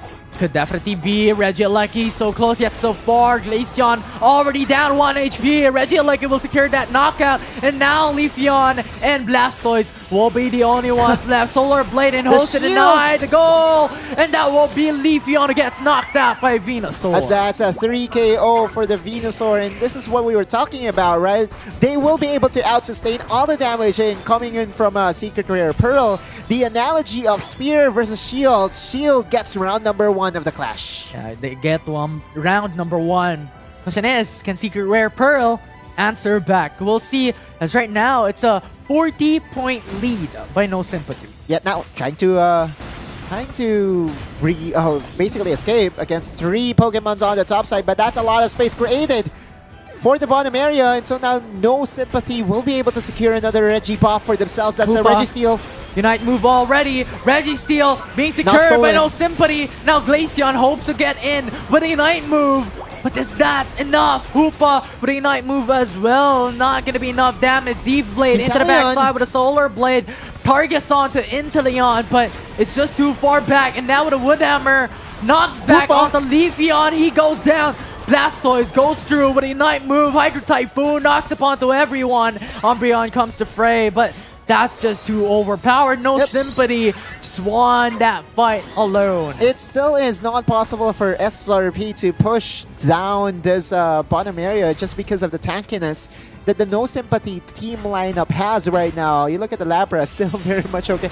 Did he ever go down? I don't think so, right? Not yet. He's been present. His uptime is 100% so far, and we are at the 3-minute mark. The Umbreon being spotted here, but no harm, no foul as of yet. Yeah, very minute sidesteps, but he was able to dodge the Wood Hammer. And right now, they're pretty even. 1 point difference here. No Sympathy targets onto Regieleki. Blastoise is just waiting over the corner here. Has information over to Regieleki. As Venusaur will secure the objective. And Secret Rare Pearl secure the bottom pat here. See how they would perform, because thus far, there's just a lot of stalemates from both paths. They're sending 5 people on towards the bottom area for sure. They want to push. They want to put in some points here, but the defense from SRP could go through into the bottom pat as soon as possible. Blastoise left on his lonesome to defend Regieleki. Secret Rare Pearl, though, will be able to defend bottom pat, so no goals secured by No Sympathy. And if in case that they need the Blastoise assistance, he can just get called in with the Rings Unbound available still to be called. And there you go. There you have it. Regieleki goes down. Now we are entering the winning time. No one knows who's in the lead for sure. And so this will be very intense. Yeah, it's pretty much even. As you have mentioned, no one knows who is on the lead at the moment. And as a notification has stated, it's a close battle here. Yep. So it's both these teams who really wants to go for the Rayquaza. That will be the winning moment. That will be their winning key. And it's now being started right now by the team that has the Inteleon. Lots of tankiness in the front line. Look at the Blastoise though. He could flank at any given moment. It could definitely be. Goes for the dunk instead. That's a huge priority for them. Because if they get that 50 points dunked in, that will be 100 points. An advantage for Secret Rare Pearl. That's 100 points! And yeah, there's no opportunity for them to go back as soon as possible. 100 points secured already. And now that's a signal for No Sympathy to start up the Rayquaza. But Secret Rare Pearl is there to contest. Blastoise already used Brings the them Hydro down. Typhoon into the front lines. It's a 1-for-2 knocked out trade already. And No Sympathy is still going into this fight, going into the bottom pad. Venusaur, a lot of sustain. But Secret Rare Pearl and even No Kited. Sympathy, 2 members left from both sides. And they know that they're at the advantage. Secret Rare Pearl just chases them away. Make sure that this Rayquaza goes Venusaur. untouched. Level 1 HP, the Giga Drain almost clutched up. Blastoise goes for the chase, and That's Venusaur fine, is that's very fine. down low already. Umbreon going in through as well. Comes to Frey, but Yeah. 30 seconds left. There's no more opportunity for them to go in for the Rayquaza. Exactly. And they don't need to take him down. They just need to slow down the progress of No Sympathy. This Rayquaza, though, being started already half health. Secret Rare Pearl there to contest. Hoopa goes in with a Hyperspace Hole as well. Rayquaza almost down. Secret Rare 10 Pearl, seconds left. how will you deny it? Glaceon will steal it away. No Sympathy will lose the Rayquaza. This is what they need. But Secret Rare Pearls just secured the win. Yeah, and one more dunk for the fans. Not going to be enough still, though. Wait, that's a hoop on the other side, though, right? Yeah. Okay, that's fine.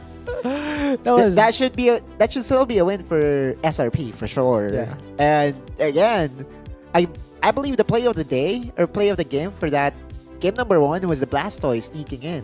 100%. waiting into the top pad, just waiting Yeah. on the brushes. So at any moment, they could go in for the flank or could Yeah. go in for the points. Exactly. But opt to go for the ladder, and that was just a massive, massive advantage. It was Matty. It was Matty's responsibility to make sure that that doesn't happen, right? Because he was supposed to check the Blastoise, and the Blastoise again was able to sneak in. Yeah. How big as he was, right? Like he's a very big Pokemon. He was undetected. He was stealthing for the entire time. Eyes in and the shell, just Exactly. walking bit by Don't bit. mind me. Don't mind me. I'm just doing my thing. In Cal L again, MVP just from that play alone. Yeah, I mean, with just that dunk onto the top pad, he was able Yeah. to garner 178 points for the team. Exactly. Which was very much needed here by SRP. Secret Rare Pearl with the advantage, and 1-0 is our scoreline. Match point for them. Can they do it? Can they do a 2-0 Infinity? Because it feels like that if Infinity is here, we're going the distance almost always. Game 3? Maybe. I mean, there's still an opportunity for them to make it back. But reality is, there's just a lot of opportunities with the switch in size that Yeah. it could go anywhere. Like, the draft could definitely change and could adapt into those situations. And I believe it could be No Sympathy who's able to, if they're able to adapt, they could bring it to Game 3. For sure, right? Like the Leafeon's win rate has skyrocketed For all the day. throughout the day, right? What was their win rate yesterday? I believe 25%. It was a bit low, but this time around, it became a lot higher, Yeah, 'cause- definitely. because teams has figured out that it's the Solar Blade way to do it, right? Like again, definitely the Solar Blade allows for you to have a good amount of damage, a very reliable damage that you don't really have to be up close and personal. That's the thing, right? Like Yeah. being able to send out your damage from a very safe distance is the key to success of Leafeon. That it doesn't matter if he has a very beefy front line, right? Just as long as he can maneuver in and out with the Solar Blade, the damage is enough for you to respect the pick.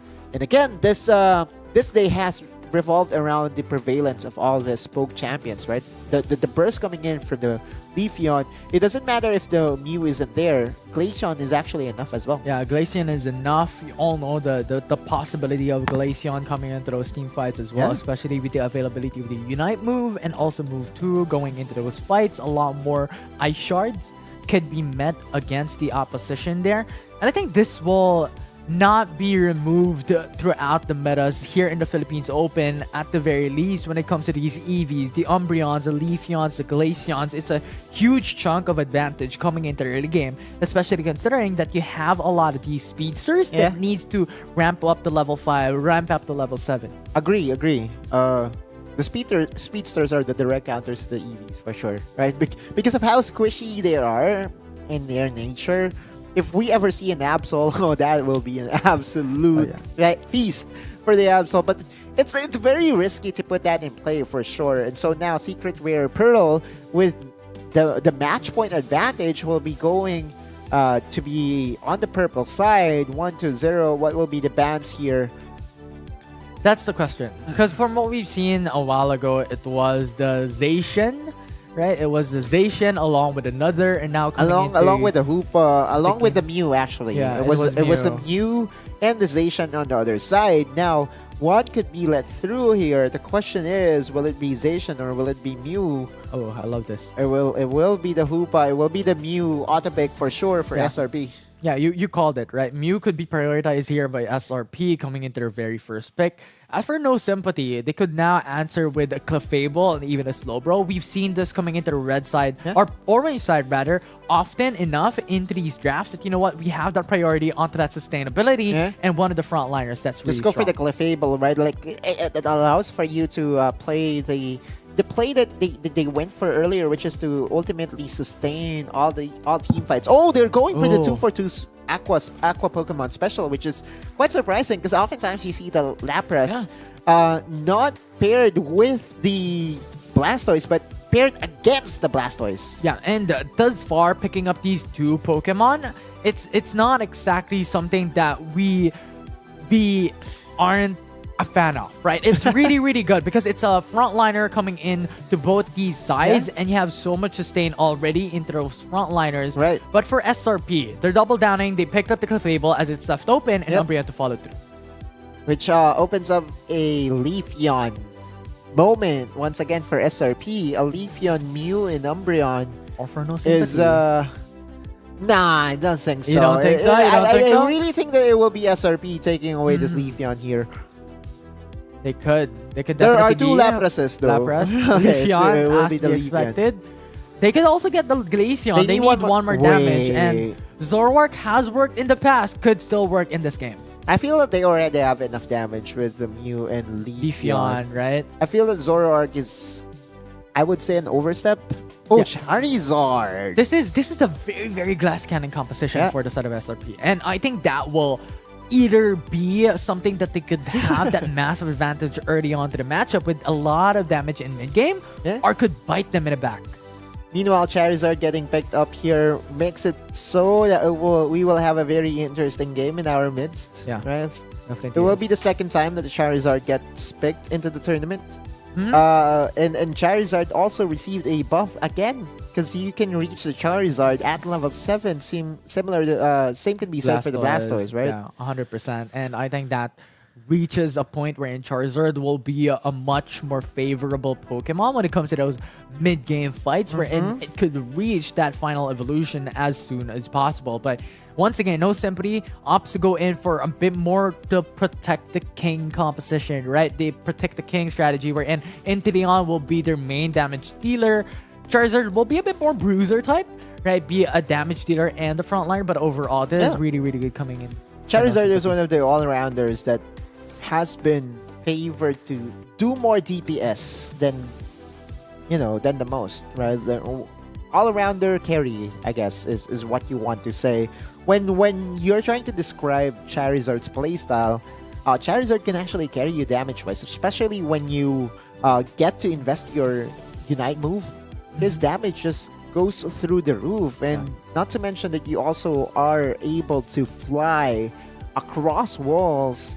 It will be very interesting to see as to how this Charizard will be played, because normally, you control the Charizard, you control the game. Yeah, let's see if that can be capitalized this time by No Sympathy, as we have... So what will be the laning? It will be the Charizard Central Mon. Charizard into the center, Swirtle into the bottom, Pat Inteleon as well alongside with it. So this is a bit more traditional, right? We're going back into the Lapras along with the supporter onto the top pad, and right now we also have Squirtle and Inteleon into the bottom. So pretty much standard. Yeah, super standard. And so far, first dunk goes over to Secret Rare Pearl, actually. It was on the bottom lane. Or it was on the top lane, in fact. And again, very, I would say, standard early stages. Looks like that we already have the evolution to Leafeon, level 4 immediately. Who's the... Okay, so it was the Zoroark that was the Central Mon for SRP. already one of the expectations, right? Right. Because Zoroark is a speedster, very fast clear. He needs those experience Yeah. as soon as possible and just clear out the Yeah. forest as soon as possible as well. And he's already level 5, which means that he's already evolved. And he can do wonders. If you overextend against the Zoroark, especially here in the bot area, he can just get chased. To chase down potential of Zoroark is one of the reasons why it gets, it gets prioritized every now and then. Now, no KOs as of yet, and it's actually good for the Charizard if you think about it, because the Charizard wants to go level 7. Wait, hang on, hold that thought. We'll see a Lapras now being pinned out, but there's just no suppression that could pin out the Lapras from that fight, so it's just an easy, quick dunk coming from Lapras on top path. Yeah.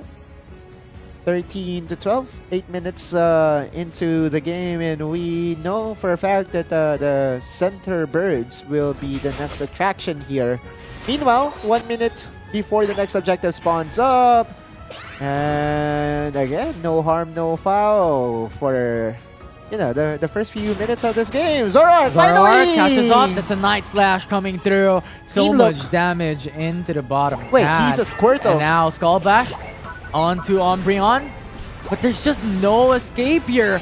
The power that No Sympathy had able to obtain coming into that early game was not sufficient enough. And now Zoroark has just so much damage coming through. Mean look onto Charizard to pin him down. No chase potential. They just got so much value. There's a very big advantage on towards SRP's bottom lane, because you look at the Squirtle. He just turned level 5, and that was capitalized by the Zoroark, and you see the points being dunked right now by SRP.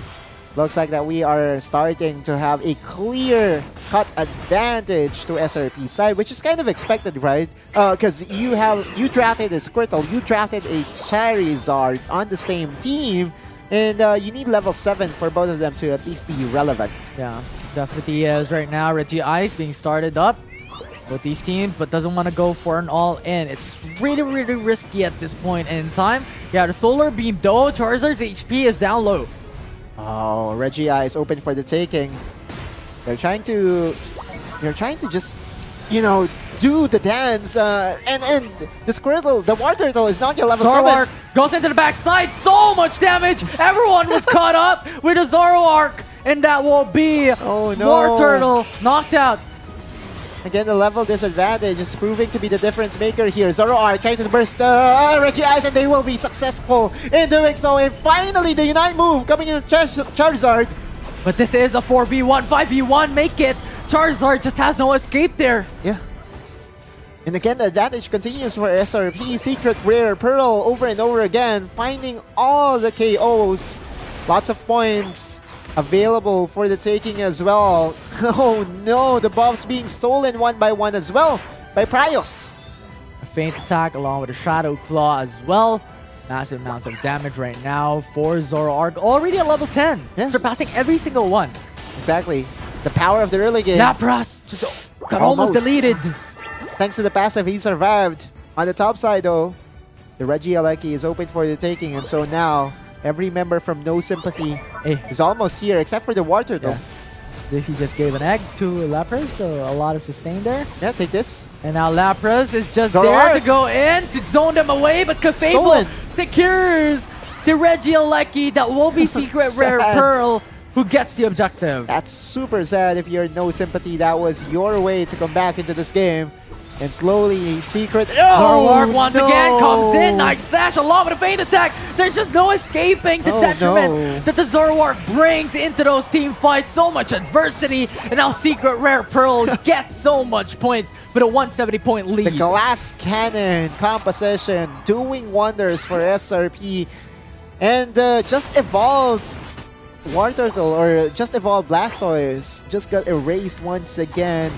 The advantage is so massive right now, and I feel that No Sympathy also knows that Secret Rare Pearl is at the advantage. 12 seconds before the next buff spawns up.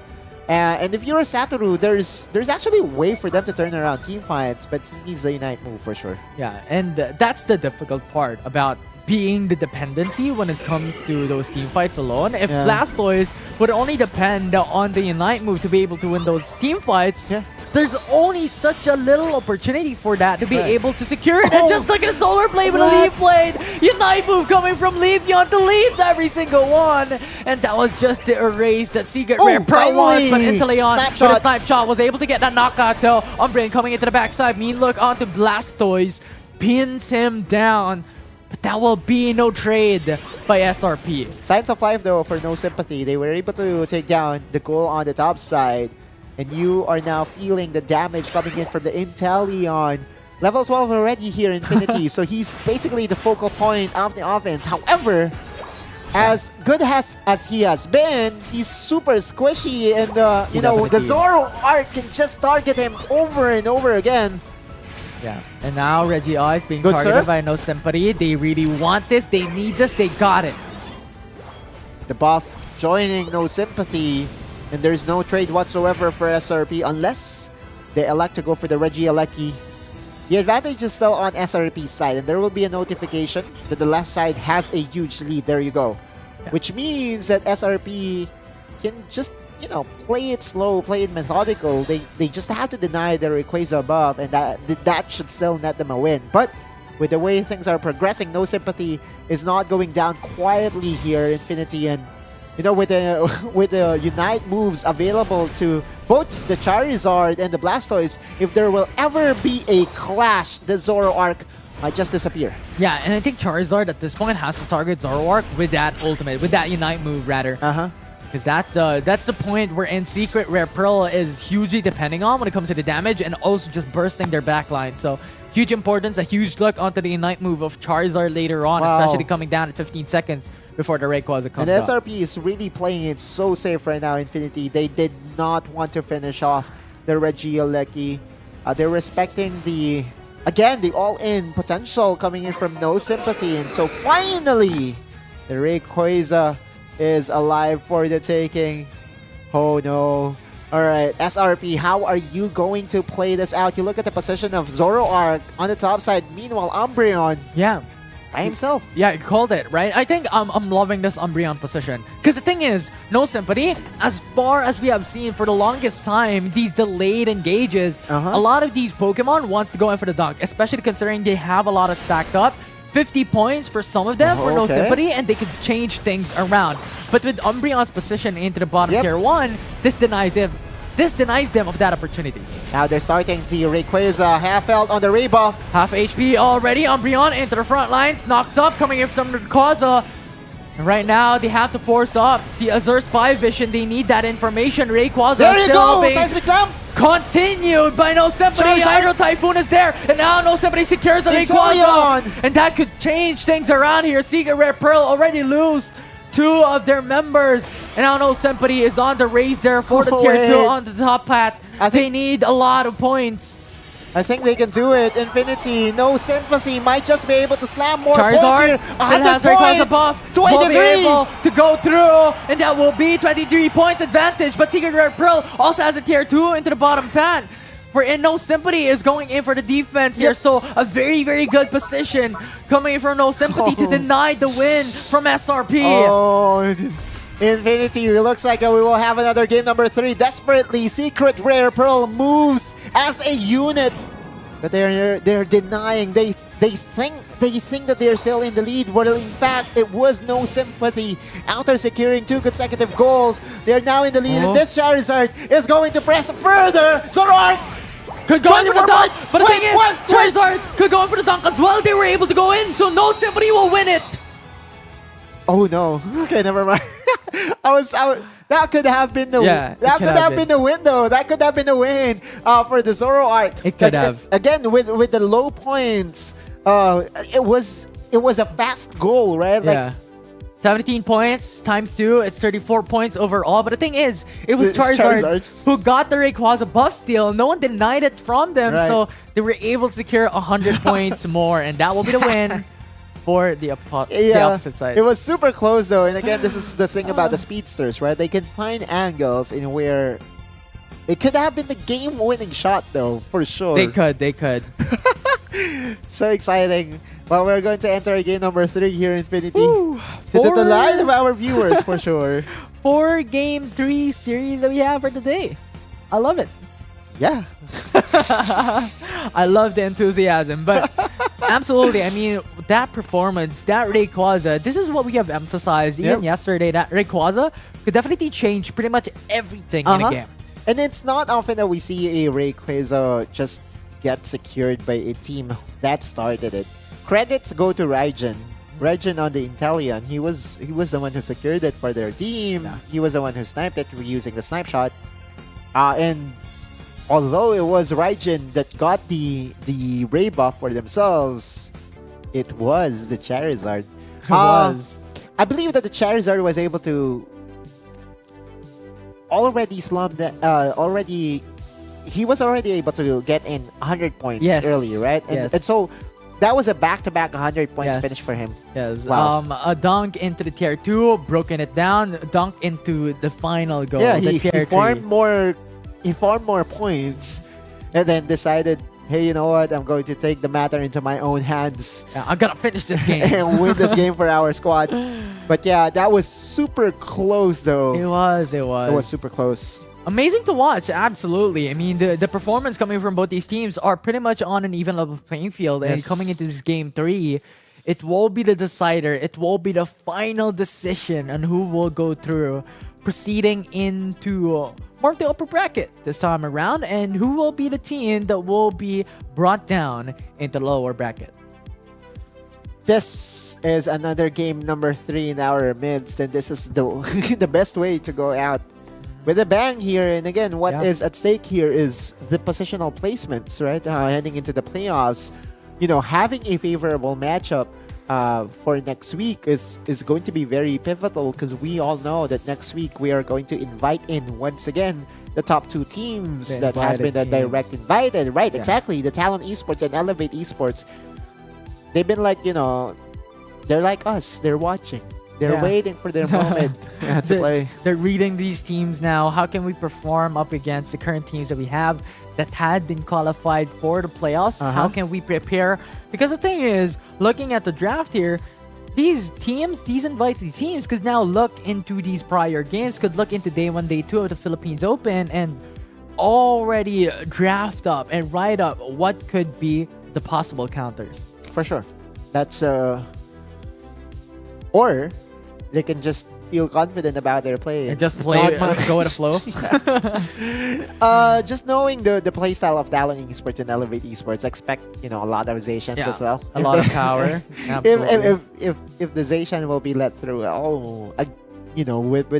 with the powerhouse teams that we have, but we're also witnessing the powerhouse teams, because outside of those 2, we're already witnessing the top teams here in the Philippines. Yeah, 100%, right? I think these are the possible things that we have to look at, especially coming into game number 3 when it comes to what are the Pokemons, what are the expectations here, what are the draft look like, and how will the ban change? Yeah. No Sympathy that was doing everything correctly, right? Like, for the first 9 minutes of that game, I felt that, No Sympathy had everything under control. But then again, the X factor, the Rayquaza that changed it all. There's so much times that today happened wherein you had the Rayquaza steal, the Rayquaza change up, that really just put away to one side to another when it comes to favorability. And this time around, coming into game 3, Hoopa and Zacian already removed. It will be an open Mew for the taking for the purple side for sure, and that's been a trend, right? Like if Mew is open, Mew will get first prioed here, and then followed through by a potential Clefable. Lapras, Blastoise, Slowbro, Umbreon. There's just a lot of selection here for Secret Rare Slowbro Pearl. has seen less and less relevance nowadays. Yeah, definitely is. That's the interesting point, right? Because Slowbro has so much possibility of denying these big ultimates, big Unite moves. So it will be interesting how these drafts occur. But as we have stated already, Clefable and Lapras already expected. Yeah. That will be the duo to make sure that their top side cannot get bullied that easily because oftentimes, Lapras on the top side will be advantageous at the first few minutes of the game. Now, Blastoise will be the response here. And instead of going for the Umbreon, they went for the Glaceon. We have the same question, right? Why is it Glaceon? They could have went for Umbreon instead. Yeah. Because now it will leave the Umbreon Leafeon combo for the side of The other SRP. side. Yep. Well, we'll see. They need damage, and that they have right now. They can still go for the slow bro. This is actually one of the perfect opportunity to go for the slow bro because the other side does have the mean look. Oh, but they want Trevenant. more tankiness. They want more frontline.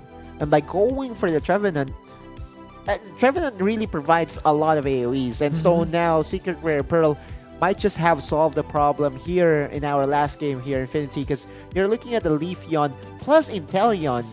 They are, and that is going to be a very, very scary draft here by SRP. They have the Leafeon, they have the Inteleon, they have the Lapras and Umbreon for the front lines, Clefable for more sustainability, and No Sympathy. Yes, they have the dependency of a balanced composition, but overall, SRP could have so much aggression when it comes to the early game and have so much prowess when it comes to the late game as well. Yeah, that's the balance of their composition overall. I think Inteleon will go over to the bottom area, and their central area will be their Leafeon. Meanwhile, on the other side, Glaceon might just be the Forester, right? He might just be the central mod for No Sympathy. Could be. And now Mew, and you have Blastoise, especially Blastoise going on top. Yeah, Mew, Blissey. It's always a Lapras versus Blastoise on the top side. 100%. Blissey also following towards the top side. We have Trevenant. From time to time, we've seen it often go in for the invade. That small invades occur. So this could definitely still change it up for the side of No Sympathy. Yeah, but it's not that easy to invade against the EVs though. Because once they reach level 4, they can just go for the punish right away. Unlike other Pokemons that needs level 5, all these EV evolutions, as you said, they just need level 4. Yeah. And that is something that the opposition still has to be worried about. That's 100% something that we have to look at coming into game number 3, because we're only one game away for any of these two teams to be able to secure the win. Last game of the day as well. Yeah, last game. That's like no more additional. That's 100%. Game number 4. That's 100% true. This is the last game of the day. And for Pokemon Unite fans, this is just for placements. We already have our top 6 teams. And again, they will be joining the top 2 teams next week. SRP though, and No Sympathy battling it out for placements. And again, this has been like our 3rd consecutive game number 3 so far here in Infinity. Yes, indeed. And No Sympathy. This is just a little bit of a goal zone from both sides. Every single one who just wants to dunk their 5 points. Because the thing is, for the viewers watching at home, if you have 5 Eos energy points, there's no skills, there's no auto attacks that could potentially cancel it, especially if there's only one Pokemon going in for the defense. I think there are some skills that can deny you to dunk 5 points. I mean, this early game. This early game. Yeah, the early game. Yeah, it's 100% going to just really dunk it out. So No Sympathy having 6 points, SRP having 4 points. Already to be expected, these minute dunks for extra XPs and pretty much points secured. Exactly. Now level 4 is the Umbreon, which is the topic that we have had earlier, right? Like, instead of going for the Umbreon for No Sympathy, they went for the Glaceon priority, which I don't mind really, because again, we are talking about a Glaceon paired with a Mew, so there is a single target damage coming from the Glaceon, and there is still the massive AoE coming from the Mew. And right now, a lot of utilizations when it comes to those XPs. Level 6 already secured by Leafeon. At this point in time, we're waiting for that level 5 for the side of No Sympathy, for the Trevenant, for the War Turtle, and also pretty much the Blissey as well to gain that upgraded skill, or move rather, from this matchup. Level 7 already for Leafeon though, so that's something of importance that we have to take note of, because the Unite, or the second skill move is already upgraded. And similar to game number 2, Secret Rare Pearl has found themselves, an early advantage. Already 25 points to 6, and I guess this is already the first KO of the game. Not yet. We'll be able to retreat, but a dunk will be traded out. So good values gotten by SRP. And that's pretty much it. Yeah. These minute flashes. Yeah. Small skirmishes that adds up. Small advantages that basically brings the favor Balloons. into you. Yeah. And so now Secret Rare Pearl again just get some points in. 20 seconds before the first objective spawns up. And at least now we don't have a Charizard that we have to wait to level to 7 or a Blastoise to wait to level to 7 for No Sympathy. Because that was a big problem for them in game number 2. Exactly, right? The Charizard had a very hard time when it comes to dealing with those team fights because Charizard in a 1v1 definitely really strong, pretty much uncontested as well. But coming into those team fights, it had a much harder time.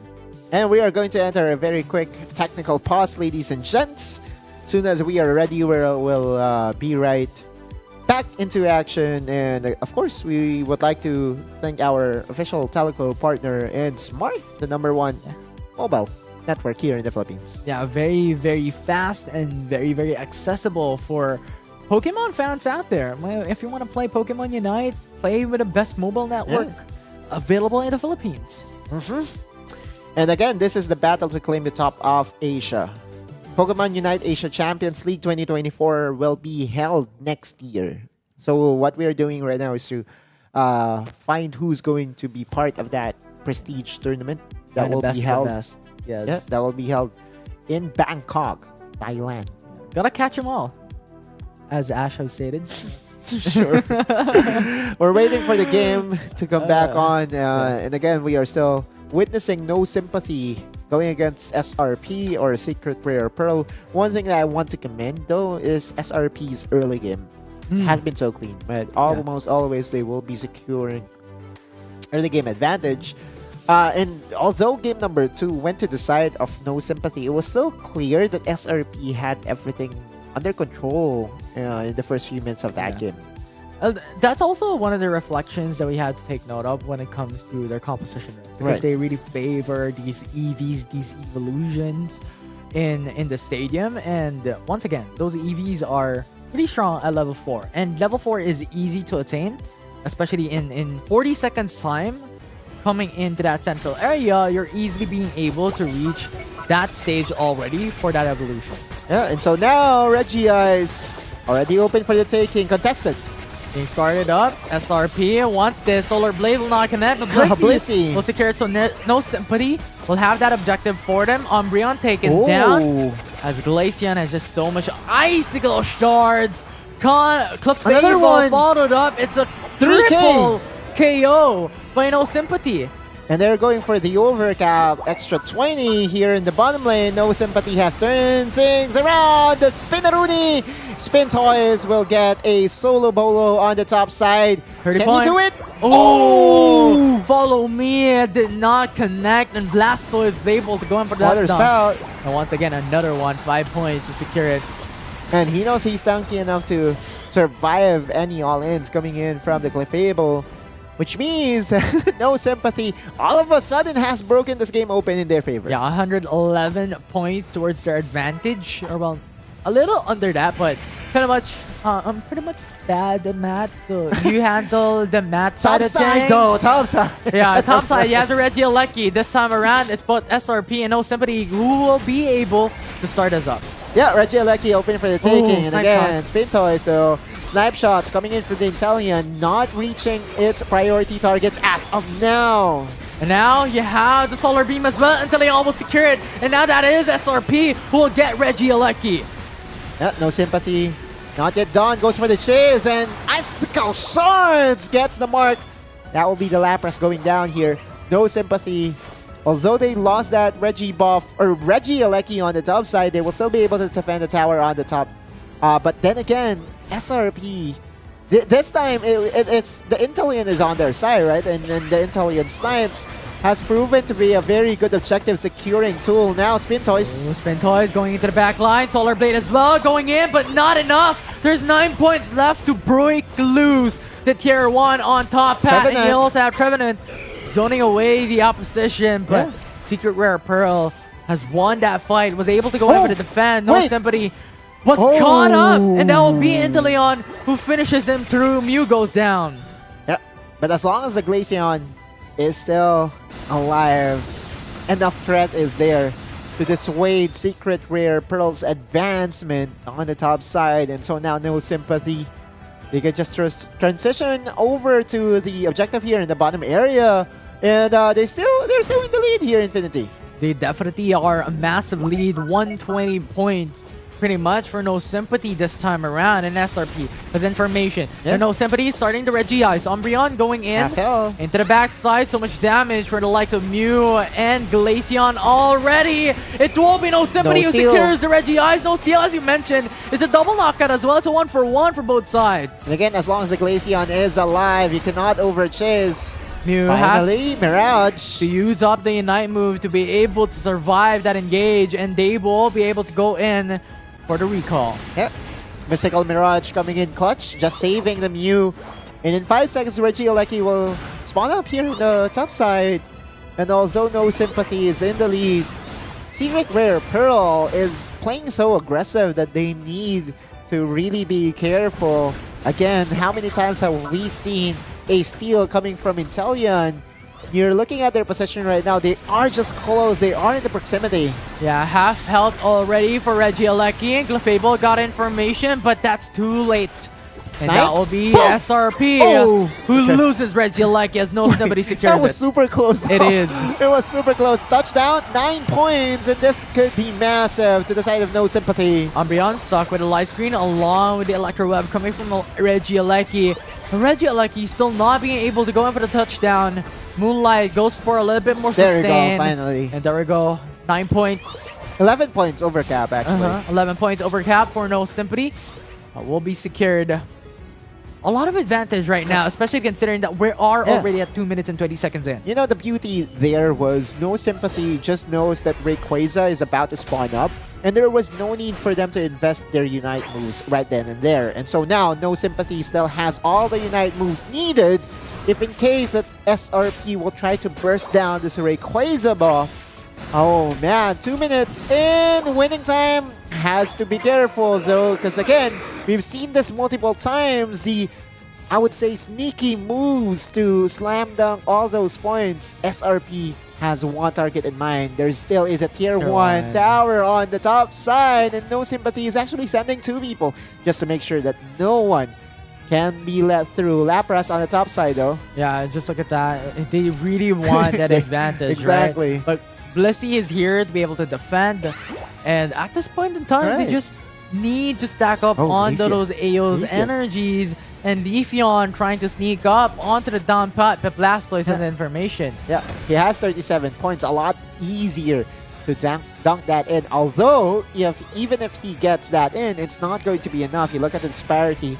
Ladies and gents, they basically need 40 points or more to get even. And so now we are down to our final minute of the game. Yeah, and Secret Rare Pearl, if they don't do anything at this stage in the matchup, it will be No Sympathy who will win outright. Only 55 seconds left. Leafeon, as you have mentioned, going for the dunk. That will be 82 points. Not enough. Still 6 points deficit up against No Sympathy. Rayquaza now being started by Secret Rare Pearl. Hydro Typhoon, a double man knockup, hiding on the brush. And now they want this. They want this objective for themselves. It will be SRP who loses Rayquaza. No Sympathy secures it. And this will bring them into a massive advantage going in for those dunks. And that will be a win secured for them as Rayquaza changed things up. That's GG, well played for sure. That's a lot of points to the table of No Sympathy. 100 points disparity. And SRP knows that they are at the disadvantage. Even Raijin has more points to slam down. And for formality, No Sympathy takes game number 3. As they showed prior to the day, they showed no mercy once again to SRP as they have won this series in the upper bracket. Both the SR teams did not win their respective upper bracket matches, but that doesn't mean that they get eliminated from this tournament, right? They will still be part of the playoffs that will happen next week. It just so happened that No Sympathy and Night Fox, I believe, gets to have the top spots. They definitely did. Both Secret Rare was brought down into the lower bracket. But overall, as you mentioned, they have already secured the playoffs position from here on out, as they are part of the top 6 that we have for the Philippines Open. Truly. And again, what a play coming in from SR. Wait, No Sympathy, actually. No Sympathy, what they did was to just snowball the game out of one mistake in the bottom area, right? Like, they were able to get the advantage that they needed. It was humbled by God, by the way. He was untouched, and I don't think he ever... Was he ever taken down? I don't think so.